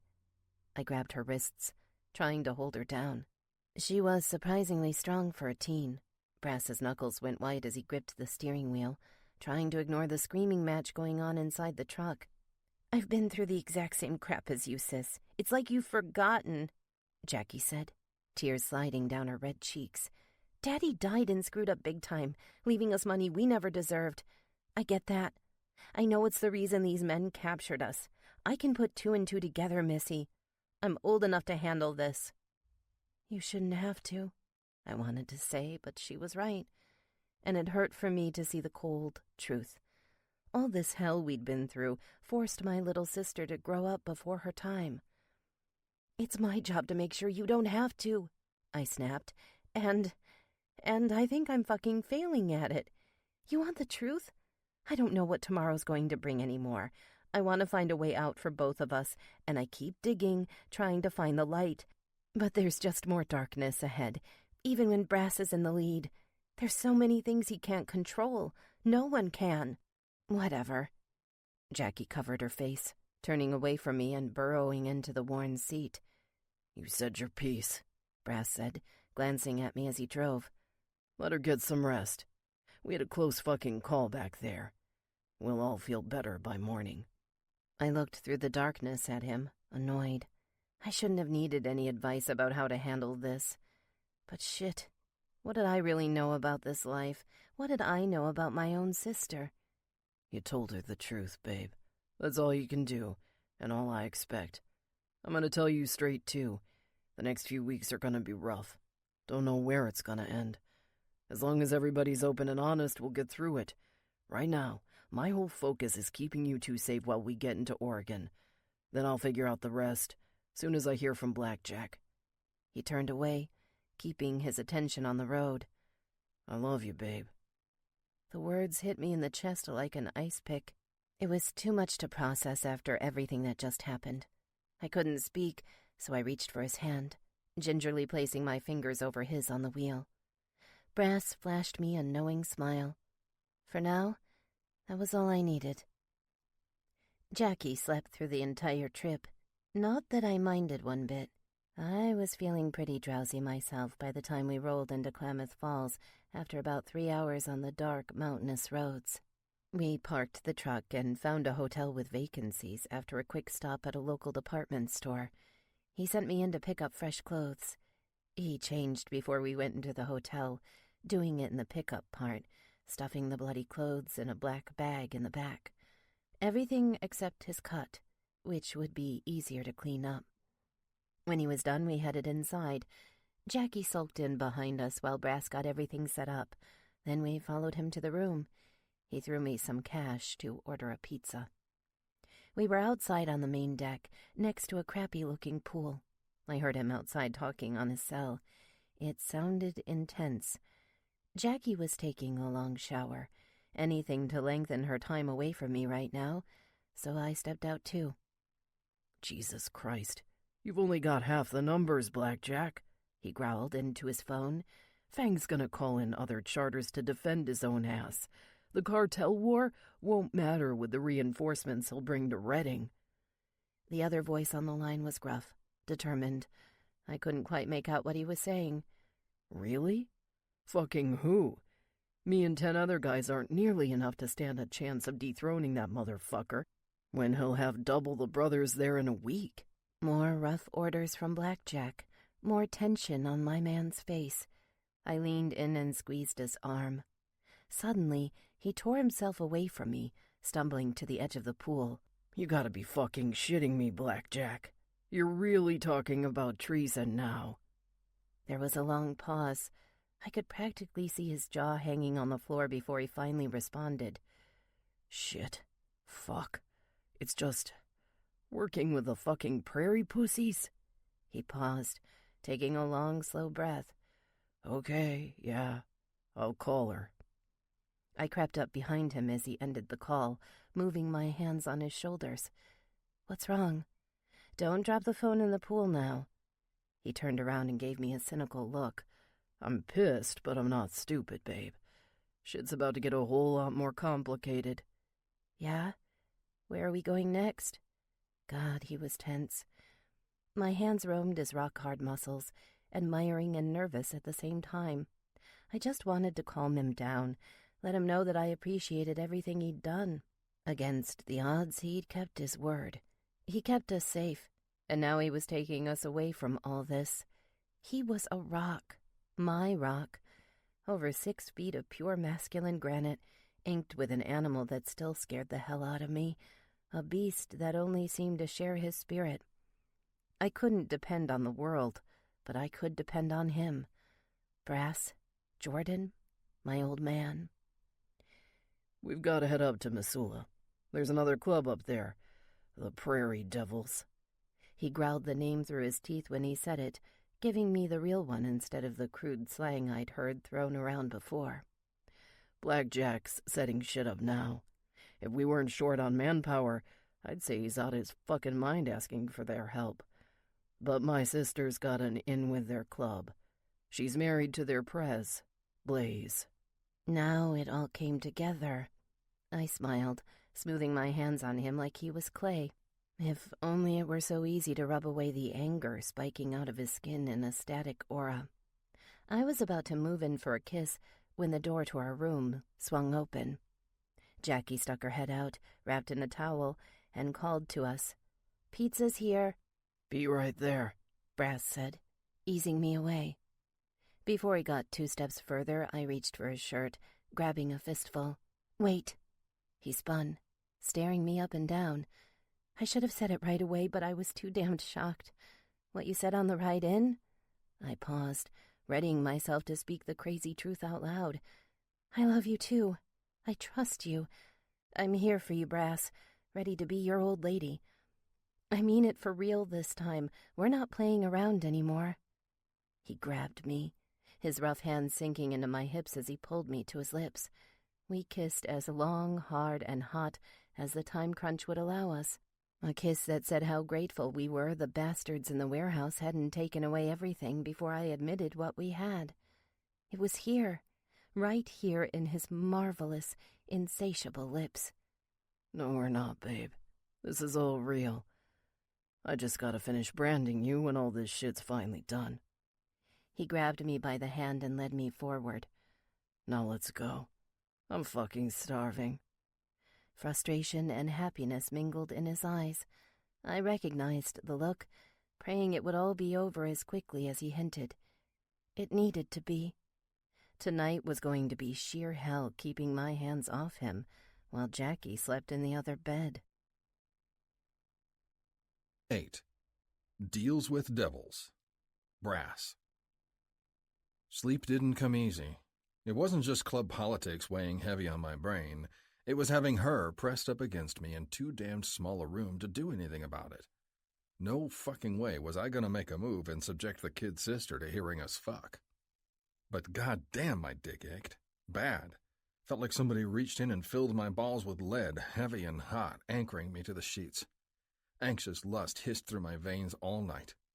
I don't think my hard-on relaxed a second, pressed snug against her ass, taunting me every time Missy twitched in her sleep. She was obviously having some bullshit nightmares. At one point I leaned over, kissed her brow, tender as I could without making my cock rage harder. "It's gonna be okay, baby," I whispered. "All this shit. I'll kill the mom myself for dragging you girls into this. Then I'm gonna fuck your brains out, wipe away all the nasty memories with red-hot sex. I'm no doctor, but I've got a cure and I know how to deliver it too." She stirred, wriggling against me in her sleep. I had to shift my hips. Having my dick on her all night was bound to drive me absolutely nuts by dawn if I didn't wake up balls deep inside her first. Truth was, Missy ignited a lunatic inferno in my skull, my blood, and especially below my waist. I'd never told a woman I loved her before the drive up. Before her, that was the sappiest, most alien shit I ever could have imagined. But having her around let Cupid sneak up behind me and drive his arrow deep in my back, and I wasn't going to pull it out for anything. It was finally all as clear as a California day. My life had two stages, before Missy Thomas and after her. The before was complete shit, betrayal and stupidity, my family going to pieces while I was too blasted out of my skull to do anything about it. Shit, I'd helped it along, hadn't I? What was this after, this new run just waiting for me to follow its jagged path? Remained to be seen, but I swore I'd give it everything to make it the beginning of the rest of my life, a smooth, sweet ride that meshed seamlessly with the future I'd give the babe curled up next to me and her little sis. I had to. Fucking up again was not an option. The ride was long and hard the next day. Woke up with a nasty bruise on one cheek, plus a few kinks in my shoulders and ribs from all the places those fuckfaces hit me at the warehouse. We all ate a quick breakfast in the hotel, checked out, and then we were on our way, second leg of the 2-day trip to Missoula. It all hinged on time, getting our ducks in a row back in Reading before Fang had too many of his own to snuff us out.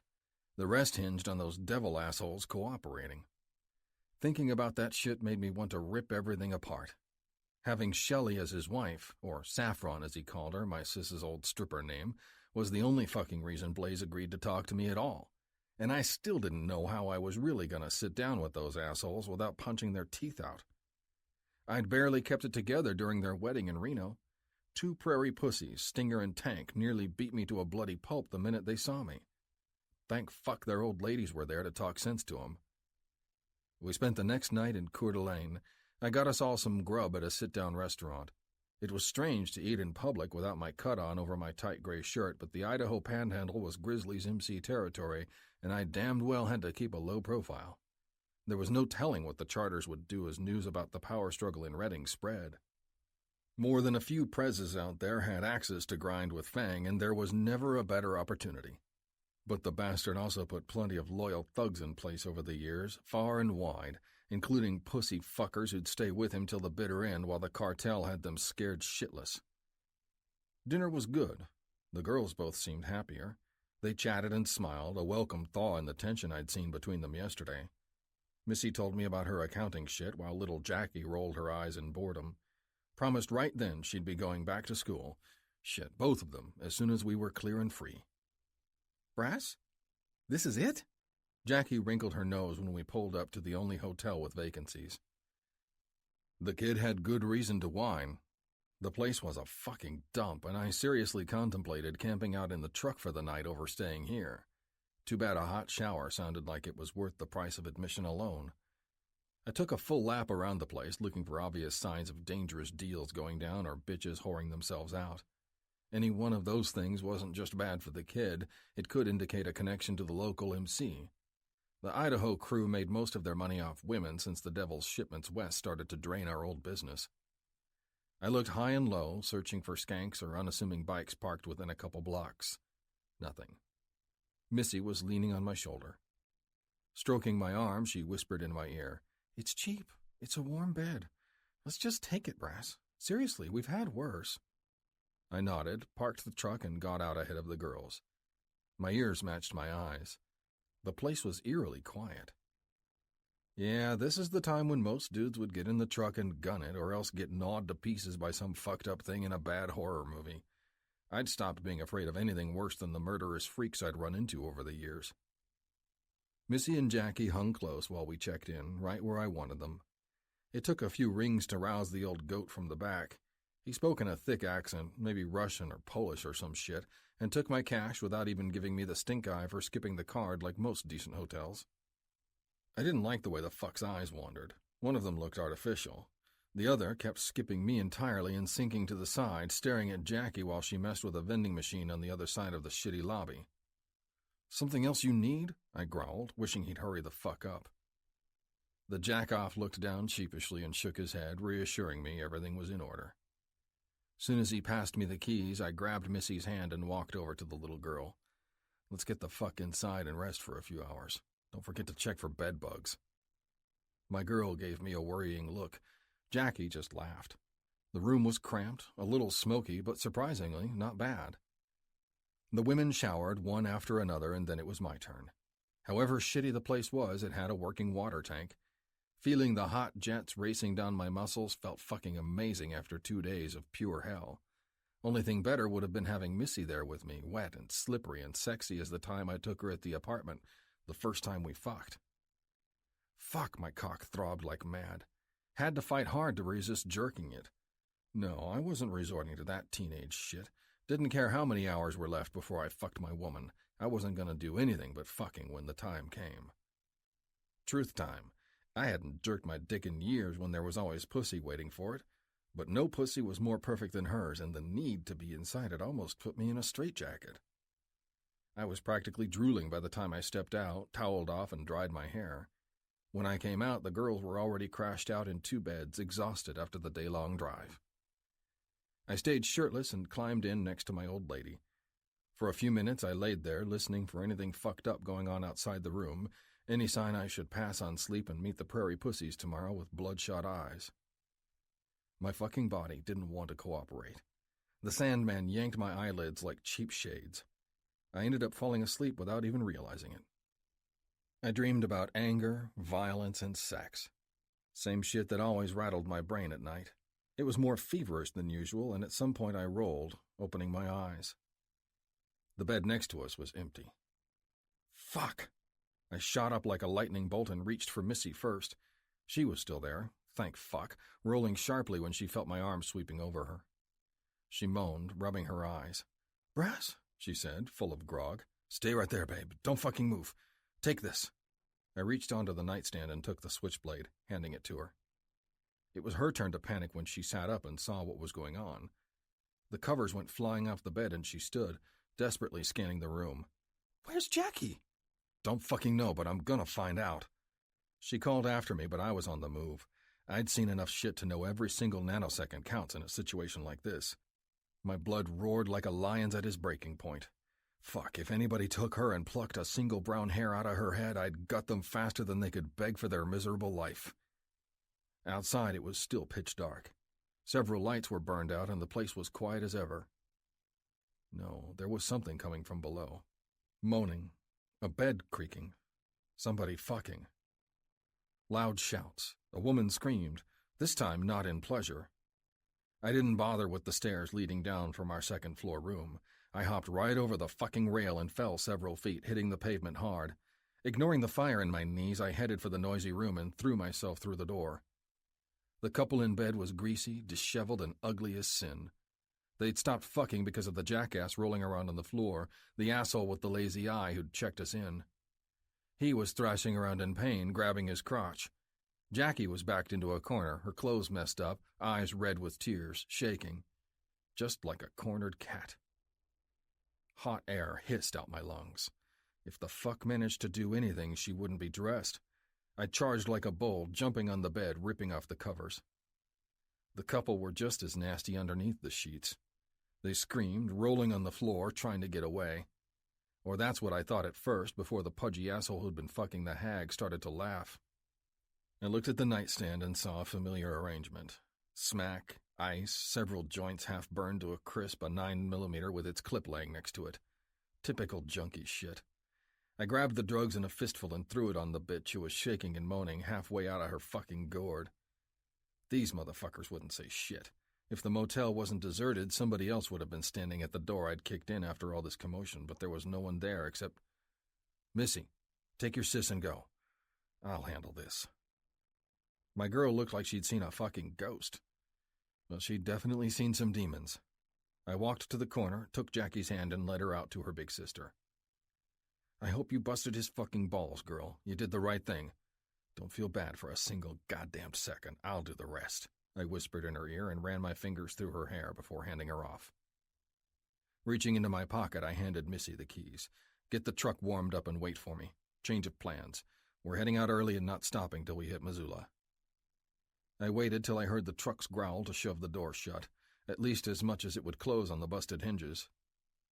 Then I walked to the asshole on the floor, reaching for my gun, the lazy-eyed fuckface who'd tried to make an innocent girl part of this sick orgy.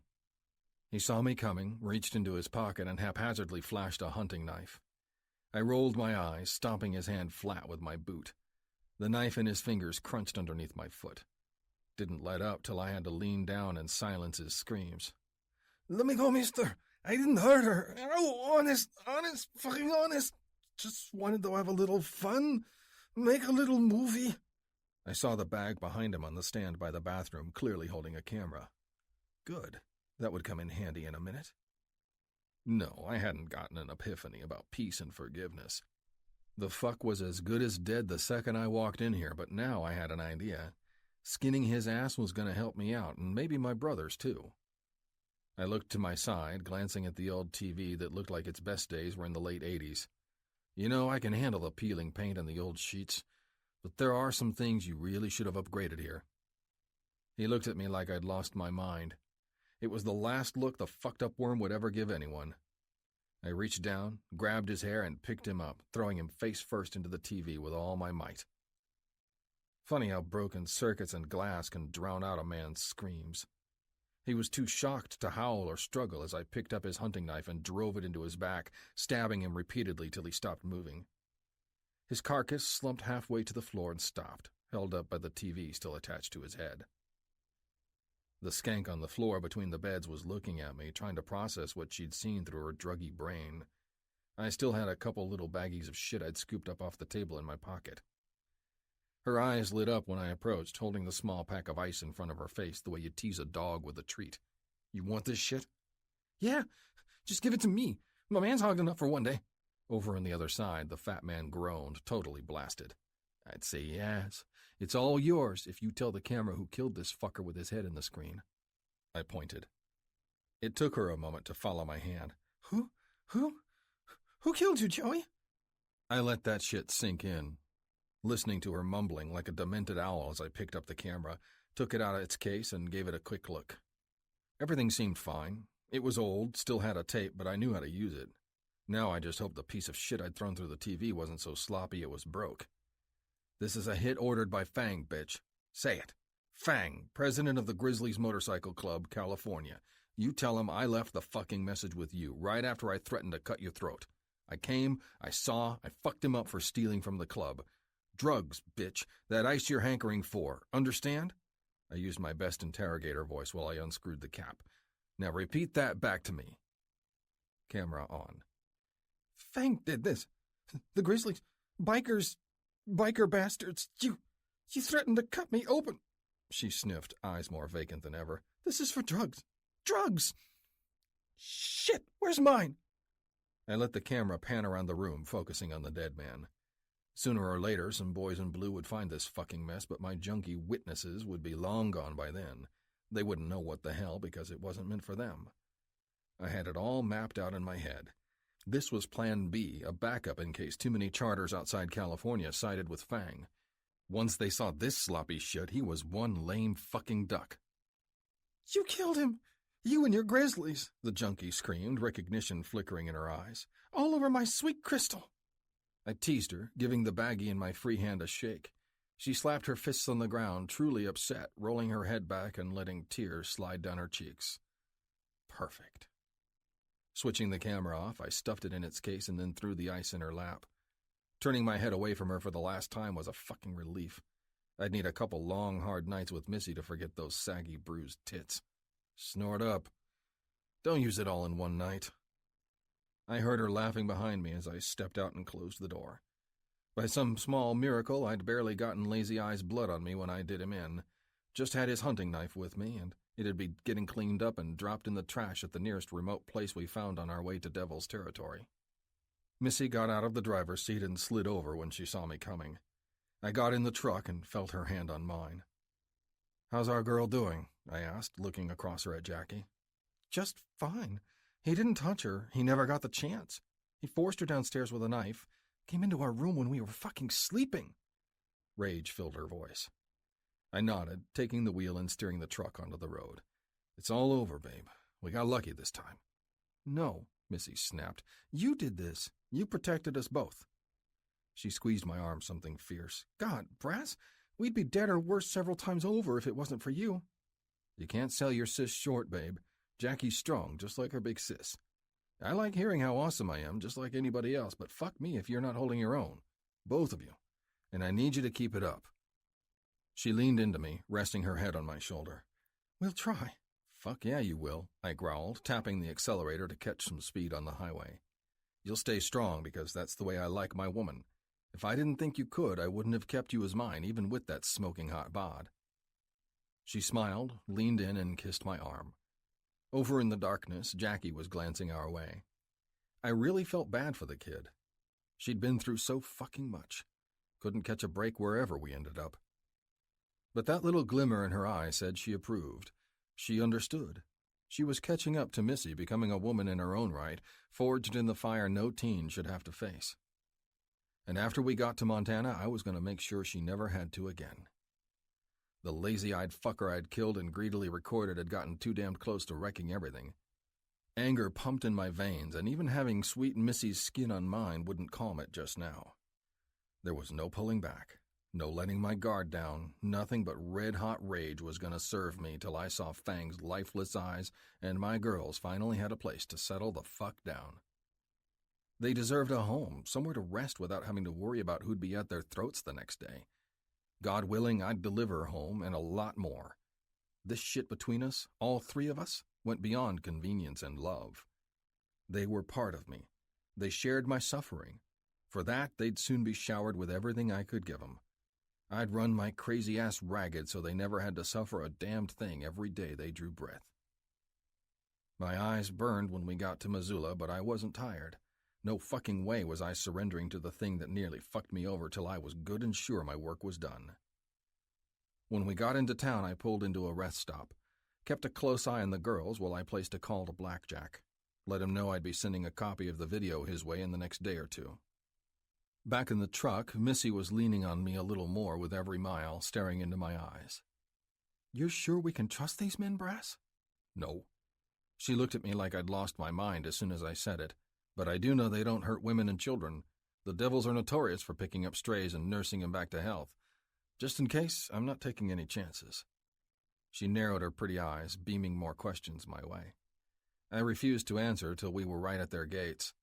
The grinning devil on the building behind their fence leered out, a full-blown mural with the guys and their infamous logo painted on it. The gate didn't open. A tall man with short, spiky hair walked up, and I instantly stifled a growl. It was Blaze, the bastard who'd married my sister. The giant named Tank and the shorter, leaner guy who served as his VP, Stinger, was coming up behind him. "Stay here," I heard my girl yell to her kid sis, joining me at the gate. Fuck, I didn't like her there, right in the open, but I wasn't gonna fight it. "Hold up," Blaze snapped, throwing up a hand. "Wait here while we open up. Gonna have my sergeant-at-arms pat your asses down and make sure you're not fucking with us." "Nope." Blaze's whole body twitched at my reply. "I'll stand here. You can pat me down, and me only. Lay a hand on my old lady or her kid sister in the truck, and I'll turn this fucking thing right around and take my chances alone back in Redding." Blaze snorted, shaking his head. "You gotta be shitting me. You're the fuck who's come to my doorstep begging, remember? My clubhouse, my rules." Stinger gave a stern nod. Behind him, Tank glowered, flexing his cannon-sized arms. The big fucker still wanted the blows he hadn't gotten back in Reno when the old ladies held him back from smashing me to mush. Missy reached over and smoothed her hands over my arm. "Brass." One look at her soothed the anger, if only a notch. Fuck. If I was alone, I wouldn't have hesitated to stand here all day and argue with these fucks. But nothing was easy since my old lady and the kid came into my life. "All right." You're an asshole, Blaze, but I know you're a reasonable man. I know Blackjack talked to you by now about safe harbor for my girls. You give me that up front, right now, and I'm yours. The fucking gorilla behind you doesn't even need to pat me down nicely. You know, unless he's into that. Tank grunted angrily, taking a step forward. Blaze spun, gave him the evil eye, and then turned back to me, clenching his fists on the iron bars. And you're a junky asshole I don't trust within an inch of my life, he growled. Too bad you're also my woman's only blood, or we wouldn't be having this talk right now. His eyes shifted to Missy. Nervous anger and uncertainty showed in her tight face, but she held his gaze. Blaze let out a long sigh and lowered his face for a second before bringing it back up. Fuck. Okay, here's how it's gonna go. The girls get out, stand off to the side, and I'll have Sting search the truck. If you're not hiding anything fucked up, you hand your chick the keys and she goes on her merry way straight to the hotel we've got arranged. Nowhere else. I'll keep 2 guys posted to make sure nobody unexpected shows up. I didn't like it, but I could live with those terms. I nodded. Tank! Blaze called his name and he stepped forward, punching the code on their side. The gate slid open. Stinger marched out first, shooting me an uneasy look, heading for the truck. Missy ran ahead of him to collect Jackie. Goliath stood next to me like a statue. Knew the fucker was waiting to get through searching the vehicle before he had his fun. Stinger combed everything over thoroughly. Blaze made me grind my teeth in rage on the best day, but I had to admit the asshole sure knew how to pick his crew. He had more skilled, level-headed guys under him right now than Redding had seen for years, despite being a whole lot bigger. Sting's search was all over in a couple minutes, cold and efficient. It's clear, Prez. Nothing in there I wouldn't expect to see after a long road trip, the VP said, saluting with a huge smile. Okay, grab Moose and get your bikes to escort this fucking rust bucket home. He turned to me. Now's a damn good time to hand over the keys. You packing any heat? You hand it over right now. We locked eyes. I couldn't tell whether or not the fucker was enjoying this, but he was deadly insistent. Growling, I reached into my pocket while Tank eyeballed me, throwing my keys and wallet to Missy first. Go, baby. You'll both be fine. I'll get over there as soon as I can later, I said, pulling out my 9mm and passing it to Blaze. She gave me one last longing look and then took off. I watched her climb into the driver's seat, waiting for the prairie pussies. A couple bikes roared out through the half-open gate a second later, Stinger on one and a fat, bearded dude with an eye patch on the one behind him. The truck started up and followed the Harleys down the road. Soon as we were alone, the whole world shifted. Tank picked me up like a measly branch and slammed me into the brick wall next to the gate. My torso hit so fucking hard it sucked the wind out of my lungs. I grinned and tried to laugh, but nothing would come out. Grinning and bearing it was all I could do to avoid signing my death warrant, swinging around and throwing my fist into his thick jaw. His fat hands thumped hard down my back, then rounded my sides. When he got to my boot, I remembered I'd forgot to take out my blade. Shit! Hey, big guy, there's a... Tank practically tore my leg off. I hit the ground and he was still pulling on it, growling as he undid the strap with the holster. He held it up, drawing out the knife, smiling in the faint evening sun. Figured as much. Looks like it's just this knife, boss. Wouldn't have done us no harm. Blaze nodded, satisfied. He stared at me on the ground, stepping closer. Finally, he extended a hand. Shaking his hand like this brought the whole fucked-up reality home. I had to swallow all the bitter rivalry as he helped me up. I was used to venom and bullets from devils, but fucking handshakes? Come on. He gave me a rough shove as soon as I was on my feet. I'll give you a minute to say hello to your sis, and then you don't step 1 foot outside the meeting room till I say so. I nodded. There. That felt a lot more like the devils I knew, and I could relate to it a lot more than that alien nice guy shit. Jordan! Shelley came running toward me before I got 2 steps into the clubhouse. She was working at the bar and she threw herself at me, practically bowling me over on the floor for the 2nd time that day. I couldn't resist locking my arms around her. Hard to believe so much shit happened in just a couple months since the wedding. Hey, sis, it's brass here around these boys, I reminded her. She quirked an eyebrow. Oh? Just like you're gonna suck it up and call me Saffron? Damn. Hearing that fucking stripper name was always like a shot in the chest, but right now we had more important things. I hugged her one more time and then stepped back, nodding. Whatever you want to be called, it's damned good to see you again. We'll catch up later when business is done. We'll be the judge of that, Blaze growled, slamming a heavy hand on my shoulder. Let's go. You've said your piece. Shelley gave him a disapproving look. Blaze shrugged. Club business, baby. You know that. He paused, flashing my sis a knowing smile. Don't worry, we won't scratch a hair on his head unless he gives us a damn good reason to. All the boys are under orders not to. Even Tank. She nodded, relief shining in her face.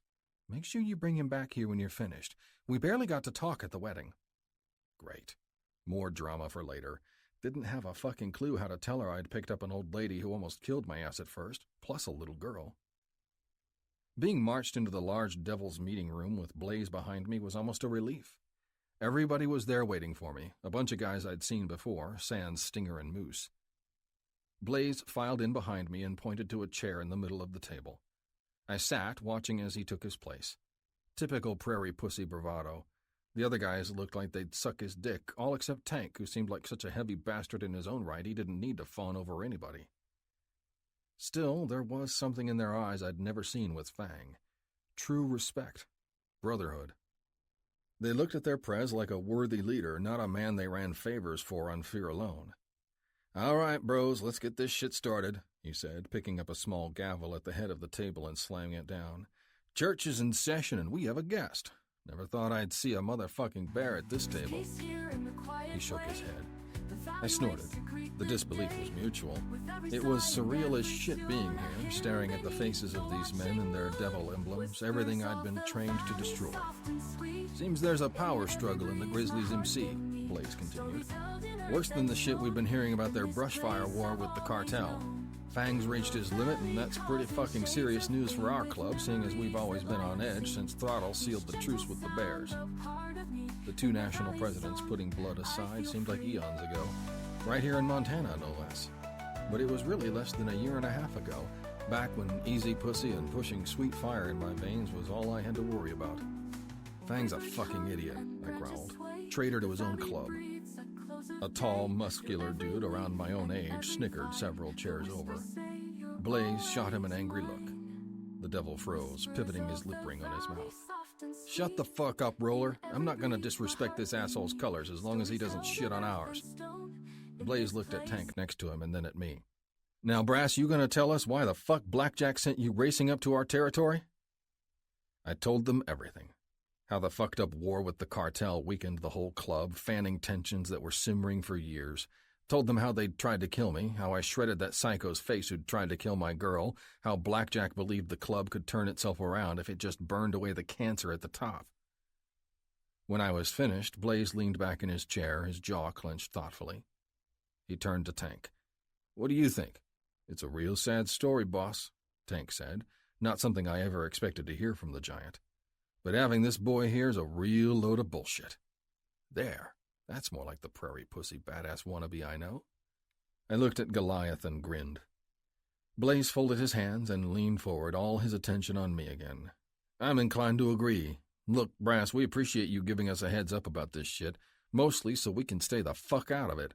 What were you hoping to do with this little knock and talk? Fuck. Typical selfish prairie pussy bastard. I balled fists underneath the table, trying not to let the anger in my eyes flood everything.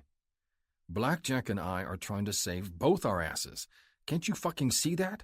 I know this club's been through the grinder ever since you started this charter, Blaze. The last thing you want to do is strap on your knee-highs and go wading through our cesspool. Damn straight, Blaze said with a smile. And you're a fucking idiot if you let the past blind you to what's coming. Blaze's smile melted. Tank rose, slow and angry, ready to choke the life out of me for insulting his prez in their own clubhouse. Wait, Blaze said, putting up his arm over Tank. Let's give him one chance to qualify that before we shut his ass up for saying such stupid shit.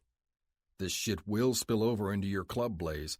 What I didn't get a chance to tell you is Fang thought I was a rat for the devils, not the cartel. Fuck, Tank growled, settling back into his chair. I know. We had a major shipment fucked up in Washington last week. He doesn't believe the Mexicans would slip so far north and hit us past Redding. Didn't take him long to draw a target on the devils, thinking you'd double-crossed us while we've been busy. Bastard! Blaze's fists hit the table. If that dumb motherfucker wants a war in his northern flank, we'll give him one. We'll ride through Sacramento with his fucking head on our bikes before the Mexicans can get to it. The devil's prez was shaking. Hot-headed as usual, but for once, I didn't blame him for having such a short fuse. "Dunno, boss," Tank said, eyeing me warily. "There's only 8 of us, maybe double if we put in a call for reinforcements from the Dakota boys. That's enough to take Redding with Brass and his splinter group, but it's not shit if we gotta battle dudes from every other Grizzlies charter, too." Blaze shook his head. "I hate to say it, but you're fucking right. Having this club on your side isn't gonna mop up every charter from Coeur d'Alene to San Diego. Besides, it sounds like the cartel's got your man on the ropes. Maybe we'd be better off here, beefing up our defenses, waiting for your evil empire to fall." I laughed. He really didn't see the full picture, and it was like talking to the goddamned wall, trying to pry his eyes open. "Don't give up. This is the end of the line. One more try, or settling down with Missy's going to be the least of your worries." I couldn't ignore the persistent voice in the back of my mind. I tried to stay calm as I looked at Blaze and stood, hands on the table, not even looking past him when Tank got up and began sizing me up. "You're totally fucking wrong, Blaze. I wouldn't come here asking you for favors without holding an ace." This time I looked at Tank, the fiercest skeptic in the room. He botched a hit a couple weeks ago, some druggie with an old personal vendetta. When the fucker wouldn't pay up, he sent his boys after the guy. Ended up with a dagger in his back. "Who the fuck cares?" Tank growled. "Give us something we can chew on or shut the fuck up, Bear." I grinned. Fang doesn't take trophies like devils do. He likes to see it all go down on video. Some guys recorded the crime scene. Even got some junky bitch holed up in the room to squawk about what happened on film. Go ahead and fucking guess who's brought the tape to Big Sky Country. Silence. Tank and the younger guys eyeballed me like they wanted to drag my ass out back and put a bullet through my head. Blaze drummed his fingers on the table, angrily digesting the bitter pill I'd just forced down his throat. He knew damned well how restless other club prezes got when shit started to fall apart.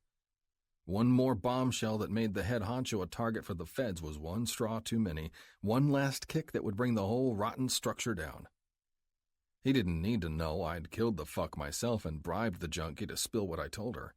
He didn't need to know the twisted bastard was just a convenient kill I'd made for Jackie, warping the murder into a weapon against Fang. I swore I'd bring his ass down. Any white lie, any kill, any fucked up stroke of luck was on the table. Only trouble is, Blaze still didn't look convinced. Shit, I had to head him off before he could open his angry mouth and breathe selfish fear back into all his guys. Look, I get it. Calling in your support means a battle, even if there's hardly anyone left standing by Fang's side.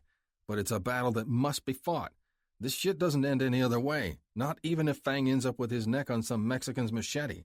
It's not over till my club's removed its cancer and starts to heal. Don't you see it? If the Grizzlies fall apart, guess who's next in line for the cartel? I gave him a chance to answer. He didn't. Those boys from south of the border don't fight like MCs. There's no code, no club charter holding them back, no mercy. It's all about green to them. Green money and red blood. I rubbed my fingers together. My club has a lot of fucking problems. I'm not blind to that, but we didn't fall apart overnight either. We were kicking your asses, barely raising a finger, back before the cartel started bombing, shooting, and raping everything in sight. They're taking the Grizzlies down, piece by piece, and we're a hell of a lot bigger than your club. What the fuck do you think they're going to do when we're dead and buried? When there's nobody left to fight them tooth and nail between Mexico and Montana?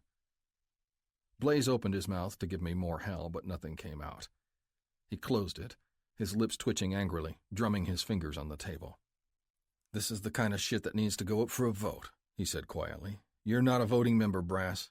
Kindly get the fuck out. I need all the brothers here so we can make our decision." "You mean I'm free to walk?" "Wherever you won't trip on our club." He looked past me.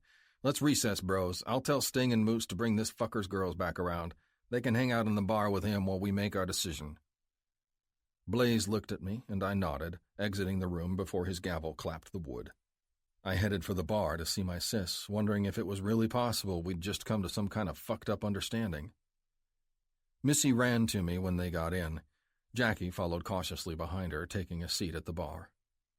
I dropped the strongman act in my rival's lair just long enough to grab my girl's ass and press her to me. Fuck, her lips tasted good. There'd been too much drama and too much Jackie around to fuck her like I wanted. Christ, after this vote, I needed to get in her again. Every second my cock wasn't buried in her pussy was a shitty one. "Did they treat you right?" I asked, shifting my eyes on the two-man escort strolling toward the meeting room. "They were great," Jackie chimed in before her big sis could answer. "Yeah," Missy smiled. "Jackie got a kick out of Moose talking like a pirate. He's the one with the Eye patch, I finished for her. I know. I hadn't heard how their treasurer even lost his fucking eye, but it must have been recent. Still, hearing the good news put me a little bit at ease. The prairie pussies were assholes, but I wasn't worried they'd steal my women and cut their throats. It was nice to relax, if only a little bit. "Who's this?" Saffron said, heading for the table with a pitcher of beer like I asked. Missy looked at my sister, and I had a weird flashback to me and Blaze sizing each other up. My girl spoke first, studying Shelley's old lady jacket. It had a big "Property of Blaze" on the back, standard for claimed women in most clubs. "I'm Missy Thomas, and this is my sister Jackie. I'm Brass's old lady, and proud of it." She stuck out a hand. "Brass? Holy shit!" Shelley looked at me for a long time before I finally took the pitcher out of her hands, and she took my girl's palm, giving it a shake. Jackie laughed. Fuck. Wasn't sure what was worse, waiting to see if the devils behind the wall voted to save our asses, or trying to explain to my little sis that I finally had something in my life worth living for. 9. Hard on the line. Missy. I had to look close at Shelley Reagan to see the family resemblance. Her eyes were much brighter, and she didn't have that darkness swirling around her like brass, the same sweet intensity I wanted to tame. As soon as I said I was his old lady, there was a minute of stunned silence. Then the woman laughed, threw herself at me, and tucked her arms around me in a big, brutal, almost possessive hug. Okay, maybe they had something in common after all. "Damn it, Jordan." Brass. Shelley, Saffron, pulled away and stuck her tongue out. "You blather on about being away and all this club intrigue, but don't even tell your own sis you finally found a girl?" I watched her do something I thought I'd never see. Saffron reached up and shoved her fingers through his short dark hair, the hair that felt amazing underneath my fingertips. Of course, Brass didn't wait more than a second before he pulled away, something he never would have done with me. "Whatever," he grunted. "You know there's been some serious shit going on. My mind's been in strange places." We shared a look. The stern mask on his face broke in a thin smile, and then he grabbed my hand and clutched it to his chest. "You heard the lady right, sis. This is my old lady, and that's never gonna change no matter what your hubby decides in there." He gestured his head toward the closed meeting room. "I'm gonna fuck up the men who've wrecked my club one way or another. Then I'm gonna give these two everything they seriously deserve." The hair-ruffling fingers must have been infectious. He leaned past me, tossing Jackie's hair, much to my little sister's surprise. "And where are you staying here in Missoula?" Saffron asked, giving me a good look. "The Bison? The guys said it'd be the safest place." She wrinkled her nose. "Come on, we can do better than that. I'll talk to Blaze and see if you can stay at the new lake house we're renting." "Lake house?" Brass raised an eyebrow. "Fuck me sideways, sis. You've really come a long way in the world after growing up in shitty apartments. Whatever. Long as fucking Blaze is treating you right." She smiled. "He is. And you've come a long way, too." I was about to grab his arm, press it between my breasts, a desperate little preview of all the ways I wanted to show him just how far he'd come. But the door to the meeting room swung open, and all the angry-looking devils came filing out. Their president, Blaze, marched toward us like he was running on rocket fuel. Brass instantly tensed up, stepping out of my grasp. Saffron backed up toward the table, and I took a seat with Jackie, trying not to eavesdrop on the serious business unfolding behind me. Well, good luck doing that. The men were right in front of me, and they looked like dynamite about to explode. "Well, what's the word?" Brass asked. "It's an aye. Unanimous. You're a sorry bastard, but you're fucking right. My boys and I can't risk watching the Grizzlies fall apart or become a damned front for the cartel to creep north. We'll help your asses out. On our terms." The thick tension melted. I turned, even as Saffron looked at me like I was nuts. She looked away, clearly marking the hard border she'd chosen to create between club business and family. Brass and Blaze shook hands like two long bartering merchants finally making a deal. There was no smiling, none of the manly pats on the back I'd seen among brothers. It was a wartime alliance, A marriage of convenience, plain and simple. Nothing more. I'll have my guys bring that fucking video by and get it copied. We'll have it out to every Grizzlies charter as soon as Throttle gives the okay from Dakota," Blaze said. "Better to head off the reinforcements to Reading before we've got to fight 'em.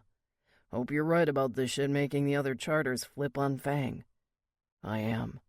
You read my mind, Blaze." They shared a grunt, and then Blaze stepped up, grabbing Saffron and lifting her by the hand. "Come on, baby. Let's get his sidekick some grub before they head to their rooms for the night." "Oh, no," Saffron said, standing and shaking her head. "I'm not putting my own brother and his old lady up in that crappy lodge. It's a bad place for a little girl, too." Blaze's eyes bugged out. "What the fuck are you saying, woman? You want to bring, The lake house? I knew you'd throw a fit if I said home, so I'm picking the next best thing. Seeing as we're not using it in the off-season." Jesus Christ. Blaze pushed a hand through his spiky hair, going red in the face, as if he was trying to hold in a hurricane. "Fuck. All right." He turned to Brass. "You're welcome to stay at our favorite vacation spot. Might be safer anyway if any of the fucks from your club come milling around. Just don't." "I know how to behave myself, brother-in-law. I'll be a good boy. You don't need to worry about the girls, neither. These ladies are always on their best behavior. I wouldn't dream of doing anything that would fuck up the new thing we've got here." They shared an icy stare. Finally, Blaze shook his head, growling as he threw up his arms and headed for the bar. "Shit!" Saffron gave Brass an apologetic look and ran after him. "Let's get some fucking food, and then I want them out of my damned sight. There'll be time to play catch-up with your bro and his chick after the heavy shit's over." I could practically hear her rolling her eyes. "Jesus, Blaze.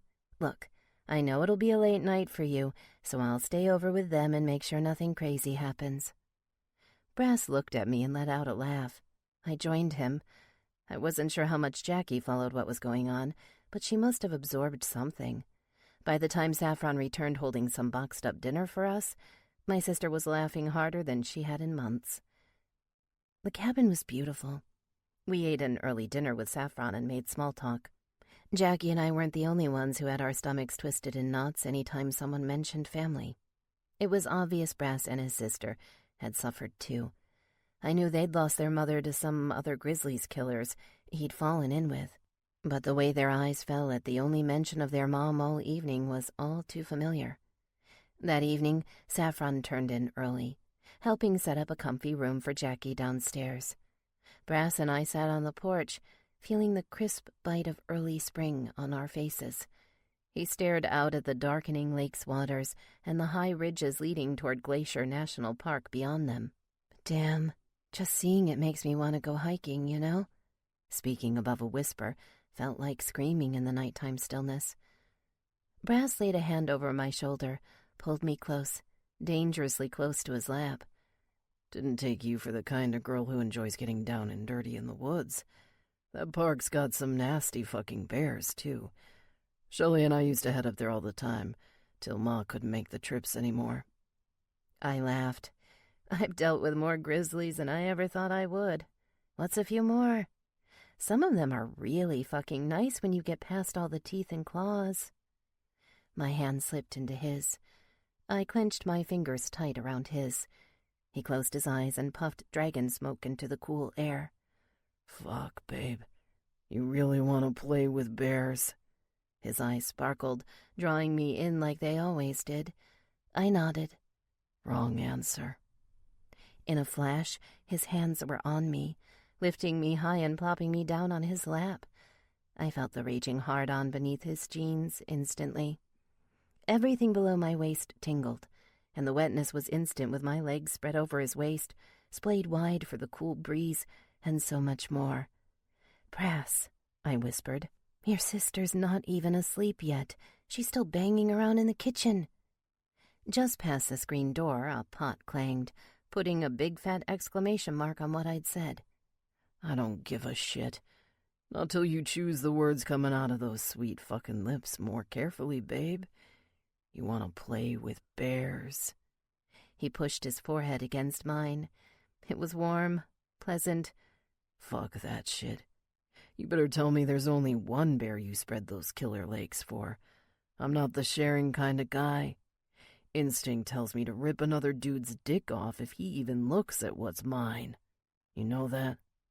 I shuddered. My tongue flicked against my lips, mischievous as the thoughts and desires soaring through my flesh. I wanted him, ached to my core for him, yearned in a way I hadn't known. Yeah, I whispered. What else does instinct tell you to do? His hand spread wider on my ass and then clenched it. His fingers dug in, hard enough to make me wriggle against him, pushing my clit over his dick through our jeans. Holy shit. He was so fucking hard, rough and eager as Diamond. Except Diamond didn't feel so warm and smooth, and it sure wouldn't feel as good as him inside me. Despite all the chaos, I'd remembered my pill. My pussy tingled, swelled, and ached a little more when I thought about pulling him up inside me without a condom.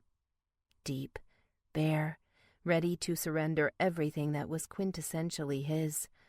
Fuck it. I couldn't be a good girl anymore, not when he was so close. How was I seriously supposed to resist this?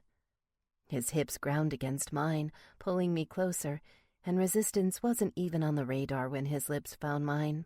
His tongue twined with mine and formed slippery, hypnotic, wonderful circles. I moaned into his mouth. It only encouraged him. Brass grabbed my bottom lip with his teeth, sucking it deep into his mouth, flicking his thick, strong tongue over both our lips again and again. It was his trademark, a salacious preview of what was to come. I reached between my legs and put my hand on his dick. He grunted. Smiling into the next kiss, I pushed my way around him harder, breath hitching when my clit pressed perfectly on his hardness through the denim. Jesus, to hell with that denim. I wanted him to grab my waist and rip the jeans off right fucking now. Brass! The screen door popped open and banged in its frame. Mortified, I looked up at Saffron. Brass broke our latest kiss and shot his sister a look that could have cooled the sun. The brunette threw one hand over her mouth and barely stifled the humiliating laughter just in time. Well, I was going to ask if you two wanted some dessert, but it looks like you've beat me to the punch. Red-hot blood filled my cheeks. I tried to look away, fighting to wriggle my way off him, but he wouldn't let go. His fingers stayed tight around my ass. Painful reminders of sheer sex stopped in its tracks. Go back inside, sis. We'll be in after a little while. Anger flowed through his voice, not a shred of shame. And yeah, keep something warm for us. Let me guess, it's that patented brownie a la mode stuff, right? Saffron looked right at me and gave a curt nod. Oh, God. I thought I'd be sick right then and there, all my redness turning green now that my shame was complete. I'll keep it ready for you two. One more wickedly knowing smile, and she went back inside. I slapped his chest so hard I heard the thud. Let go of me. You fucking kidding, babe? He growled, tightening his grip until I couldn't move. We haven't fucked for days. Shelly makes a mean fucking treat in her kitchen, but I'd give up ever tasting it again for one more taste of you. Right here, right now. But Jackie's waiting for us, I moaned, desperate to extinguish the guilty fire roaring inside me. She can wait a few more minutes. She's probably stuffing her face with brownie and loving it. Come on, down by the lake. His eyes narrowed. Don't bullshit me, baby girl. I know you want this as bad as I do. Things are about to get a lot more fucked up before they get better. We gotta take advantage of these times together. You know? I nodded, wondering where he was going. He rocked his rock-hard erection into me, raising his hips high enough to lift my whole body, and then I couldn't wonder about anything at all. I came undone. His dick made me want to jerk and moan like a madwoman, igniting a temporary insanity any courtroom would have approved. Warm, hot breath poured into my ear. His stubble raked my neck, prickly and masculine. Sexy as hell? Oh, yeah. Damn, there was that heat again, thawing the glacial shame in my veins, becoming the filthiest kind of lust. I'm making sure Fang and his psychos are dead one way or another. Don't know if I'll walk out alive when the big showdown comes. He kissed my neck, right in the middle, giving me a shudder that silenced all the worries his words wanted to stir. Only one thing's clear. I'm not leaving this fucking planet without having you as much as I can. I don't care if I die tomorrow with lead in my chest, or in my sleep when I'm a decrepit old bastard. We're fucking, babe. Fucking on demand. Fucking day and night. Fucking to remind you you're my old lady. And you're never gonna get claimed half as hard as when I'm between your legs, filling your pussy. No matter what the fuck happens from here. Come on. Live and learn. Let's fuck. By the time he whispered those last two words, I was a shaking, sweating, sopping wet mess in his hands. My hips were moving on their own, shifting against him again and again, every nerve screaming to be fucked, while my stupid head tried to say no. He wasn't hearing anything without me underneath him anymore. It took me a minute to realize he'd picked me up, and we were heading toward the thick trees near the lake. He carried me in his arms through the cool evening air, into the wilder darkness. It got a lot cooler when he laid me out on a big flat boulder near the water. It was the perfect height for him to stand between my legs and grind while he sucked and kissed at my throat, like the earth decided to put it there thousands of years ago, just for us. This is crazy, I thought, shaking my head. Absolutely fucking crazy. No, crazy was his tongue, sliding down my shoulder as he pulled at my shirt. He was already tearing at my bra strap by the time it was over my head. My breasts popped out into the cool night air, and my right nipple slid into his mouth. The temperature couldn't have been much higher than the 50s, but I was burning up each time his tongue circled, bowing and dipping, hungrily lapping at my flesh. My nipples softened in his mouth. God, my hips were still rocking, bucking up and down on any part of him they could find. Brass. I reached for his head and scratched through his hair until he looked up. I need you inside me. Please. He looked at me like I'd just granted his deepest, dirtiest wish. Maybe I had. All I knew was I'd never seen anyone undress so fast. His cut shirt, jeans, and boxers came off one after another, piling on the ground beneath us. His dark tattoos glistened beneath the moonlight, and it looked like the ferocious bear snarling on his chest was doing an angry dance when he moved for my bottoms. Pick your sweet ass up, babe. These are coming right the fuck off. He wasn't kidding. The instant my butt was up, the jeans were gone, and he tore away my panties in a fistful.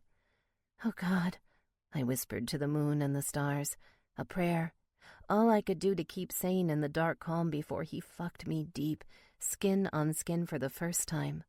Coolness bathed the drenched ache between my legs. My heartbeat echoed in every extremity, beating its want into my brain. The thud crashed harder inside me when he slid his cock against my folds, and I thought I'd pass out. You got any fucking clue how bad I've wanted this? How long I've been waiting to feel you like this? He rocked his hips. My pussy coated his dick in cream, and he smeared it toward my clit. My slit couldn't have been hotter, tighter, wetter. Just fuck me, I whimpered. The plea in my voice caught me by surprise, but it was honest. I needed this. I needed him inside me. Now. My legs curled around his hips and pinched tight. Brass let out a long growl like a mountain lion zeroing in on something irresistible.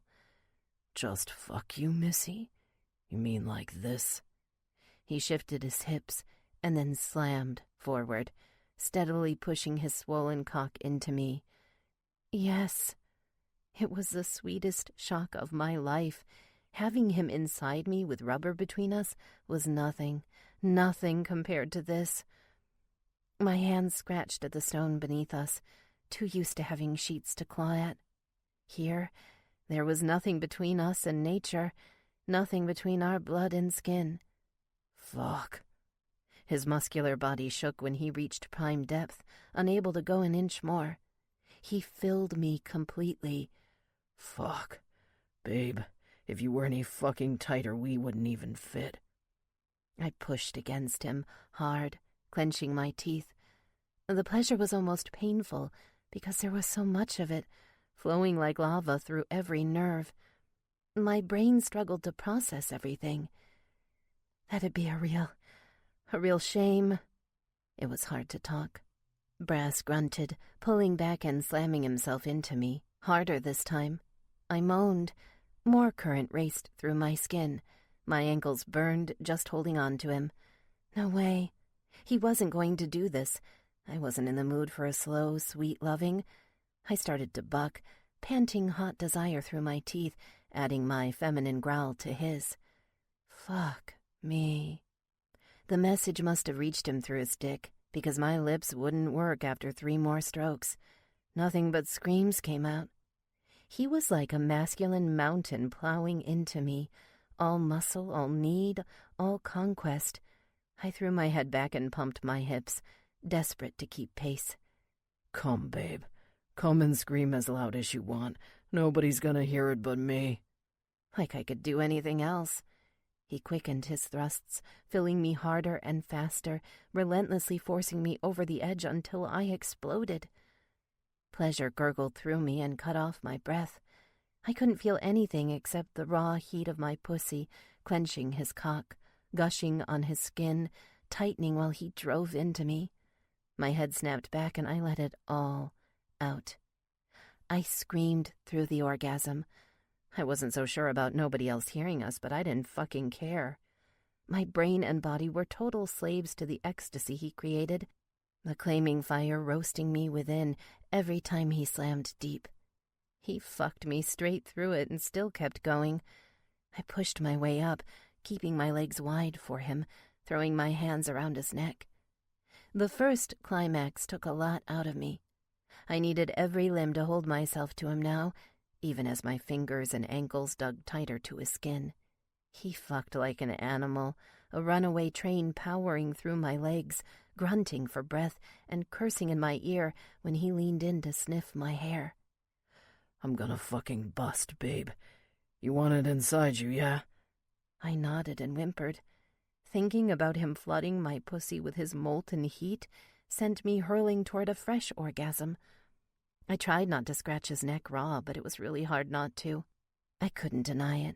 I was losing my mind in this sex, losing it to him the same he'd already taken my heart. Do it, Brass. I love you. Good. Wouldn't dream of wasting this cum anywhere else. Love you, babe. Come with me. Want to feel you milk my balls dry. His breath hitched. Come on. Fuck. He crashed against me, burying himself to the hilt. His hips thrashed against my skin, even when he was all the way in, kindling a wicked heat on my clit with his pubic bone. I shot straight to heaven, and then I went somewhere higher when I felt his teeth on my neck. He bit me right there, marking me with one hell of a hickey. His erection swelled inside me and exploded. The heat was intense, a firestorm all over, burning away everything except the feeling of my pussy being filled with fire. He pulsed again and again, pumping magma jets deep in my womb. My pussy clenched so tight I screamed, desperately sucking at his cock, knowing what I wanted. I was thankful I'd never let any other man come inside me. This was all his, and God willing, we'd never use condoms again. I came like a madwoman enjoying her strongest hit, and crashed back to earth knowing I'd never settle for anything less. I was addicted to every inch of him, from the tattooed back I'd just scratched to pieces, down to the hard perfection still emptying itself inside me. He came hard, long. After an eternity, his body shuddered and he released me, gently settling my sore hips on the rock. My turn to collapse. Brass held me, stroking my hair. We enjoyed the sudden quiet, the beautiful coolness with nothing except our lungs catching mountain air. My sis did pretty fucking well. I gotta give her props. This place isn't half bad, he mused. Yeah? A girl could really settle down here if she wanted. It's so beautiful. It was strange sitting up buck naked and staring at the dark hills beyond the lake, but I meant every word. It certainly went beyond the landscape. Everything tonight was beautiful, a starry mountain heaven in the eye of hell. "Do you think we'll be able to stay in Reading if everything goes right?" I asked, straightening my hair with my fingers. He nodded. "That's home as far as we're concerned. This place is devil's territory. I sure as shit don't belong here. But if I can save my club, maybe coming to Prairie Pussy Land with my colors for a visit will be as easy as driving over the state line. You know what else I think?" He reached down and grabbed my clothes, throwing them onto my lap. "Our sisters are gonna have all that sweet shit eaten if we don't hurry our asses up." I laughed. We dressed quickly. Just in time, too, because the cold was starting to make my nipples hard again in a way that wasn't so sexy. "Dessert? Really? You're still hung up on that?" I stepped into his embrace, running my hand over his jaw stubble. "I'm hung up on making sure you get the sugar rush you need for tonight." He grinned. "Soon as everybody's asleep, I'm fucking your brains out till dawn, babe. Being my old lady's a full-time job. So's taking this dick. Get used to it." He playfully swatted my ass. I jumped and let him lead me back up the path through the trees, toward the cozy cabin with the glowing lights. "Good thing I've always been a night owl," I said, already wondering how I'd have to gag myself to stay quiet while he ravished me. The next few days were beautiful. Mountain walks, good comfort food made by Saffron, and nights I'd never forget. Brass had to take off every day and take care of business with the devils, but he always came back before nightfall. Even Jackie seemed a lot more relaxed breathing the magic Missoula air. Up here, the wolves lost our scent. They couldn't follow, or so I told myself. But if we ever wanted to go home or feel safe again, it all came down to Brass and his new partners removing the cancer at the top. I tried to be supportive. It wasn't hard when he came to me every night like a storm, fucking me with his hands clapped over my mouth, leaving me to scream and bite and thrash when I came on his cock. Coming this hard obliterated all the worries. Granted, I should have paid more attention to them, but it was such a relief here. Until we came north, I'd forgotten what it felt like to be truly safe. Heaven never lasts forever, especially when it's lodged in hell's cyclone. I was laying next to him late one evening, my head resting on his powerful chest. We'd just gotten through another round, leaving us both blissfully drained and sweaty, exposed to the cool peace that always settled after sex with this man. I'd gotten to scream my lungs out tonight.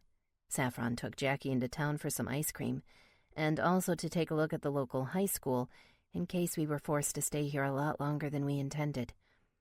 Having the place to ourselves should have been perfect. It certainly started out that way. Then his phone chirped on the floor, still tucked in his jeans, a jarring ring intruding on our post-fuck serenity. Brass groaned, gently pushed me off, and reached down. I saw his face tighten when he flicked the screen on. "Yeah, we got a serious fucking problem, son." I overheard Blackjack's gravelly voice on the other line. "The first copies of that tape just hit the other charters today. The mole we've still got in the clubhouse says Fang's mad as hell. He's swearing up and down he didn't kill the guy, promising the other clubs he's gonna get a confession out of whoever did." Brass gave me a dark look and pulled the phone away from me, hoping I wouldn't hear. He got up and stepped into the hall. I strained to listen. "Yeah? What fucking leverage has he got? Sounds like the damned thing did exactly what we hoped for." I couldn't hear what Blackjack said. I reached for the heap of my clothes on the ground, pulling on my panties and a long t-shirt. I stepped up to the doorframe and waited, hoping he wouldn't notice I was right behind him. "Okay, whatever," Brass said. "Send it my way. Better I see this shit for myself." There was a long pause. The call ended. Then his phone dinged again, and he tapped the screen to bring up a video. The short redhead on his screen was beaten bloody. Her eyes were swollen shut, and she jumped each time the demon's hands moved behind her, his fingers flexing rough on her shoulders before he leaned down and showed his monstrous face. It can't be. Jesus, no. My face wanted to fall to the ground, but my eyes were glued to the sideshow on Brass's phone. I knew her. It was Jackie's tutor, Krista, and she'd been left behind while we fought our way out. You fucking rats are too cowardly to fight man to man, face to face, Fang rumbled through the glowing glass. Now, you see what happens. He bared his teeth in a sick, angry smile. I'm gonna give you 72 hours to show yourselves at the clubhouse and bring every copy of that bullshit you sent far and wide. You'll admit that fucking abortion was a forgery on tape, and then we'll see what happens. I'm done making any promises about anyone's safety, except hers. His fingers tightened on the woman's shoulders. This bitch dies piece by fucking piece if you don't show yourselves. I know the prairie pussies are in on this. They're gonna get the first-hand eye lop off in the mail, assuming I don't start with these pretty tits first. He grabbed her breasts and squeezed. Hard, painful. Krista jerked in his arms, but she was too bad off to fight. He'd broken her resistance a while ago. Maybe days. Tears burned my eyes. My heart crashed against my ribs like a hummingbird trying to beat its way out of my chest. 72 hours, assholes, till I carve my first piece. Then it'll be every fucking hour you cocksuckers don't show. Not a minute more. Don't disappoint me. I didn't claw my way to the top of this goddamned club passing out mercy. Looks like some people have forgotten that lately, and they're about to find out I'll do everything in my power to hang on to what's mine. Don't underestimate anything. The screen went dead. Brass's arms trembled, and for a second I thought he was going to hurl the phone down the staircase next to him, smash it into a million pieces, the same way my heart was splitting apart. I couldn't hold in the anguished squeal. He spun, tucking the cell back into his pocket. He was on me in an instant, had me pressed snug against the wall. Jesus, Brass, if only I'd known. I didn't know he had her. Thought they just knocked her out when they got Jackie. I thought they left her there. We can't let him do... Babe, I need you to get a grip right fucking now.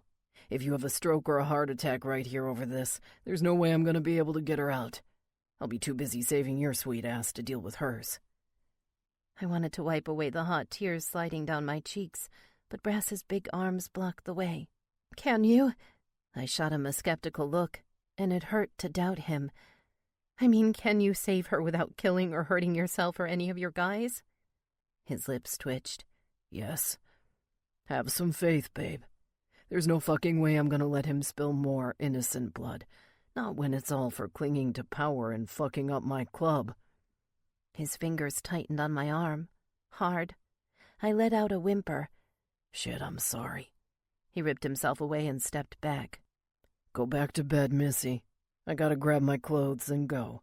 Blaze and his crew need to be in on this. They'll help me figure out the logistics. I slumped against the wall. My knees wouldn't work, and I kept sliding down, toppled by a dark gravity, slowly losing my mind. The terrible fog that chewed at my brain while I was bound, watching serial menace Jackie, returned. I shook my head, fighting it.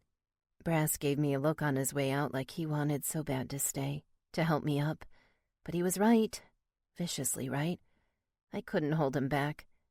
Every second he spent dealing with me was one more second of this poor woman's life melting away, bringing her closer to the gruesome end. Everything the demented bastard promised. I listened to my man's boots thud down the stairs, and then he was out the door. His truck started a second later, and he gunned it, pulling out of the rocky driveway. It was like taking a huge splash of glacial water in the face. Or maybe it was pure acid. I barely knew Krista, but she was innocent. Irony surfaced, raking her cruel nails across my face. Jesus, Dad's desperate mistakes had gotten us dragged into all this, and I'd dragged Jackie in because I'd been too stupid to throw the cash away and run for the hills. Now my blackness had spread, eating someone else alive. If it wasn't for Dad's sins, we'd have never gotten ourselves captured.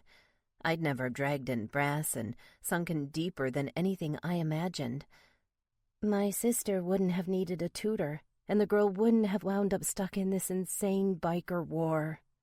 My temples throbbed. It was hard to stand up, but I managed. I dressed quickly. Take this time to lean back, reflect, and let the melody calm your heart before we return to the story. This content is completely free. Thanks for spending time with us.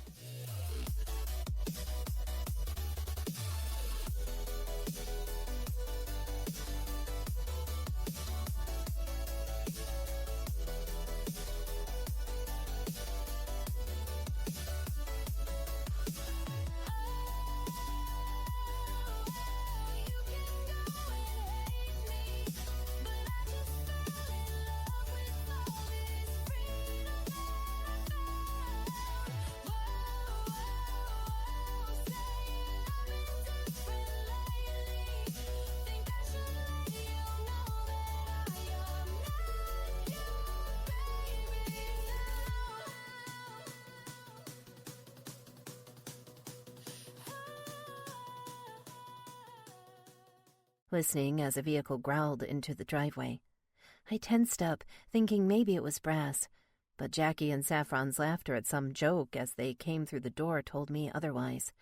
They'd gotten home just in time. I washed my face in the bathroom across the hall. Must have waited in the darkness for a good half-hour before anyone came up to check on me. "Missy? I've got some chili going downstairs if you're ready to eat." Saffron paused. "Where the hell's my brother?" I got up and walked toward her, refusing to turn on the light. I couldn't let her see the crazy turmoil scrawled on my face. "I need to borrow your car." "Huh? We just got back. But I guess if there's something you need in town, I'd be happy to drive you." "No!" It came out like a bullet, sharp, forceful. "I need to borrow it. There's shit going on with the club, with Brass. I promise I'll get it back to you in one piece. Help me." I sounded like a lunatic. Damn, what was one more lie on top of everything else I'd told myself to stay sane during all this? "Lady, you'd better take a big deep breath and tell me what the fuck is going on before I call up Blaze and find out." It was the first time I'd heard her angry, and she definitely had the fire in her voice that told me she'd been through some crap. Still, it didn't soften me one bit. "If I say anything else, you won't even think about handing me the keys. Look, I'm going to find myself a ride one way or another, but I'd prefer to have something reliable to get me where I'm going. Preferably a loaner from somebody I can trust to keep their mouth shut." Saffron reached for my hand and I spun her around. We were both about the same size, but I was way more worked up. She hit the bed with a muffled yelp. Annoyance foamed in her throat as she struggled up on her knees and looked at me. "This is insane. I'm calling—" "Don't!" We locked eyes in the darkness, and I refused to let go, no matter what she did next. If you call him, all hell's going to break loose, and I'll never save her in time. Brass can't do it. Neither can the devils. They'll talk too much. They're too slow. Saffron shook her head, frustrated. "Save who?" "Is Jackie taking a shower?" I asked. Saffron nodded, just as confused as I expected. "Good. You don't have to make a scene and upset Jackie. You've got to go. Now." "Take care of her for me," I said. "I know I can count on you to do that. One day, I'll find some way to repay it." I couldn't ignore the shrill voice in my head. I took off and slammed the bedroom door shut behind me, flying down the stairs, leveraging surprise as much as I could. It worked. Saffron was only halfway down the staircase, screaming after me, when I pulled her purse off the kitchen table. Crap spilled out all over on my way out to her SUV, and I had the keys in my hand just in time. I popped the door and slid in. There was no time for my seatbelt. The vehicle started quick, smooth, and I was backing out as she ran after me. I felt bad watching her pound the hood. She got off one beat, and I kept going. I didn't stop, tearing toward the road through the mountains, leading to the main highway. My hands went numb gripping the wheel. I didn't relax until I was all the way through town, constantly checking my mirrors for trucks and motorcycles behind me, trying to close in and stop what I had to do. When Brass and the Devils found out, they'd be furious. Just one more consequence I had to face. Nobody ever said doing the right thing was easy. This time, it was going to be an absolute bitch. I drove all night, heading toward Reading, following the dark, cold highways as best as I could. I'd never driven this kind of distance. Adrenaline, anxiety, and guilt rode with me. The sickness swirling in my blood wouldn't let me brake, not until I ran my tank down and had to get gas. I stopped when I needed to for snacks and fuel, refusing to linger a second too long. For all I knew, Brass and the others were hot on my trail right now. I'd pissed off my old man, and probably the Devils too, by hijacking Saffron's vehicle. I wasn't sure what was worse. It didn't really matter. It all paled next to the greater calamity, letting Fang follow through on his savage promises and tear her to ribbons. Krista seemed like such a sweet, soft-spoken woman. I couldn't let her suffer like this. I couldn't let her die screaming because of me. I believed Brass would try his damnedest to get her out. Maybe I'd get lucky and Fang would be dead by the time I got into town. The teacher with the dark red hair, freed by Blackjack and his men. Maybe. But I couldn't depend on it.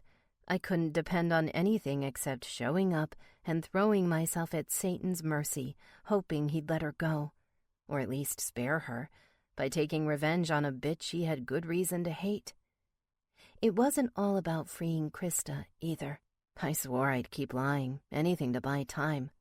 I'd promise him the video and the entire fucking moon if it helped lead him one step closer to the grave Brass was digging. The journey was long, and I got lost several times, losing a couple hours. If I ever got out of this, I swore I'd learn to drive like nobody's business. Maybe I'd even figure out how to ride a Harley without being strapped to my old man on the back. My old man. It hurt to think about him. I'd stabbed him in the back and heaped more chaos on his life, and I seriously wondered if he'd want me if I got out of this alive. No, you can't think about that. I nodded, agreeing with the only comfort I had in my head. I had to stay focused. I had to put emotion aside, even if I was screaming down the road like a crazy girl, throwing myself to hell on a whim. I crossed 3 states I'd never been to before the trip up. My eyes felt like they were going to fall out by the time the sun came up, but I kept going, crazed and determined to show my face in Reading, to face the consequences. Someone had to pay for all this, and since Daddy was gone, it had to be me. I was ready to pay the very high price, anything for a chance at keeping her safe. No one else needed to die for my father's mistakes. If there was suffering, then it was earmarked for me. I'd see myself crucified before Krista or my poor sweet sister. It was almost noon when I finally got into town. My body got a second wind as I drove toward the clubhouse on the outskirts, ready to floor it at any sign of cops or bikers. Nothing was going to stop me from seeing the demon face to face. Nothing. The place certainly didn't look like a war zone when I pulled up. It was just like I remembered. A hard-faced man with grizzly's patches came wandering up to the gate. It was Crack, the foul-tempered VP, with 2 other greasy, long-haired men behind him. I got out and stepped up to the gate, leaving the vehicle running. His gun was out and pointed at me before I said a word. "What the fuck are you doing here, bitch?" "I need to see Fang. It's about the video that's hurting your prez, and the woman you dickheads are holding against her will." Crack's fat nose twitched, his nostrils flaring. He nodded to the 2 big men next to him. "Open the fucking gate. Pat her ass down before she goes inside." He looked at the SUV behind me. "Somebody get that fucking thing in here, too. We can use another rig after losing 2 to the cartel last week." "I'm sorry, Saffron," I whispered in my head. The thick iron bars slid open. Rough hands grabbed me and forced me behind the gate. They threw me to the wall and slid over me, rugged and unwelcome, taking much longer than they really needed to feel for weapons in my pockets. I didn't have any, of course. No, they were enjoying this. I'd tucked my wallet into my jeans at the last stop for gas. Had to hold my breath when the mean-looking man pulled it out and bent it in half. One wrong angle, and they'd find what I had there for Plan B, in case Fang didn't want to cooperate and free the redhead. I held my breath as his hands passed over it. He missed. Bastard was too busy feeling my ass instead. Sloppy. Typical. Perfect. "Get your ass inside," Crack ordered. "I'll take you to the prez myself." The familiar stink of the clubhouse burned my nose. All the cleaning I'd done when I was first captured hadn't done a damned thing. It smelled like fucking blood and alcohol, all mixed together, worse than the feral stink of death. Crack marched me down a different hallway, one I'd never seen before, past the office and the big room Fang reserved for himself. An old metal storage door at the end waited. He tore it open in one fist, grabbing me with his free hand and shoving me inside. My knees hit cement. The door slammed behind me. Oh my God. I struggled to stand, shaking my head when I saw her. Appropriately enough, the room looked like a dungeon. It was bare, Spartan, eerily cleaner than the rest of the clubhouse.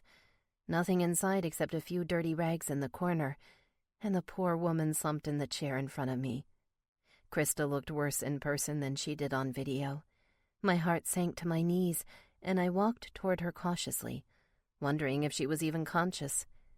"Krista, can you hear me? It's Missy Thomas. I hired you." The last sentence stuffed a lump in my throat. She didn't move until I touched her shoulder. She jerked awake, her dirty red hair flopping. Her eyes darted around and she moaned, scared out of her pale skin. And who could blame her? "What, Missy? What are you doing here?" I ran my fingers through her hair, trying to be reassuring. "I've come to get you out. I'm taking your place." "You're crazy," she sputtered. Her swollen lips were bad. It sounded like she was talking with food in her mouth. "They'll kill you. Kill us both." "No. You have to trust me. Just stay quiet. Wait until tonight. I've got a plan." Sure. No, I did. I had thrown it together at the gas station near the California border. The same place where I tucked the little goodie I picked up at the general store across the street. I hoped like hell I remembered how to pick locks the way Daddy taught me. I refused to say more. There was no point upsetting her or getting her hopes up. It was hard to judge her mental state, too. I had to stay quiet, wait for the devil to come calling, hoping he'd gloat and then walk away until tomorrow. It must have been an hour or two before the thick door opened. Fang glowered in the hallway, entering alone and leaving his demonic posse behind him. Krista flinched and whimpered when he walked past. I was sitting in an empty corner, and I stood up. My heart raced on pure instinct, but I wasn't afraid. My focus was all there, and it guided me, let me look the monster right in his black eyes. "I'm not sure who's stupider," he growled, pacing me like a lion. "You or the rat I should have killed in front of you before he took out my men. I'm human. I made mistakes. I handed shit off I should have handled personally to lazy fucks who took their sweet time. They cut their own throats and let you take off with him, you and that kid." He sneered when he talked about Jackie. My heart pulsed in triumph. I liked remembering she was somewhere he could never reach her. "Cut the crap," I snapped. "You want the video Brass is using to blackmail you and ruin your reputation with your guys, or what?" He stopped pacing and gave me a hard look. "Of course. I just can't believe they'd send a cunt like you to negotiate." "I'm here on my own, a free agent. I went behind my man's back." It was strange to tell the truth, and it twisted like a sharp knife in my heart. I wasn't sure if he'd follow through for her. I motioned to Krista, "But I can guarantee he'll do it for me. He'll show up, hand it over, and if he doesn't, then I'll make the confession. I'll give you whatever you want, on tape, tell you everything I know about how he forged it." Fang snorted, shaking his head. "And then what? You think I should just let this pretty red-haired thing walk out of here alive so she can tell the cops? You think it's really that easy?" You really think she'll talk? I still haven't. I just wanted to take my sister and get on with my life. So does she. That's not something you'll have to worry about for a long, long time." He laughed. It was a low, grinding, evil sound. "Man, you're one fucked up girl. The only reason you never squawked is because your mouth is so full of rat dick you can't say shit. I'm really surprised about the kid, though." He looked thoughtful. "Don't tell me she's sucking him off, too. Seems a little young for that, but that junkie fuck never sat right with me long before he turned rat. Can't put anything past him. Fuck, what I would have given to let him burn back in Montana with the other traitors." Fang showed his teeth. I wasn't scared. I was too busy being pissed instead. Rage curdled my veins. I couldn't believe what he was saying, what he was accusing Brass of being. It took everything I could manage not to throw myself at his face and gouge out his eyeballs with my fingernails. Fang stepped back, taking a good long leering look at me. I barely stopped the cold shiver dancing up my spine before it took over. "Nothing to say to that?" he asked. "Smart girl. I give you a lucky little star for doing one thing right. As for the rest of this shit, coming here and thinking I'd give you a damned thing?" He crossed the room to the middle, stopping behind Krista. In a flash, he pulled his knife from his belt, tugging her hair while he held it to her throat. "No! You fucking promised! 72 hours aren't up. Me coming here shouldn't change that." He looked back at me and winked. The redhead groaned, shaking underneath his knife, her eyes spinning wildly. I could practically see her life flashing in the wide black pupils. There was a long, tense moment where I thought he was going to do it. I thought he'd cut her throat, ruin everything I came here to do, driving me insane as a nice little bonus. I held my breath, all I could do to stop the anger from throwing me at him like a human bullet. "You know what? Fuck it." He stepped back, leaving Krista to fall back on her chair of misery. "It'll be a lot more fun dismembering this bitch in front of you. I'll be sure the pussies and your old man get it all on tape. It'll be a sweet fucking preview of what's coming to you if they don't get their asses here in... What? We must be down to about 50 hours. Okay, whore. We'll stick to the original deadline. I'm a man of my word." Hot, angry, stale oxygen pumped in my lungs. I watched him give me a nasty grin and then grab the door, joining his men outside. I walked over to Krista and held her until she stopped fretting. It took a long time. Feeling her calm and soften in my arms helped me keep time, a long count of minutes and hours. It was the longest I'd ever kept count in my head, keeping it going long past what had to be midnight. "Just hold on, Krista. Hold on. You'll be free before dawn, or I'll die trying." I felt bad for slapping her, but it was all I could do to get her up, make sure she was able to stand. I made Krista walk back and forth, wall to wall several times. If they'd fucked up her legs some way, then everything would go to shit. No, she could walk. The woman was just tired, dizzy, broken. I'd lead her out, slow and steady, as soon as I got the door open. It was finally time. I pulled the locksmith kit out of my pocket, one of those cheap Houdini things. The thick storage door was definitely going to be tougher than the crappy little room they'd held me in, but I had to try. It slid into the lock and sank deep. I twisted it, pressing on the handle, praying it wouldn't make too much noise and attract unwanted attention. Krista watched behind me. Having her eyes on me was like feeling God watching, or maybe Daddy eyeing me from above, desperate to see if I pulled this off. Shit. It was much harder than anything I expected.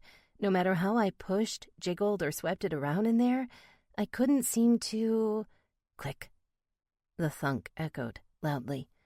I tested the handle and almost jumped up and shouted with joy when I felt it slide all the way, forcing the door to give way and creak open. There was no time for celebration. I grabbed Krista and led her out, dragging her toward the back exit as quickly as I could. Running into one evil-faced bastard could ruin us, but I'd done my part. Everything came down to luck now, and I prayed as we stepped outside, working our way around the huge garages, toward the gate. If there was a separate exit that wasn't fenced off, I didn't know it. I had to work fast on what little I knew about this place. Krista groaned a few times when I tried to make her move faster, but she handled it better than I expected. Better than a woman who'd just been damaged should. I thought the lights on the clubhouse were motion detectors, but they never came on. Luck smiled at us in the darkness, urging us closer, straight toward the manual switch embedded in cement, several feet away from the big gate. This one was more primitive than what the Devils had at their place. I'd watched men simply tap the big button on several occasions. There was no code to exit. It was my turn to do the same. Krista stood in front of the bars, just like I told her, staring at me in the darkness as I tapped the dirty plastic key. The gate chugged open. She hit the pavement as soon as the gate gave her enough room. Joy pulsed through me watching her survival instinct kick in, the hellish urge to run like nothing else. I stood there stupidly for a couple seconds, and then it was my turn. I ran toward the open gate and slowed when I saw my shadow. What the hell was it doing there in the night? Crap! The floodlights were on. I got 2 steps outside before I heard boots thundering behind me. Krista was halfway across the road. She looked back and screamed, right as several men tackled me to the ground. "Go! Don't fucking stop!" I yelled. "Keep going, keep—" A brute hand grabbed the back of my head and slammed me into the pavement, face first. I tasted blood and I couldn't speak. I looked up, seeing headlights. A vehicle was slowing next to Krista and I thought it was them, but the man inside driving looked like Rabid. Someone screamed, "Go, go, go," before the gunshots exploded over my head. The truck took off, roaring into the night. She was gone. I wasn't sure whether to be relieved or horrified, but I'd done my job. Krista escaped. I closed my eyes and let them lay into me. I didn't bother wasting energy fighting as they held my arms and legs, carrying me inside like a sick animal. I closed my eyes just as the gate growled shut in the distance. Before I opened them, the stink of the clubhouse interior hit me again. "You're dead now, bitch. Dead! Do you fucking understand?" A man roared in my face and pushed his cruel fingers around my chin. It hurt, but I didn't look at him until they hurled me back inside the room. I crashed right into the chair where Krista had been, rolling over my tender new bruises until the wall stopped me. The door slammed shut like a tomb. I felt for my wallet and the lockpick I'd shoved into my pocket on the way out with Krista. It was gone in the mess. The assholes holding me were as sloppy as they were savage. Even they wouldn't fuck up twice. It didn't bother me that it was gone. If I still had it, they'd never leave that door unattended again. Not before somebody on one side or the other was dead. The killer who screamed in my face was probably right. The relief I expected from helping Krista refused to relax my chest, replaced with another sadness. I didn't care about dying if that was the price of helping her go free. But when I thought about how Jackie or Brass would react to my dead body if they saw it, the pain drove deep, a new dagger I had no way to pull out. God damn it. If only I hadn't frozen, if I'd been a few seconds faster. The crappy room finally felt like a prison for the first time.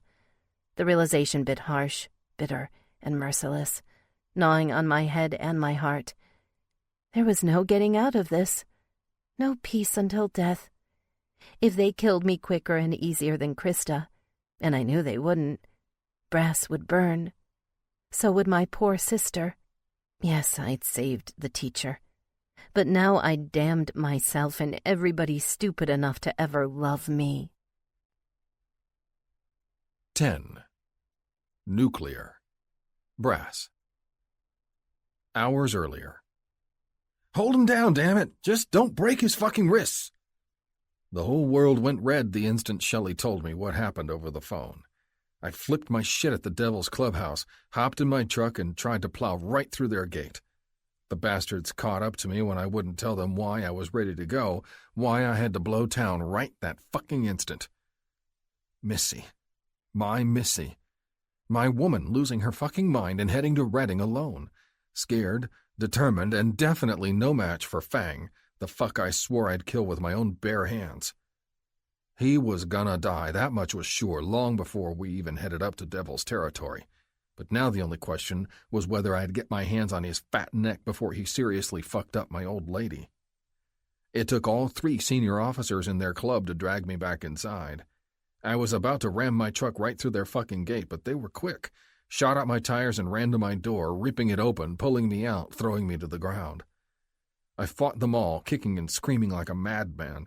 Even Colossal Tank strained to hold me down, pushing me to the ground with all his might, snarling like a wolverine as he kneed me in the spine and grabbed at my hands. Fuck! The asshole finally managed to get a strong hold on me, and I couldn't move.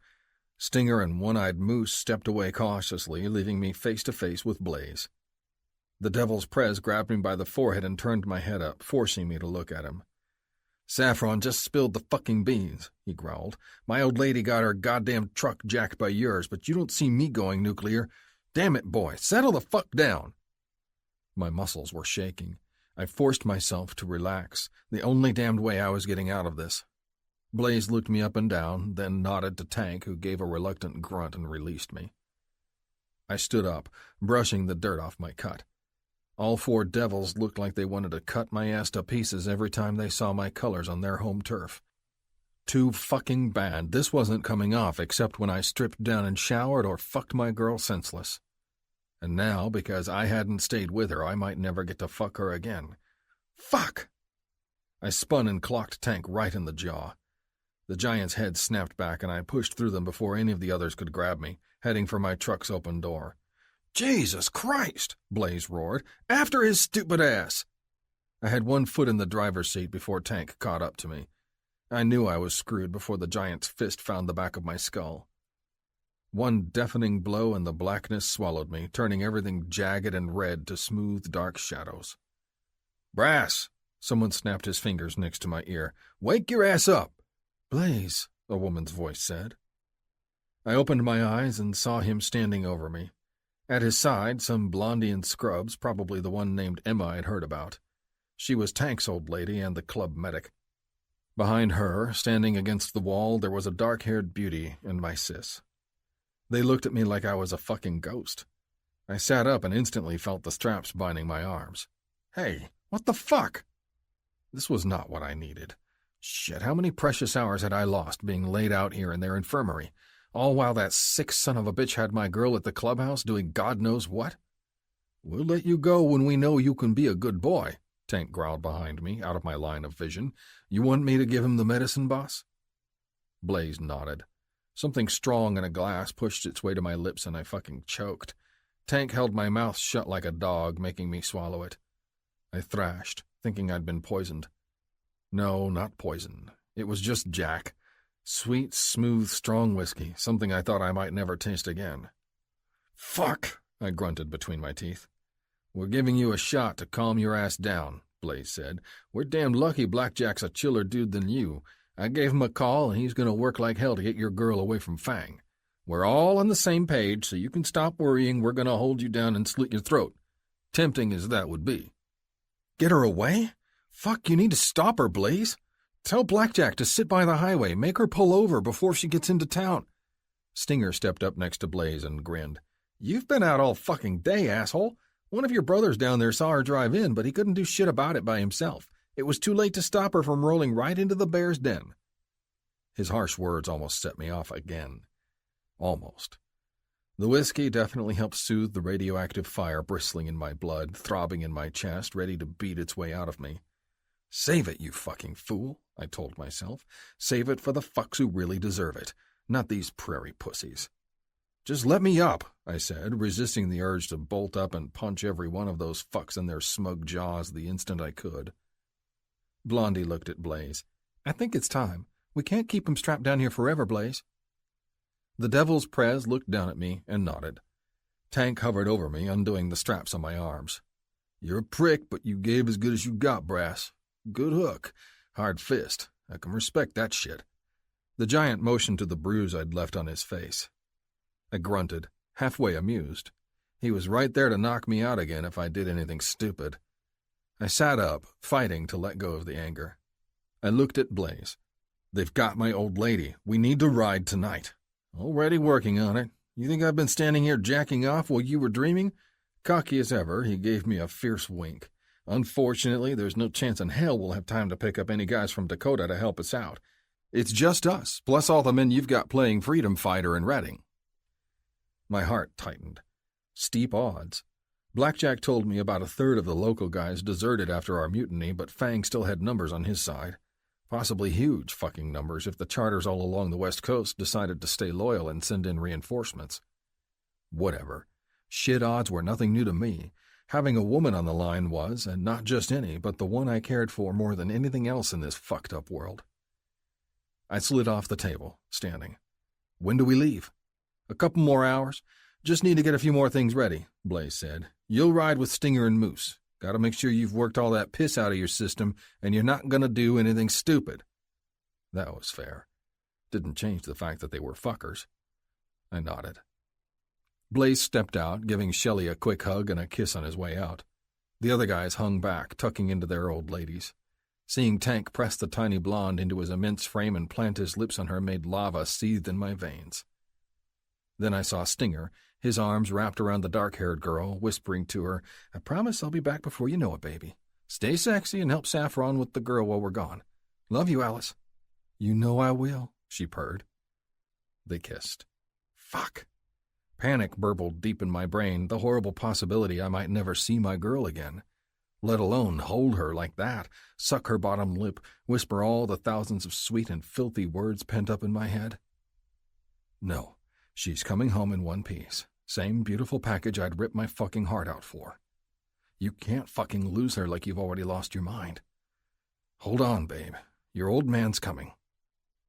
Brass. Shelley grabbed me on my way out. Bring everybody home safe, and that means you too. I managed a thin smile. Thanks, sis. Sorry about the truck. I hope like fuck nothing's happened to it. I'll bring it home too if I can. You know I don't give a shit about the wheels. It's just one more thing to deal with. She rolled her eyes. The girl was upset. Crazy. I haven't even told her little sister yet. You work on that, I said. With any luck, I'll have her home with your ride so you don't have to tell Jackie how fucked up things are. She's been through too fucking much for a 14-year-old. I know. She looked at the ground sadly. And I remember what it was like for us at that age. You've got to be honest to keep them from going off the rails. Mom tried to hide how bad off she was until it drove you away and locked me down. Yeah. There was nothing more to say about it. She'd forgiven me for falling in with the fucks who'd slaughtered our disabled mother. The guilt still weighed heavy on my black heart, and saying shit about the bitter past would only feed it. You turned yourself around, Brass, she said, throwing her arms around me. I'm so damned proud of you for that. I know you can fix this too. Go get the bastards who did this. Yes. Fuck yes. I couldn't do anything less than tear their throats out like the angry wolf I was, but this only sealed the deal. I pressed her tight to my chest, and then I was gone, following the devils out to the garages. The guns just needed to be loaded into their rides, waiting for the battle to come. My bones ached on the trip down, and not just from the fight. Crossing a good quarter of the continent in a week without much rest took its toll. Fuck if I was going to let it slow me down. I was wide awake. The pain stiffened my resolve. The devils and I didn't say much to each other. They understood what was on the line, and that was enough. The men glowered half as intense as me, big, bearded moose looking into the darkness like a one-eyed Viking sailing toward Valhalla. We took turns driving, following the convoy of bikes all the way to Reading. We finally veered off toward a remote spot near Shasta Lake, just north of town. Blackjack and the boys were using an old lake cabin as a base. Everybody took a breather for a few minutes after the long drive and then filed in. Shit, and here I thought the tension between the devils and I was thick. In the little makeshift cabin, it was fucking suffocating. Devils and grizzlies eyeballed each other like warriors from separate worlds. One wrong move was all it'd take to make bullets or knives start flying, murdering the uneasy alliance we both needed. Rabid came up and slapped my back. Welcome home, brother. I'm sorry as shit I couldn't get her out in time like Krista back there. He pointed to the little bedroom. Fucking typical rabbit. If there was any pretty redhead who needed comforting, he was always the man for the job, though I wasn't sure how pretty she'd be after the brutal number Fang and his crew did on her. There's still time, I growled. It's not over till Missy's out of that fucking dump and we've turned this club around for good. A loud whistle silenced us before we could say anything else. Blackjack and Blaze were gathered at the little wooden table. All 20 guys from the 2 clubs coalesced in a circle. Make a little room for Brass, Blackjack growled. He needs to see this. Fuck. See what? I pushed my way through a couple big grizzlies, taking my place next to the de facto prez. Blackjack was holding a phone, his dark eyes glued to the screen. Sorry, son, this just came in a few minutes ago. He held it up for everyone to see, especially me. They had Missy in the dank fucking storage room, parked on the same rickety chair where they'd tortured Krista. Fang was behind her, his sharp knife with the custom bear claw handle at her throat. Don't fucking do it, don't fucking do it, don't... My vision started to blur to red again. My fists shook at my sides. For a second, it felt like the whole fucking universe was compressing into a tiny hot ball around me. Smaller, darker, and deader. My soul prepared to rocket out of my body and swing straight down to hell, screaming and killing anything that got in its way. The knife fell back. Not even a trickle of blood on her throat. Thank God. You know the drill by now, assholes. Fang's voice was more irritated than I had ever heard it. Different girl, same terms, except you've just cut your remaining time in half. You're down to 5 hours to comply. I expect the tape, the confession, and the rats by 1600 or I'll be carving 2 pieces off this cunt for being so troublesome, starting with those pretty tits. The video went blank, but not before I had a perfect shot of Missy's face. She looked eerily calm, numb, like her heart and mind had shut down to survive the world of pain coming her way. He was fucking hurting her, even if he hadn't laid a scratch on her yet. My fists burned, hungry to punch, choke, break, and kill. Just seeing Fang's rotten carcass wasn't enough for me anymore. I had to beat everybody else to the punch and kill him myself or I'd never sleep again. Fuck. Brass? Blackjack, Blaze, and half the room stared at me. I swallowed my rage, saving it for later, nursing the swollen fireball in my stomach. What's the plan? Direct assault, Blaze piped up. It's the only fucking way. We gotta go for their throat, quick as we can, and hope we tear it out before we got 100 fucking bears nipping at our legs. Angry eyes fixed on the Devil's president. No offense, he added, diffusing tensions by half a degree. Tank? No disagreement, boss. We don't have too many options, and waiting sure as fuck won't help. Wait. Everybody looked at me, but I didn't meet their eyes. I was too busy staring through the small crowd, back towards the sad redhead in the bedroom. The door was open and she was standing. Her back was turned to us and she was gazing out the window. We know the video wasn't foolproof, I said. Fang's guaranteed to have numbers on his side. Doubt half the charters believed it, especially since it came from the Devils. I don't see where you're going with this, Blackjack said, furrowing his brow. What the fuck, Brass? I walked around the table and leaned into his ear. Step in the back with me. I want her to hear it too. Blaze followed, and I didn't stop him. He had every right to know what the fuck was up with his men on the line and 2 grizzlies whispering to each other. The other men waited while we stepped into the room and closed the door behind us. Krista turned around. Her face was bad, scratched and puffy as shit. She'd been a pretty girl, and our former brothers had definitely fucked her up. Almost felt guilty for the shit I was about to propose, but it was the only thing that might save all our asses from getting slaughtered, plus Missy, too. Brass, what the fuck is this? Blaze was getting impatient. I spilled it. Both their jaws hit the fucking floor when I laid it out. Krista listened silently. When I was finished, Blaze spun, slammed his fists on the wall. He turned back to face me, shaking his head. You're out of your fucking mind. I know it's your old lady and nobody can think right when something like that's on the line. But fuck, man, you're asking us to take one hell of a risk with some chick who's already been through the grinder. I've got to agree with Blaze, Blackjack said. This is... His face tightened. Fucking nuts, he was about to say, or something like it. He hesitated, trying to soften the blow for my sake. Sorry, Brass, he said. Direct assault's the only way to clean this mess up and get your girl out. You know it. Stop, Krista spoke, soft but determined. I'll do it. A couple hours later, everything was ready. Less than 3 hours to spare before the demon in our clubhouse started laying into my woman. Just enough time. Blackjack had every copy of the tape the devils brought, and all the men were ready to ride. Rabbit was still milling around the beat-up redhead.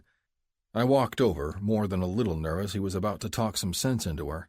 Fuck, I couldn't force her to do shit if she pulled out, but if she did, we'd be fucked so bad there was nothing left to do but ride into a massacre. You sure you want to do this? Rabbit watched her nod as I approached. Fuck. You're a brave, brave girl. I'm going to be right there with you, baby. No fucking way am I going to let anybody drag you back where you don't belong. Those fucks will never get their paws on you again. I laid a hand on his shoulder. Where is it? Rabbit looked at me, smiled, and pointed at the Harley several feet away. She's all there. Got her out right in the nick of time, before Fang and company stole her, right before everything went to shit at the warehouse. Thank fuck. I'd have to skin all their greedy asses for sitting on my baby. Rabbit stayed with the redhead while I walked to my bike.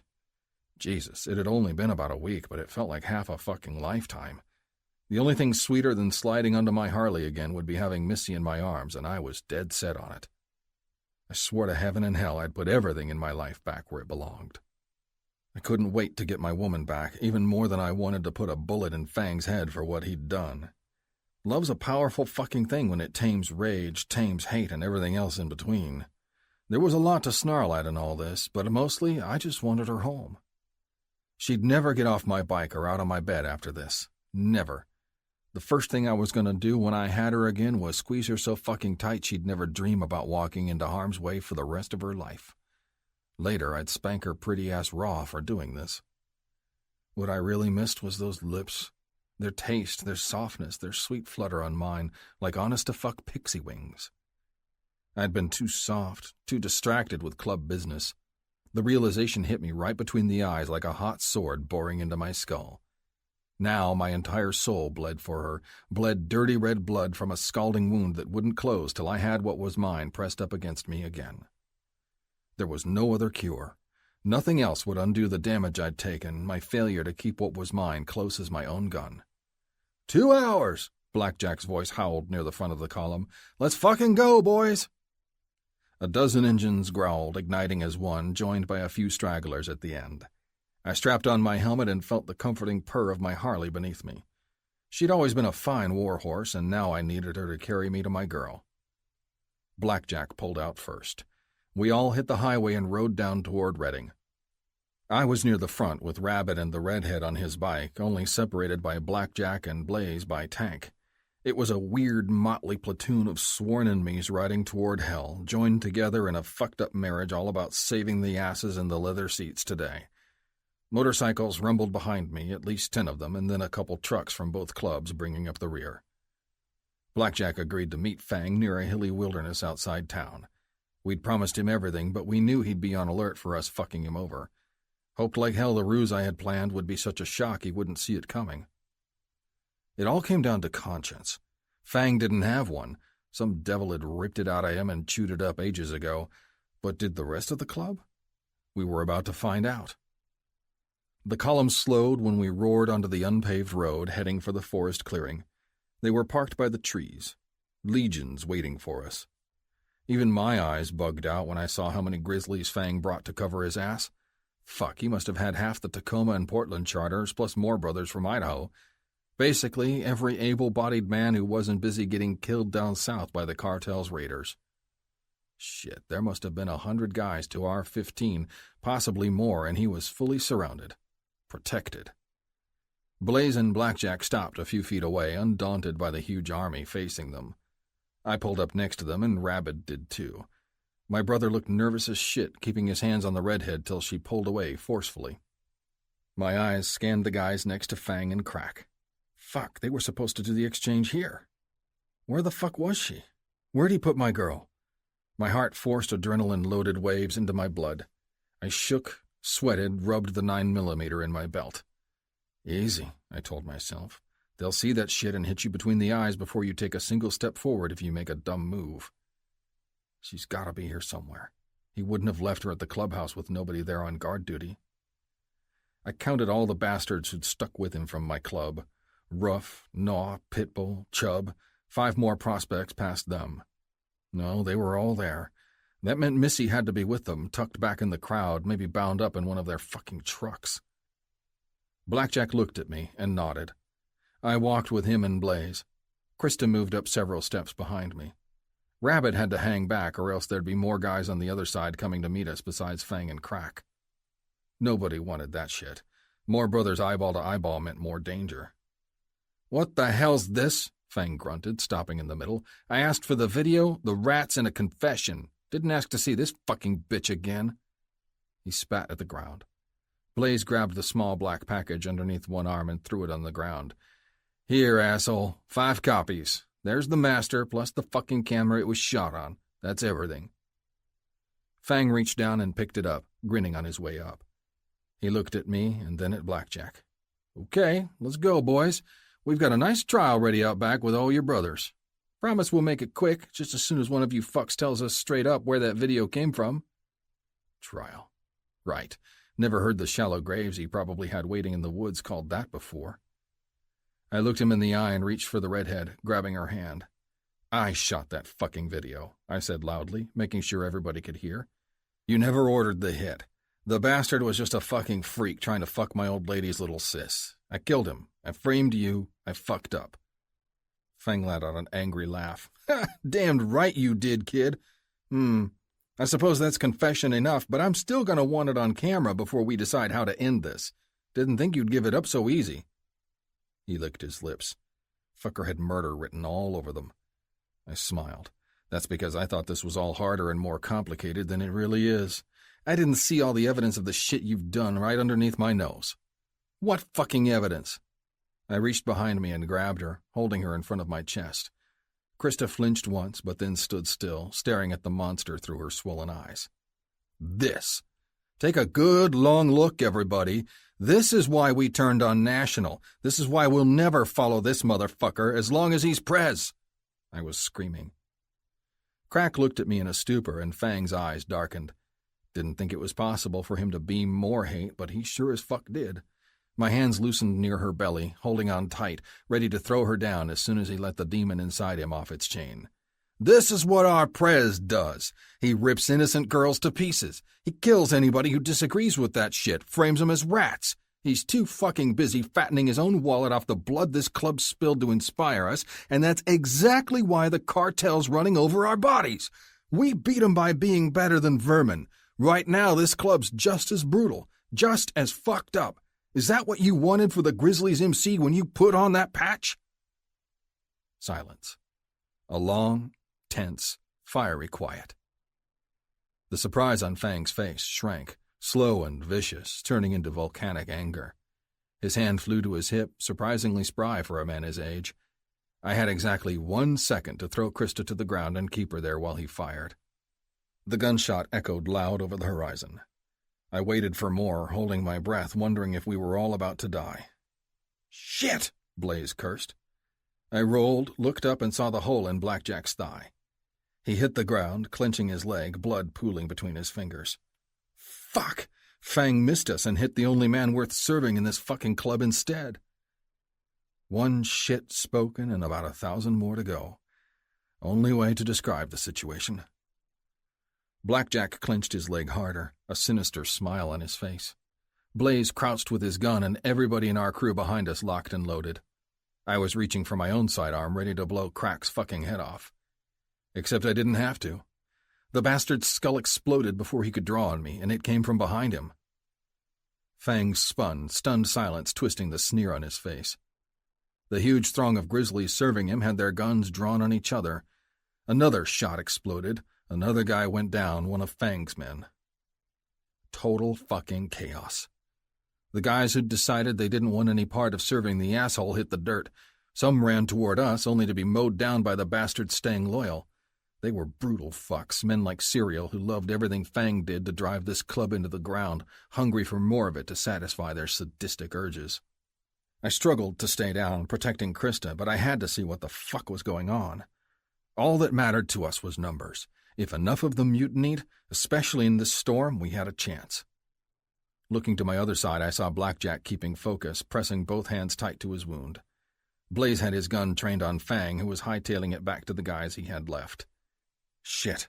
The Devil's Prez emptied his clip, and one hit the bastard in the leg. Fang dropped, grunted, and started to crawl. He was on the ground, roughing his way forward when several goons ran toward him and picked him up. Our guys were pouring past me now. Rabid leaned down to me, reaching for the woman's hand. "Let her go, bro. I got her. Need to get her to the rear." I nodded. Good. Now I was free to go, following the long push toward the woods where lots of vehicles were abandoned in all the commotion. "Missy! Missy!" I screamed her name when I got closer, looking all over for anything bigger than a bike or maybe a pit where they'd thrown her for the exchange. Nothing. More shots rang out around me, and several brothers wrestled on the ground, Grizzlies and the odd devil doing close combat. A dead-eyed fuck popped out of the trees and lunged with his dagger drawn. I blew his head off and went forward, heading for the place where I'd seen them dragging Fang. No fucking way was he getting away alive. Not today. Someone tugged on the back of my cut. I spun, pressed my gun to his head, and felt my heart stick in my throat when I saw it was Blackjack struggling to upright. "Christ! You should have stayed back. What the fuck's going on?" "Keep going, son," he growled. "Don't fucking worry about me. I can't rest until I see him dead. We have to find him." I nodded. The gunfire was dying down around us, and I was relieved to see mutineers and devils standing around prisoners, gathering the fucks together who'd thrown down their arms. Blackjack hung close to me. We walked through the trees, and I cleared a path for him through the brush. Almost tripped on a dead man with a hole through his chest. Shit, it was one of the bastards who'd grabbed Fang. He had to be somewhere. I heard him before we caught up through the brush. He'd rolled through the weeds toward a shitty little pond, and he was holding his legs, screaming at the asshole who'd gone with him. "Come on! Keep fucking moving! We can't stop! We've got to get out of here!" The man groaned.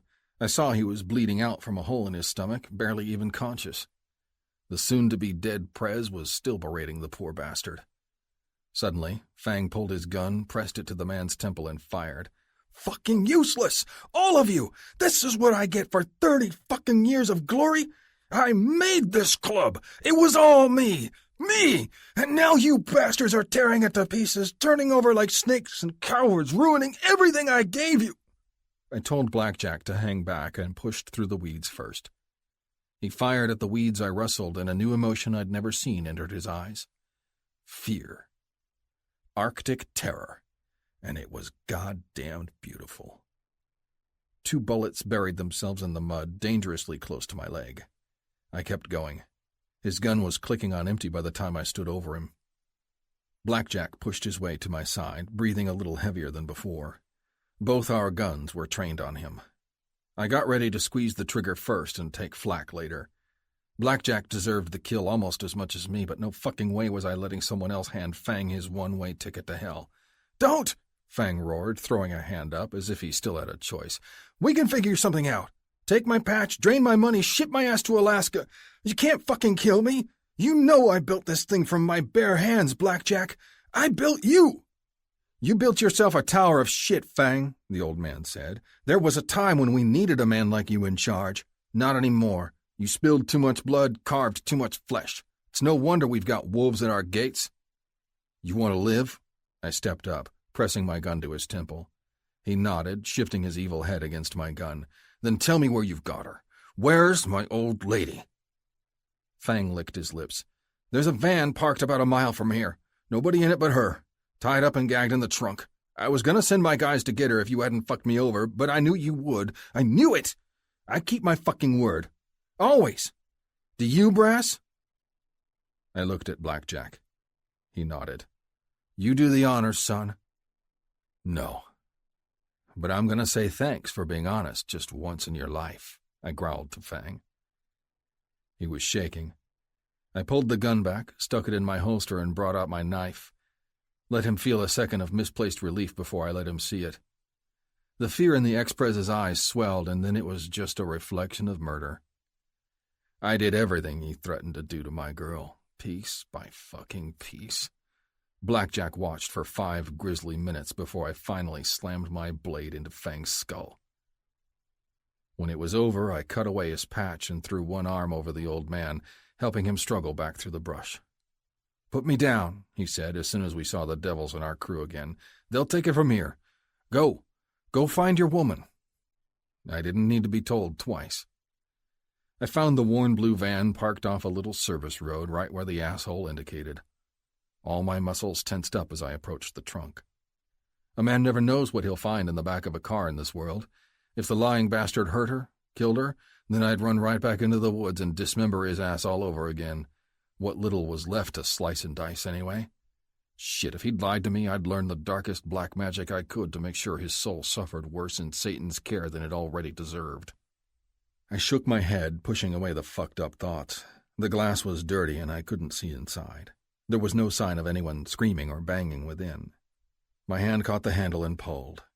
It was unlocked and it popped open with a whoosh. Fuck. There she was, gagged, red-eyed, balled up in the tiny space next to some old oil bottles, her hands and feet bound. But she was alive. Missy tried to scream through the dirty rag in her mouth when she saw me. I threw myself in, pulling her into my arms, reaching for the same knife I'd just used to send Fang to justice. I cut her bindings first, then sliced carefully past her hair, ripping away the shitty cloth blocking her sweet lips. "Baby girl," I said it softly, just as she sucked in a huge breath and started to cry.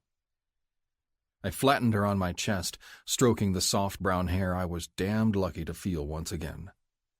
I wondered how the hell it always stayed magnificent, sexy, even when she'd just been on a round trip through Hades. The asshole's dead. So are all the shits who did this to you. It's over, babe. There's nothing left for you to fear. Brass. She croaked my name and I helped pivot her face up to mine. I'm sorry. I'm so fucking sorry. I had to do the right thing. I didn't realize saving her and putting myself on the line would hurt Jackie. She shuddered. Her face scrunched up and I thought the waterworks were going to keep flowing, but she caught herself at the last second, drawing in a deep breath. I'm a screwed up mess. I thought I was strong, but I cracked in there. She gestured to the van. They left me bound up and then I heard the gunshots. Look at me, I'm a fucking mess. Quiet, babe, I growled, a little more angrily than I intended. She blinked. It's okay to scream and scratch the ground when some fuck keeps you under the gun. You're doing what comes natural. But I want you to listen real fucking close and get this through your head. She tensed up in my arms. I clenched her tighter. No fucking way was I letting her slip away before I drilled it into her pretty skull. You're my fucking mess. You're my old lady. I own you, babe, now to the last day I'm alive and breathing on this rock. If you think freaking out or showing me you're scared and hurt's gonna drive me away, think again. Open up your head and make sure you're thinking at all if that's what's running through your sweet head. I paused, inhaling her delicious scent, pressing my forehead to hers. I love you, Missy. I don't say that shit easy. I never fucking said it to anyone till you came along. Not even Shelley. My love's a wrecking ball, and it only swings one way once it gets going. You got it? You're mine, babe. Mine to love, and only mine, whether you're howling underneath me in bed or walking into minefields to save some chick. When I pulled my face away from her, she was trembling a little, but I knew it wasn't fear. She was fucking overwhelmed. And that was okay. Long as she was full of the same crazy thing I had ticking for her in my chest, I didn't give a damn. I was about to start walking her back when she pinched her hands around me, feeling me up right there in the forest, raking her nails down my back like she couldn't believe I was real. Fuck me if I didn't get goosebumps singeing my skin while my dick swelled in my dirty pants. Babe, we need to get the fuck... She flung her face forward, crushing her lips against mine before I could say another word. And I mean really pressed them tight in the hungriest kiss I'd ever had with a chick in my entire life. It sucked all the hot air right out of my lungs, shocked me through my skull, lit my fucking blood on fire. Then I couldn't think about anything at all except this incredible kiss. My brain knew it was better than sex, though my cock would have protested that with all his might.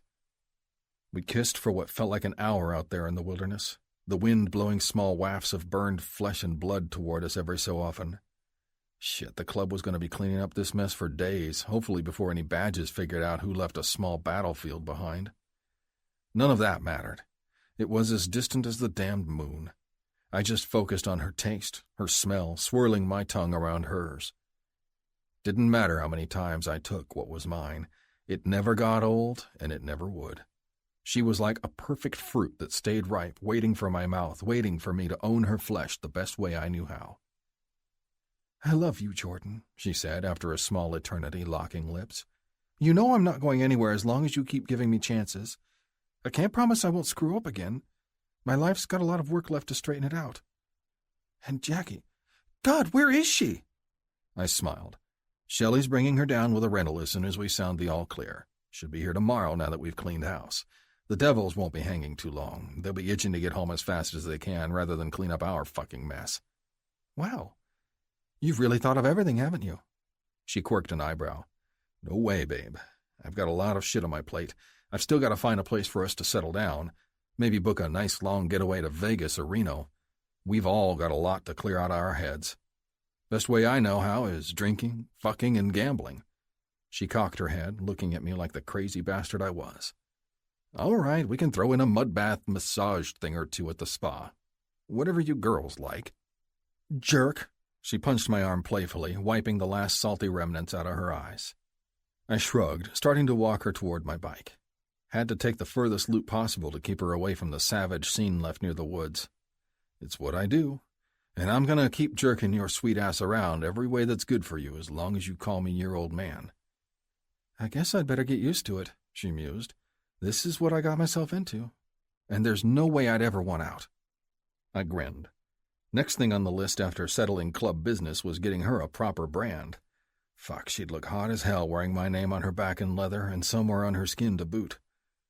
The whole ride into town with her wrapped around me, I couldn't believe we'd built ourselves something so real out of playing pretend. Several days later. We were packed in like sardines at the clubhouse.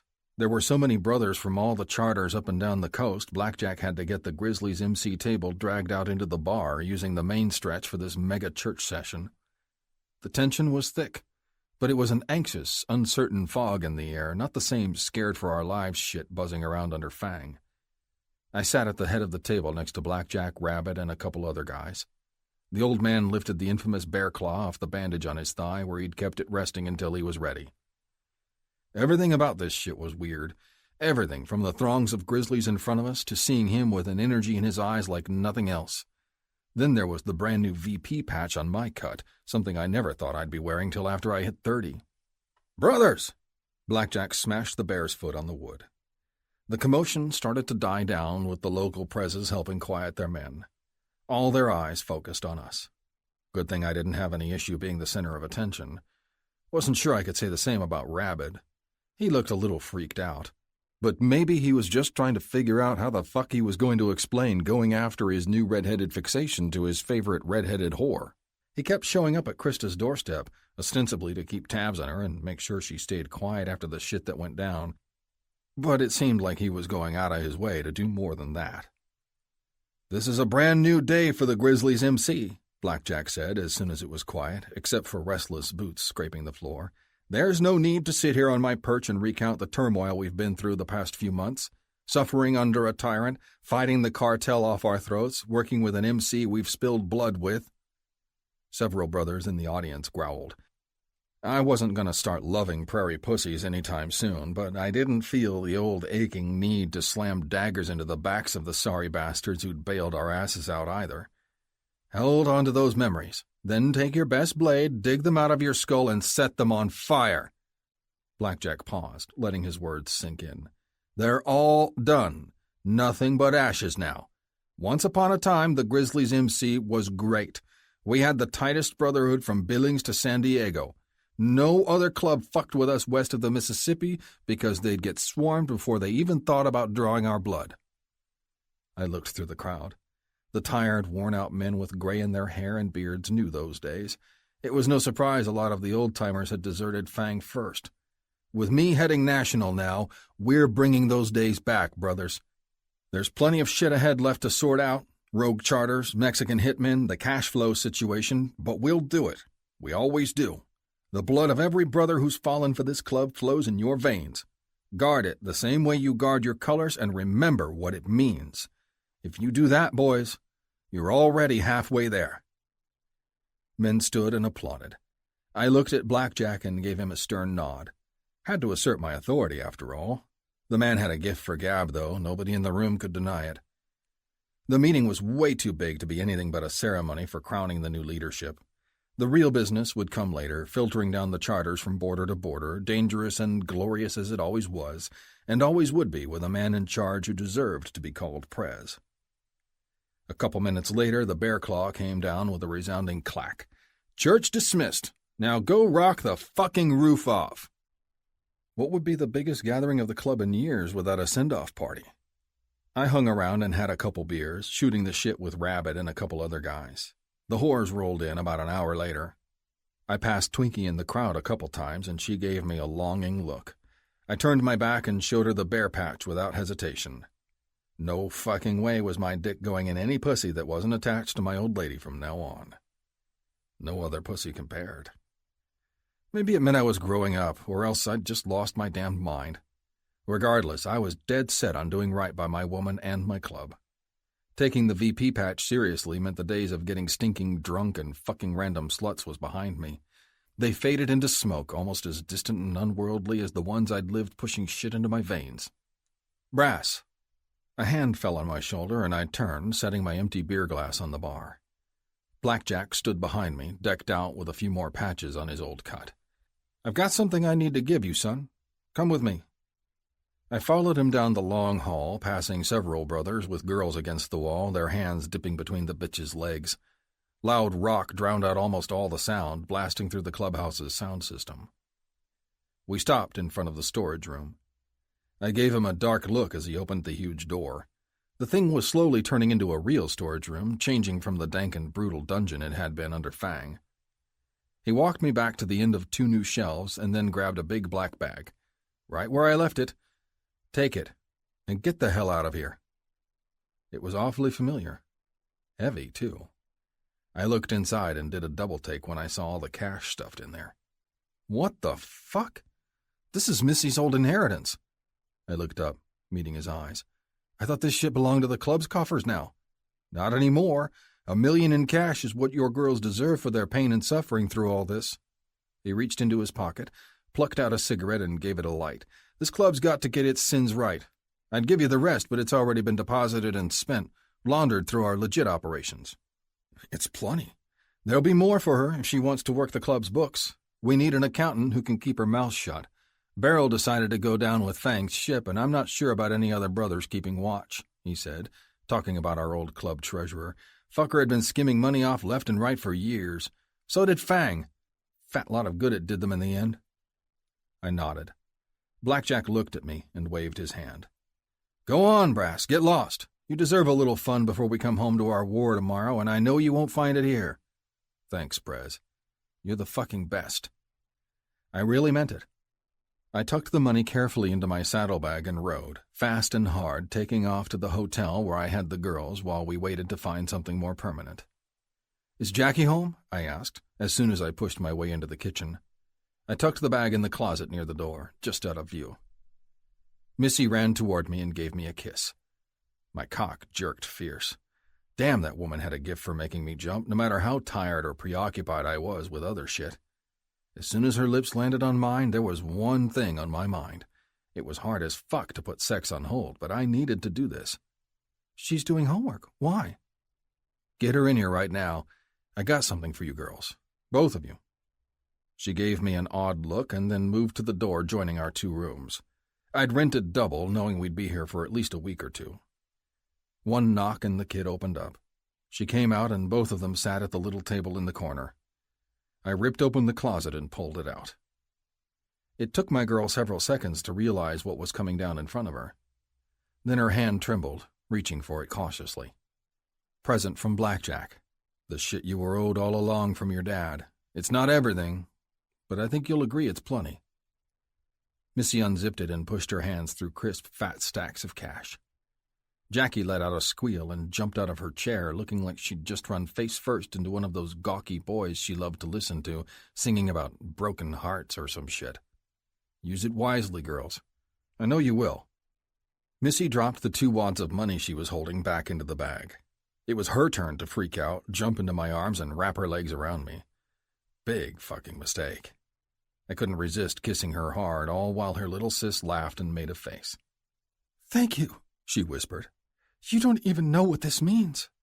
Yeah, babe, actually I do, I said. Means you're gonna send the kid to college and finish school yourself. Then you're gonna do whatever the fuck you want with that money. It only took a drive through hell to bring it back where it belongs, right? Right, she agreed, pushing her smiling face into mine. We'd spilled a lot of blood and suffered to turn everything upside down right side up again. And now, it was all worth it, clear as the sun and laughter lighting up the room. 11. Room to Love. Missy. 1 month later. The Nevada sun was high and hot, but I wore it anyway. Ever since I put on the jacket with property of brass sewn on its leather back a couple days ago, I felt totally naked without its smooth, comforting embrace on my skin. I sat beneath a sunbeam at the massive casino hotel, looking down over the pool where Jackie spent the majority of the last 2 days when she wasn't with us. My little sis was definitely making the most of her Memorial Day, stretching out in the warm water, trying to catch a tan. Some gawky-looking boy kept coming around, making her flush and giggle. Shit, is that kid sniffing around the girl again? I turned and saw Brass standing there with my afternoon coffee and a beer for himself. Oh, leave her alone, I said with a smile. She's having fun here. I'm sure she likes having somebody besides us for company. Says the big sis, who doesn't notice all the friends she's been having over lately. Brass narrowed his eyes, still looking out the window. Girlfriends are one thing. I'm keeping my eye on that fucking punk, though. She's too young to know a good man. I laughed and rolled my eyes. I hope we have a daughter someday. You're going to make one hell of a dad. That got his attention. He stepped away from the huge window and pulled me up, tugging me into his arms. Fuck, babe. Any kid you give me is gonna come out so perfect I'll have it easy. But right now, I'm too damned horny to worry about changing diapers or waving a shotgun in some scrappy boy's face when he comes by for prom. Oh. I looked down and noticed the lump in his pants. Sounds like we'd better go take care of that. You never know when Jackie might get sick of her company and come knocking for another night on the Vegas Strip. Plenty of time for everything, Missy. He leaned closer as we walked toward our room. I'm gonna fuck you hard enough till we can get back to it around midnight. You're gonna feel it when you slip your heels on and hit the town tonight. I'm not ashamed to leave you sore. No, he wasn't. The instant we pushed into our room and he kicked the door shut, he ripped the coffee cup out of my hand and set it on the bathroom counter. Save that shit for later. You'll need to pick me up when we're through. Rough hands pushed me to the wall, and he sank down, tasting my lips, kissing his way across my throat while he groped my breasts through my shirt. Jesus, the leather wrapped around me was really sweltering hot now. I tried to push it off, but Brass grabbed me by the shoulders and shook me. You lose everything but that. Leave it on, old lady. I want to see my name on you when we fuck. Brass. He tugged at my jeans, and then my panties. They came off fast, and he allowed me to step out of them. Then he grabbed my legs, pushed them to the wall, keeping my thighs splayed apart for his face. Shit, that feels so good. And that was only the first lick. It was somewhere beyond amazing by the third or fourth time his tongue pushed into my wet pussy, lapping cream and readying me for the ecstasy he promised. I tensed, pivoting my fingernails on his scalp for support. The only thing that would keep me from toppling over while his tongue work quickened. My heartbeat spiked with the rising pleasure. My knees started to shake around him, but he only tightened his grip, looking up at me with hungry eyes.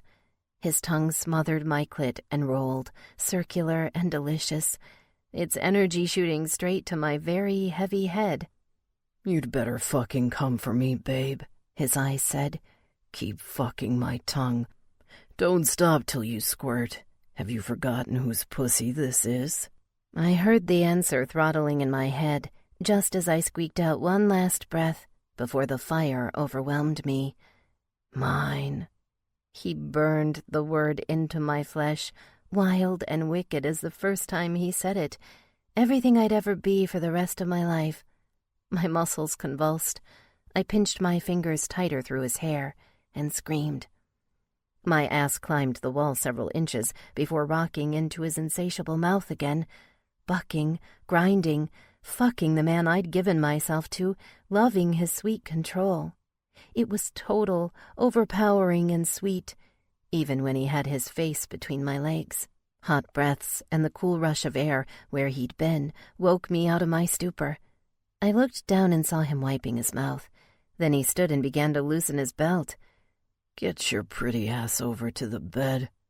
I nodded, trying to shake the orgasmic tickle out of my legs as I went. The room was a total luxury with padded beds, decorated like a palace. So was the adjoining one we had for Jackie. I almost felt guilty laying down on the big bed, naked and exposed.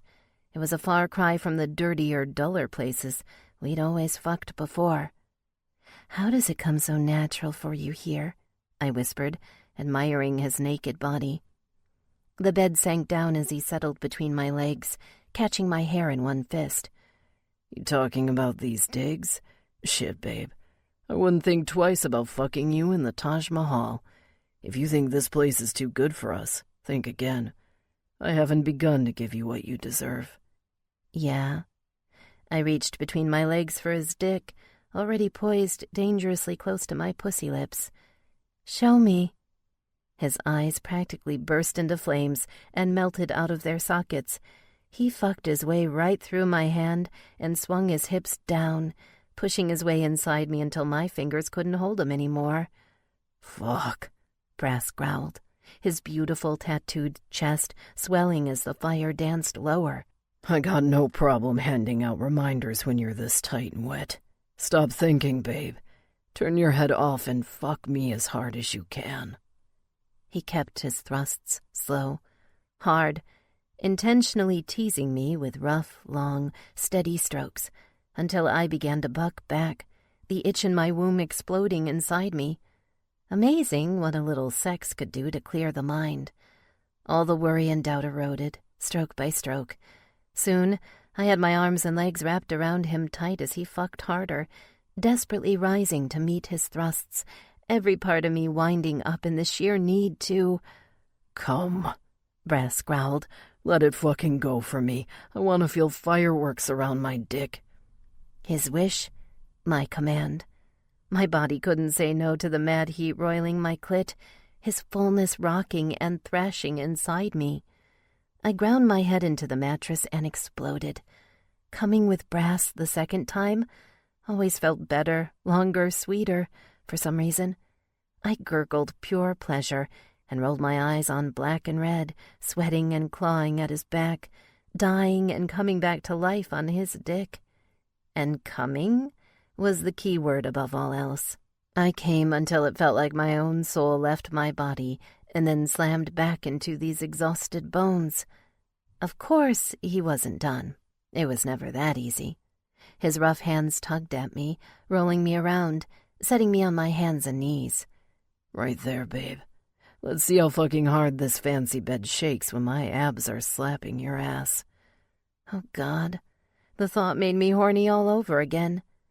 He sank into me, holding me up by the leather shoulders. I couldn't see him behind me, but I knew his eyes were glued to the brand on the back. Property of Brass, written in white on black. The light to all the darkness we'd fought through together. "Fuck," he grunted, thrusting his cock deeper, finding a rougher tempo in his favorite position. It was quickly becoming mine, too. Something about the slap of his balls on my clit really set me off. Soon, the fireworks he wanted flew through my blood again, colorful starbursts becoming screaming meteors. We fucked hard and fast. The bed shook like it was the middle of a great earthquake, and my hair flopped all over the place. I hoped there'd be time for a shower later to hide the sex hair from Jackie, though my sis knew damned well what was going on almost every night since I'd gotten this jacket. I was his old lady, and I didn't hide it. I didn't dare dream of anything else besides screaming his name, loudly and gratefully, an echo for the whole world to absorb. The leather formed a sweet, sultry cocoon over my flesh. I roasted inside and out, sticky, but not even caring. The greatest heat was still a few more minutes away. Brass slowed his thrusts, just long enough to grab my hair and hold me up, reaching one hand past my naked waist. He pinched and rubbed my clit, vicious little strokes, timed to match his new rough thrusts. I want you to come with me, babe. I'm not gonna bust till I feel your pussy clenched around me. Come on. He quickened his strokes. Come with me. Let me feel your pulse, your slickness, your heartbeat. Let me feel your love. A fiery tingle started deep and slow. Strange, given how rough his friction rubbed inside me, rocking me from head to toe, kindling a slow-moving firestorm that jerked my hair with him. God, there was no stopping it when I finally exploded. My pussy clenched tight around his dick, and I barely stopped myself from collapsing on the bed. Brass's rough hands held me up, thrusting at light speed when he felt me start to spasm on his length. He jerked his cock as deep as he could go, and all his muscles swelled around me. Good girl. Very, very fucking good. It was the last thing he managed before his voice disappeared into the same orgasmic riptide, swallowing me whole. His cum burst inside me, molten, deep, filling. We rocked and came together, snarling out our pleasure, our eyes rolling in the starry void of our heat. While we were fused, everything we'd done together flashed before me, all our pain and joys, maybe even things yet to come. Shit, babe, he said when it was over, pulling out and rolling me onto his chest. I've never fucked a girl so hard she's seen a ghost. Sorry, I whispered, brushing my lips against his. I was just thinking how much I love you. He grinned. Missy, you can look as haunted as you want, long as you're thinking about me. Don't apologize. I'm not sorry for any of this, even the brutal shit, because it led me to right here. It led me to the thing that matters most. As long as I'm alive and breathing, it led me to the fucking best old lady a man could ever ask for. He thumped his chest, right over his heart, and I laughed. Before I knew it, his lips were heading for mine. We shared another kiss, sunny and warm as the clear Nevada sky. This concludes Outlaw's Kiss by Nicole Snow, narrated by Tatiana Sokolov and Mason Lloyd. Copyright 2014 by Nicole Snow. This unabridged audiobook is published by arrangement with Nicole Snow and was produced in the year 2015 by Tantor Media Incorporated, a division of Recorded Books, which holds the copyright thereto. Please visit tantor.com for more information on our growing library of unabridged audiobooks and to take advantage of special offers.